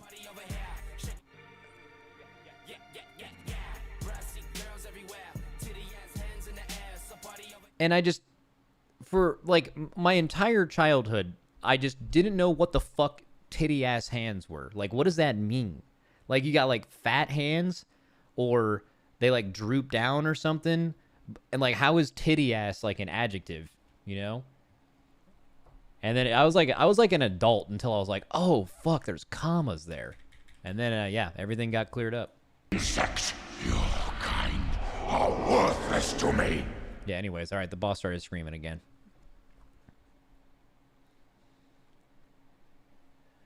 All right. That's hype. Okay, so that's that's almost every single boss from MoP. We have a few left. Terrace of Endless Spring, Fallen Protectors, which was also very interesting. Oh, not Mogush and Vaults, but Method versus the Fallen Protector. No, wait, it's not called Fallen Protectors. That's the second. It's called something.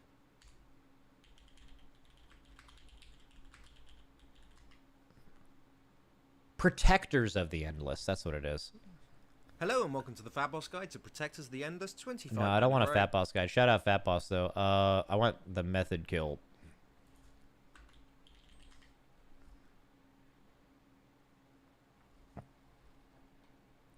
Here we go. Okay, so there was like, was it called hard mode? Or like challenge mode or elite mode? Was it called elite? Yeah, but like, okay, so this was like a normal ass council boss. It was the first boss of this 5 boss raid, something like that. I think it was 4 bosses. Yeah, because Sulong was after this, and then Lei Shi, and then the last boss. Okay, you could kill them in any order, and then, oh my god, and then, wow, holy fucking 2013 EDM. So, this is, it looks like they kill Kowlin first. I forget exactly what order it is, and maybe they are doing it on elite mode, but it actually dropped higher level, better gear by killing it in what the game considered the hardest version. So, like, every time you killed a boss, the other bosses gained a mechanic or, like, ramped up somehow in difficulty from the other one dying. Hasn't there been a boss like that recently, actually?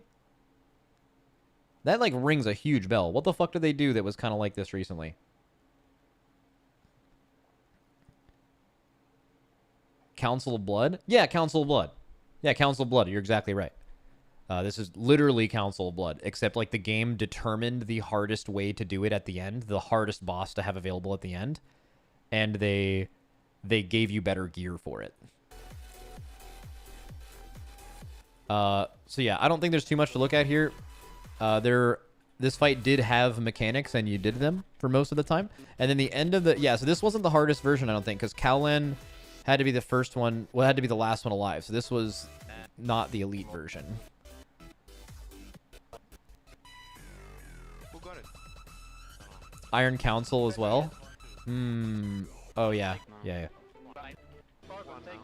That's some old shit. All right, and then Asani's at the end,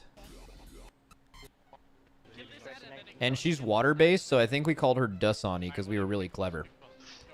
Okay, cool. So this is a boss, and then there is Sulong, was the second boss, which was a healer boss.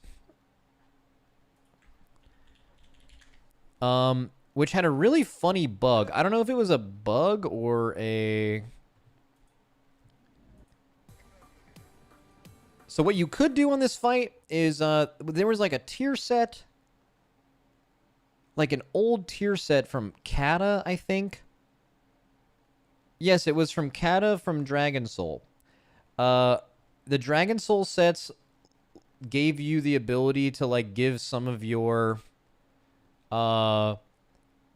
like defensives to your party or to the whole raid or something. I think it was to the whole raid. So like if you casted Might of Ursoc, which was like a health increase back then, it would just give it to everyone else at the same time. Similar to Shield Wall. There's been some stuff similar to that. Like you can give Vamp Blood to your party with like an old Shadowlands legendary, and Prot Warrior I think had that with Shield Wall too. But like that stuff's not in the game anymore. But back then you could give it to your whole fucking raid. Super OP, right? But when you used that, when you went into MoP, they gave them Might of Ursoc and changed that tier set, I believe. So it like was kind of untested. And a way that you could kill Sulong was it was one of those health increases where it also gave you active health. Like Might of Ursoc didn't just increase your health by 20%. It like increased your health by 20% and healed you for 20%, if that makes sense. So like you could instantly heal Sulong to full by just pressing, like having 4 druids press Might of Ursoc, which is pretty funny. Anyways, kind of a long-winded story. I probably could have made that shorter. And I don't know if they used that or not. There was some rotating light beam that mattered for some reason. And then you have to heal him during this phase, I think. And then you DPS him in the other phase, and then the fight's over. You get it. And then Lei Shi was the third boss. This boss, I don't remember fucking anything about. Like, actually nothing. Like, I think Standing in the Water was bad at some point. I don't know why these people have circles. This fucking music, too. Okay, like, yeah, you had to, like, move around. You had to, like, AoE some ads. But, like, you couldn't... Oh, yeah, if they, like, touched the person they were fixated on, you would just get fucking destroyed. And then the boss pushed you away. I don't know. This boss stinks. And then, let's go to the last boss. So, Sha of Fear. Now, this was a really interesting fight. So, the beginning was really, really long. But, like, after you successfully did P1 and entered this second phase, right? So, here's them ending P1 and going into P2. For every pull after this, you would be given a haste buff in P1. So, like, you only really had to do P1 the first pull of every night where it was, like, hard. And then you got through it way, way, way faster after that. So that was one good thing. They probably did that because the fight was so long. But I think even with this haste buff... Do they have the haste buff right now? I think they do. That's what that thing is, isn't it? Right there. Well, either way, I don't know. I don't know if this was their first pull or not, but yeah. So this was 22 minutes with the haste buff for World First. They killed it later. This fight was the reason that it's bad for being 20 plus minutes. Besides the obvious reason of any boss that's 20 minutes is bad. Is it was just super repetitive. You used an extra action button to pass the orb, and if you had the orb, the dread spawns tried to kill you. And so as they were going to hit you, you would just pass it to the other person in the triangle, and then they would just keep passing back and forth, and they just get cleaved down over time. That's all it is. The more that are out, the more raid damage that happens. So you did kind of want to kill them fast, but they're burning the boss here, right? Okay, and then like there's water spout, and I think it spawns on the person with the shit. You have to dodge water spout, and then after that the boss goes down, submerge, and then it just tries to like fucking kill someone by coming up on them, and then you just move and you don't die, and that's fun. And then you just keep doing that. And then there's one other thing. This was probably the hardest or one of the hardest single target hitting tank abilities in the entire history of this game. There was tanks that kind of couldn't do this fight. It was called Dread. So this boss had a melee attack, and every like 4 melee attacks he would do, it would do something called a Dread Thrash or something. Thrash and then Dread Thrash, and Dread Thrash would just like in one melee, it would just thrash you like fucking 4 times or something. Yeah, every 3rd thrash was a Dread Thrash, and it would just fucking own you. I tanked this on Guardian Druid, which was considered one of the worst tanks, because if you had shield block, you just didn't die. If you had whatever the Paladin active mitigation was, you didn't die. If you were a Blood DK, you just didn't die. But, or no, Blood DK I think also got owned. But Guardian Druid, your active mitigation was called Savage Defense, which just gave you dodge chance. So sometimes you just take no damage from Dread Thrash, and sometimes you would just instantly fucking die because it was just random, right? So when your turns out having your active mitigation be dodge chance is not good. But you could still play around it. You just had to have way more cooldowns and externals for every single hit of it in case you got bad RNG. But it was just super weird to play it like that. Yeah, and that's basically it. That's the whole rest of the fight. And then it just lasted for like 20 minutes. Fucking super hype. One of the most famous raid calls of all time, though, at the very end. I'll let you listen to it. You've got yours Yeah, yeah. I'm out of mana. This is the last wave we kill. Should I use go or you? I'll use. Using Bloodlust Okay. this wave. Fuck. Jackie, be ready to taunt if he does it on me. Go, go. Using Bloodlust. As well. No, okay. Honestly, Actually, I we cannot- nuke the boss. But I have I one cannot mana. take If I the don't next make make it, Nagura Trans. listen, listen. Nagura Train. Kill the fucking wave. Yeah, Please kill the listen ads. to me. Just the kill ads. the Don't- ads. Kill don't the the ads. Kill the ads. Kill Kill the the ads. ads. Don't die. Stay Don't die, focused and kill the Roger. ads. Don't die. Do you We have have- like no, 5 no, Keep minutes? doing it. I have it. Kill the ads. Everyone. Two kill the rests. ads. Two rests. Cooldowns. Everything on this Three ads. healers, three Three healers. left. Use everything. Take your rallying fight. Everything. Nuke these ads with heroes. Oh yeah, Check super RNG. So like it also randomly fears 5 people in the raid, and as you could see, it went on 2 healers, so their whole raid freaked out. Typically don't like when you can get random shit like that. That did happen. That happened on Firac too. Sometimes on Firac, you just have 3 or 4 healers get Firestorm and you just instantly But die. it wow. Just I wait, keep the just wait. slow up on cooldown. please. I've got shield wall track it there. Just wait, I'm I not don't gonna think it's survive. just cooldown. Everyone. Rest. get Wait, the check it. ads. It's Dread, it's Dread Thrash. I got it. Give it Shut to the fuck up. Okay. Kill When you these get ads. naked, Yeah, I'll take it off fucking you. shut up. Remember Shut up. to rest Roger.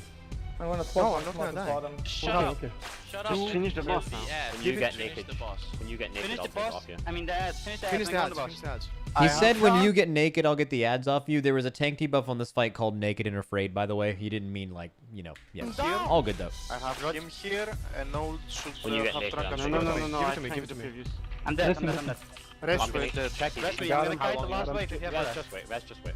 I'm gonna kite this I'm wave. naked. I'm naked. I'm Yeah, naked. I'm yeah, naked. I'm shut naked. Nuke. Naked. Nuke the Shut boss. The boss. Honestly. Just wait. Get ready to Huddle. kite. I am. Parker, we're too slow. It's a tanks. Move away from Don't- here, guys. Hold him. Oh, he's It's throwing going to Jackie, kegs. Jackie. Just Wait is running away and throwing kegs, so they don't have to do the mechanic. I've got armor. Just wait. Just wait. I've got armor. I am kiting, so I'm kiting. Dude, I'm just not let the saying soul it. down. I got it. Tank it.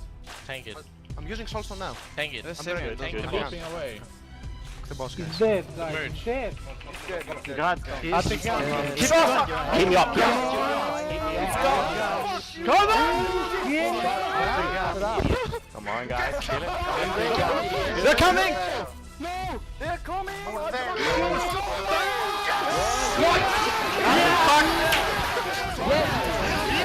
They're coming. That's good. Good shit.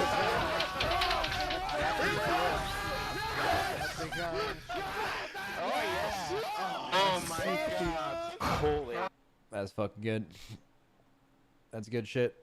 All right, we've officially just went back and looked at all of the mist bosses. That's the one we'll be doing. I really think the interesting ones are gonna be people doing Siegecrafter Blackviews, doing Dark Animus, doing Rodden, doing Duramu.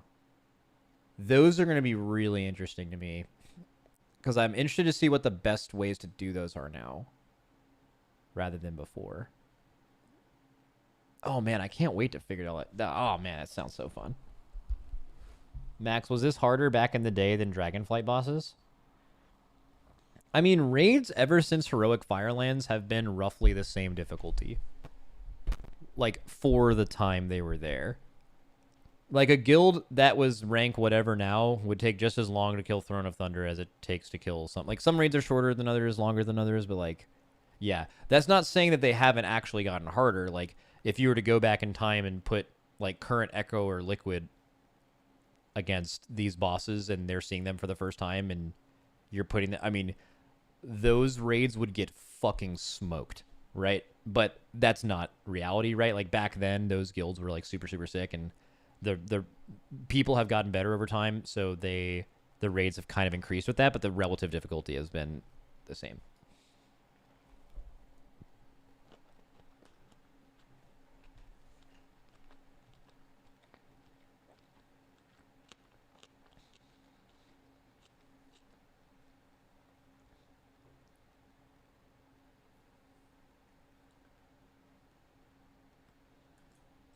Wait, what am I reading in chat? Max gets as much T and A as any streamer. It's wild watching them throw it at him. Are we talking about the Schoolboy Q lyrics again?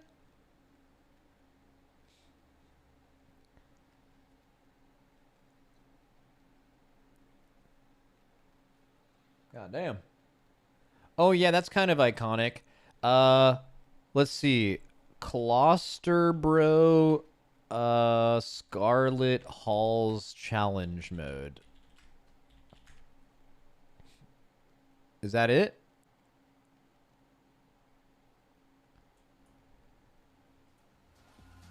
No, I want to watch I want to watch Zalia's POV because he plays the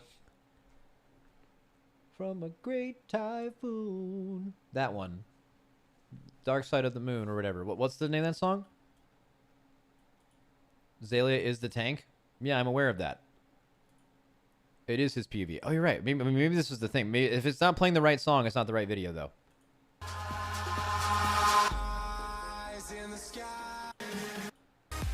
Nah, this is rough. Maybe it was a different. Maybe it was a different, different challenge mode.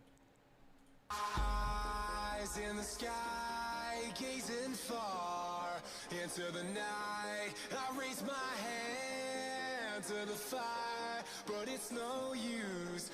What the fuck is this song?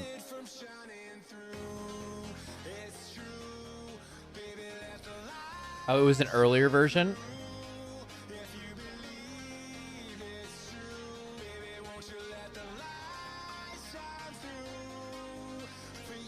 You haven't heard this song? Nah. I was into EDM big time back then, too. This isn't the crazy part. Wait, was this when they figured out how to do the vengeance bug? So there was like 2 levels of rank 1 challenge mode times. And one of them was when people were just kind of doing it natty. And one was when people figured out how to do the vengeance bug. So how the vengeance bug worked. Okay, so let's just say a mob was going to cast a spell on you. And it hits for 60k. Okay, well, if that spell hits you, then you will get 60k attack power, whatever, however that works, right? And the cap of vengeance is 999,000 attack power, 999, right? If you used a DR after the spell like went off on the server and before it hit you, it like multiplied the number of vengeance you got. So I'll tell you exactly what monks used to do for this. Let's just say there's a mob that's 20 yards away from you and it's casting fireball. All right, that fireball cast ends, and let's say it takes 0.5 seconds for that fireball to reach your character. If you were to use Diffuse Magic and Zen Meditation, 2 90% DRs at the time, it would like fucking multiply 1,000,000 times and give you 999,000 vengeance. So what people did is once they figured that out, they went back into the challenge modes, and I think these guys already had the rank 1 times, but they ended up beating them by like 30 seconds by having the tank do like actually infinite damage.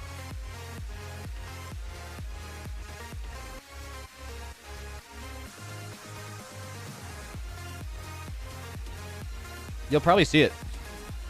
So I don't know if they do it here, because you hit Vengeance Cap or very close to it on this pull just naturally. I used to tank in these. We did this exact route. By the way, you notice him strafing? So how monks lived back then in this pull, it was a little RNG, but like you see how these healing orbs spawn to your left and right? Those scaled off of your attack power, which you will see. I don't know if he has his attack power listed anywhere, but I don't think so. Maybe right here, there's a number, 321k. I think this is his vengeance, actually, right there. Almost positive. But his, you would strafe into your orbs when you needed healing. It's actually pretty fun. He let his shuffle drop there to do damage. Holy fuck, he's blasting. Only boss damage, too. I don't think you actually needed these mobs. So I think they finished the boss here, and then they don't... They meld... is it meld? Do they meld these off? They get rid of them somehow. Oh, no, they used that... They get out of combat with this old toy and mop. Salient Battle Banner, yeah. And then go to the last boss. Let's see if he does the Vengeance Bug here.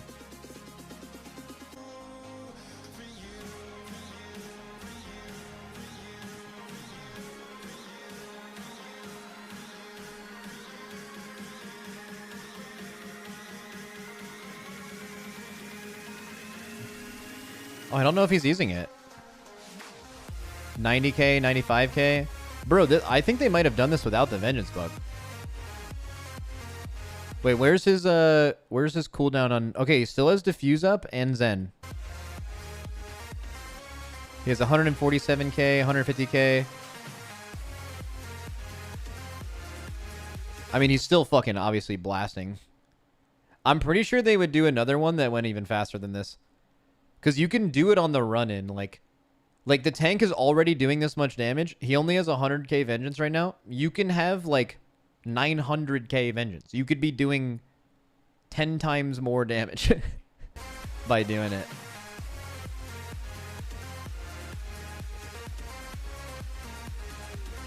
What is it? Zerwo said, I have a 10-year-old video unlisted on my YouTube when I explained how to do the Vengeance bug to a friend, and it's also memeable.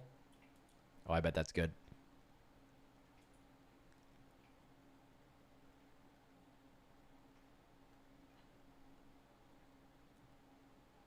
Yay. Yay. Alright, that's all the mop. Bro, we're all mopped out. We are mopped the fuck out. Alright, I'm going to finish my food and yap for a little bit, and then we're going to do some prices right. So, I explained this earlier, but I'll explain it again. And I just want to point out this is not an ad or anything like that. This is just me getting access to something that a lot of people don't have access to yet. And what it is they've obtained rights to a couple The Price is Right episodes, and we'll probably just watch one today. And it's like Twitch interactive, so it'll like pause it and everyone in chat can vote on how much they think it cost in 1970s or whatever. And you can kind of react to the episode, and it'll also keep a leaderboard for people who get the closest to certain things. So it should be fucking sick. Probably just watch one. And I have the ability to do a few of them, but I'll probably just spread it out. Get shit on YouTube watchers? Yeah, talk your shit, Twitch chat. Remember, they don't like you.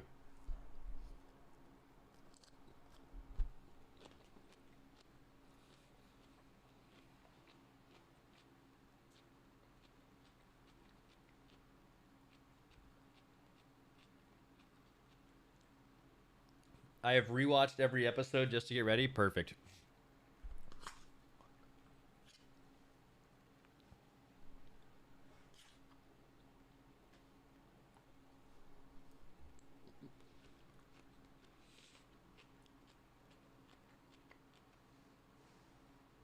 Bobby B, spin the wheel. Yes, sir.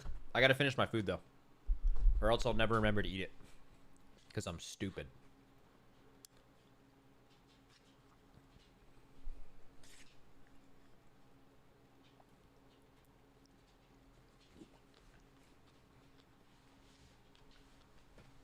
What is Alejandro going? Oh, wrong music. Grandpa still got it.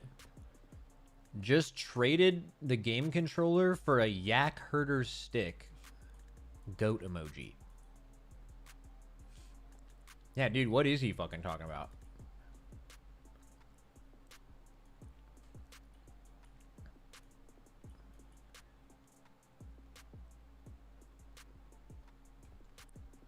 Someone on YouTube called us ad watchers. What the fuck? Oh my god, get shit on. You have no rebuttal either. You just gotta take that.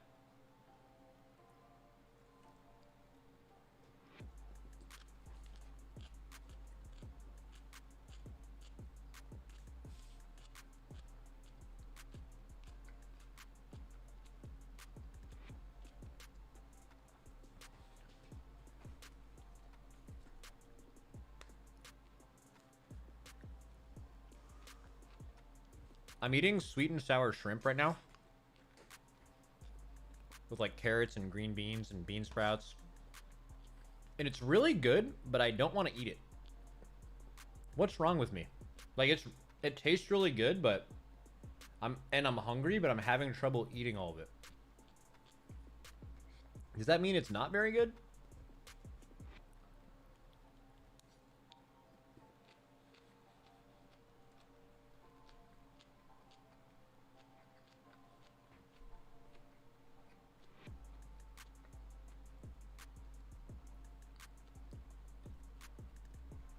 What wallpaper are you using? It's like a Dragonflight one. Just download Wallpaper Engine and type in Dragonflight and it'll show up. It means you're dying? Oh, that's good.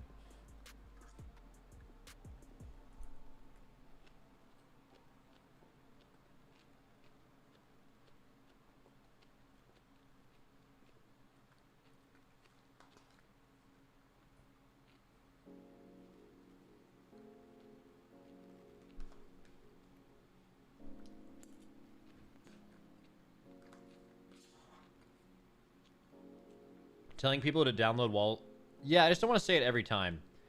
But yeah, Wallpaper Engine is a dangerous place. Don't open that shit with kids around.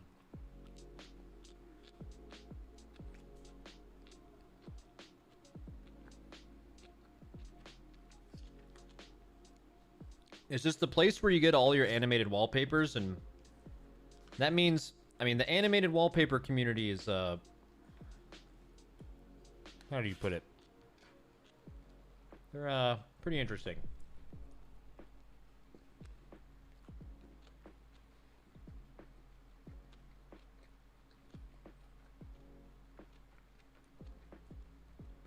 Max, can you give me a list of the most banger Apple TV Plus shows? All right, I'll do this real quick before Price is Right. Let me just get a list of them in front of me. But off the top of my head, Severance, Foundation. Highly recommend Foundation. Ted Lasso.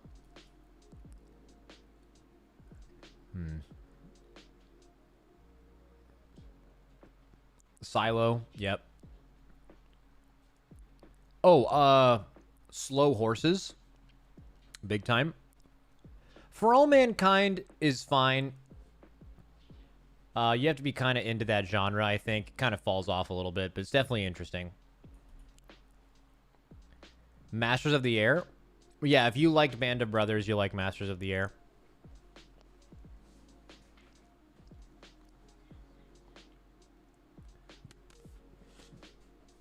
For All Mankind is excellent. Don't you slander it by not saying so. I watched all of it.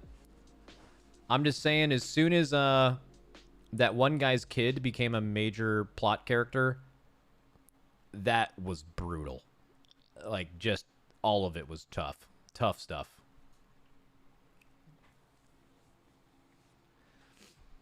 I don't remember his name. But yeah.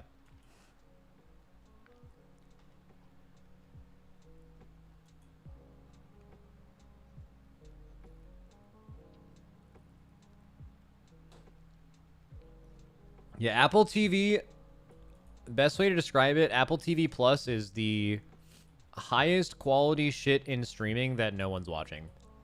Like, Apple TV Plus subscriptions are extremely small, like, just nothing compared to something like Netflix, and the average quality of what they're putting out is, like, way fucking higher.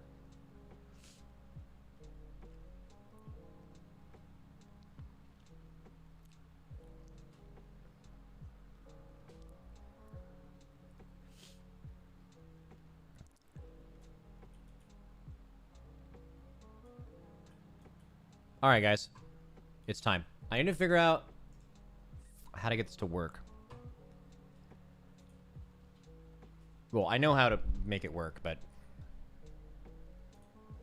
I would have to go to this.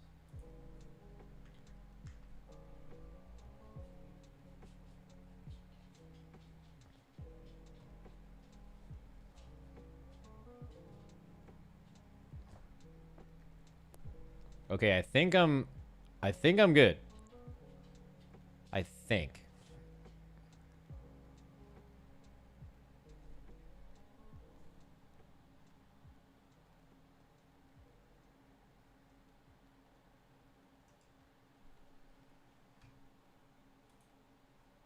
Okay. So basically how this is going to work is I'm going to have to move my camera over here. Up right above my camera, there will be the questions here. It'll tell you what to type in chat to take part, and it'll have the leaderboards all right here. And on the left side will be where we're watching the show. Let me change my title real quick.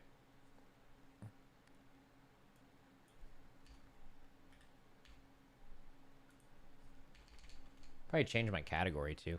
I don't even know what to do. Maybe just chatting. Just know, guys, that I'm going to absolutely smurf all of you guys at this shit. Now, keep in mind, this was in 1972. There's a really good chance that none of us will know. But probably no one here was alive then. Maybe a couple people. So, yeah, it's going to be kind of hard. Chat's in the way on screen. Good point. What should I do with chat here? Oh, someone in YouTube chat said delete it because no one cares. Oh, Jesus. Okay. I'm just going to remove it for this because you guys are just going to be typing exclamation point whatever to vote on this stuff, and I just don't even, you know. Okay. All right, let's go, boys. It's time. A fortune in fabulous prizes. Wait, first of all, before we start, let me... I think I have, like, some kind of weird dark mode thing on right now. And... I'm going to turn that off. Because it's making it hard to... There, perfect. We're good.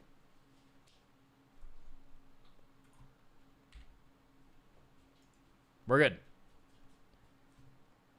Here we go, boys. Sound as well. Let me make sure I get the sound right here. Not too loud, not too soft. She should have... Well, I mean, she could have just gotten more of the cheaper stuff, I guess. I mean, once she went to sardines, like, what she should have done is just stop shopping. She went for the refrigerator and lost the hundo. You think she should have just took the hundo? Bro, you're on The Price is Right. You gotta go for the fridge, right? Oh, here we go. How long do cremettes take to cook? Bro, I mean, I'll make something up. That's C for me.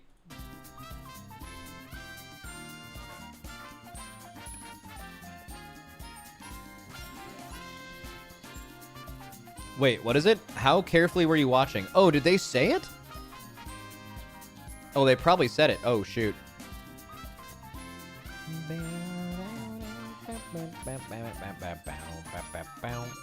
It was on the box. All right, reveal answer. Here we go. Wait, did I get that right? 38% of the chat got it right. Oh, that's weird. I just checked my advanced stats. No one on YouTube got it right. That's actually really weird. Okay. There we go. Oh, yeah, cooks in 7 minutes. Says it. Wait, how close will Genie get to the price of the car? So they said the price of the car is $3,600, and we have to guess how close she'll get. I mean, that's D for me. D's just the best value. But are they baiting us? Let's go to C. Bro, guys, if someone asked you how much a car got, what do you think the chances are in today's day and age that you would get within $2 and $30 away? That is like no fucking shot. There's no way. It's got to be D. Unless back then, I guess people were much more aware of car prices because they were more novel. Imagine the drama of B. Okay. She's guessing one number at a time. Oh, okay. I guess I don't know how it works. Anyways, I'm stopping the guessing. Car. Oh my god. Wait, what is the question? What is Genie's surname? No, it's not Jeannie Weiner, Chad. Don't get tricked. That's Shirley. Shirley Weiner's coming up next. Jeannie...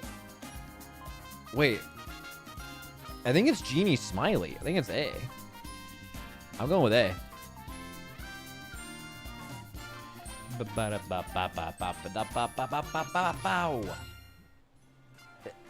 Wait, is Jeannie Smiley like a real name? It's probably Cooper or some shit. Anyways, reveal answer. I'm so good. Easy. Dude, chat, every single person in YouTube went D. Oh my god! Jeannie Smiley! Oh my god.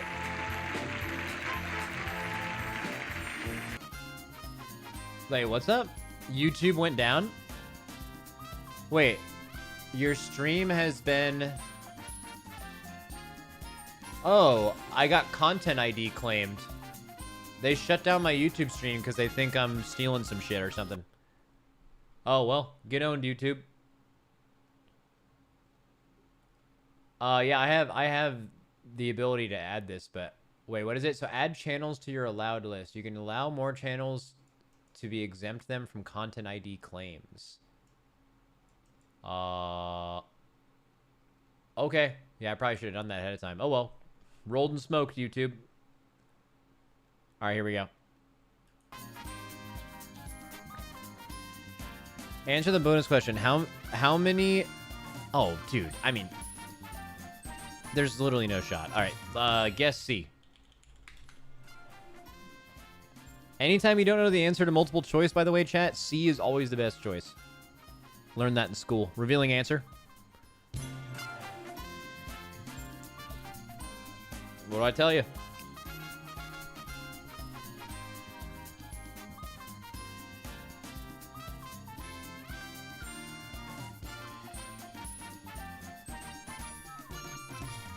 Lynn Stone, the beautiful young lady I was just speaking with, is our top winner of the day. Let's go, Lynn. Also, Lynn is a meta abuser. Let's get that straight. Wait, sorry, I kind of missed the end of that. Do you get to go to London, or do you get these weird things to put in your house? Like, you get a London trip, right? You go to London. Okay, that's way better. I thought they were just going to give you, like, this wax guy, which would be just an insanely bad gift. It's like giving someone a bird for their birthday or something. Okay.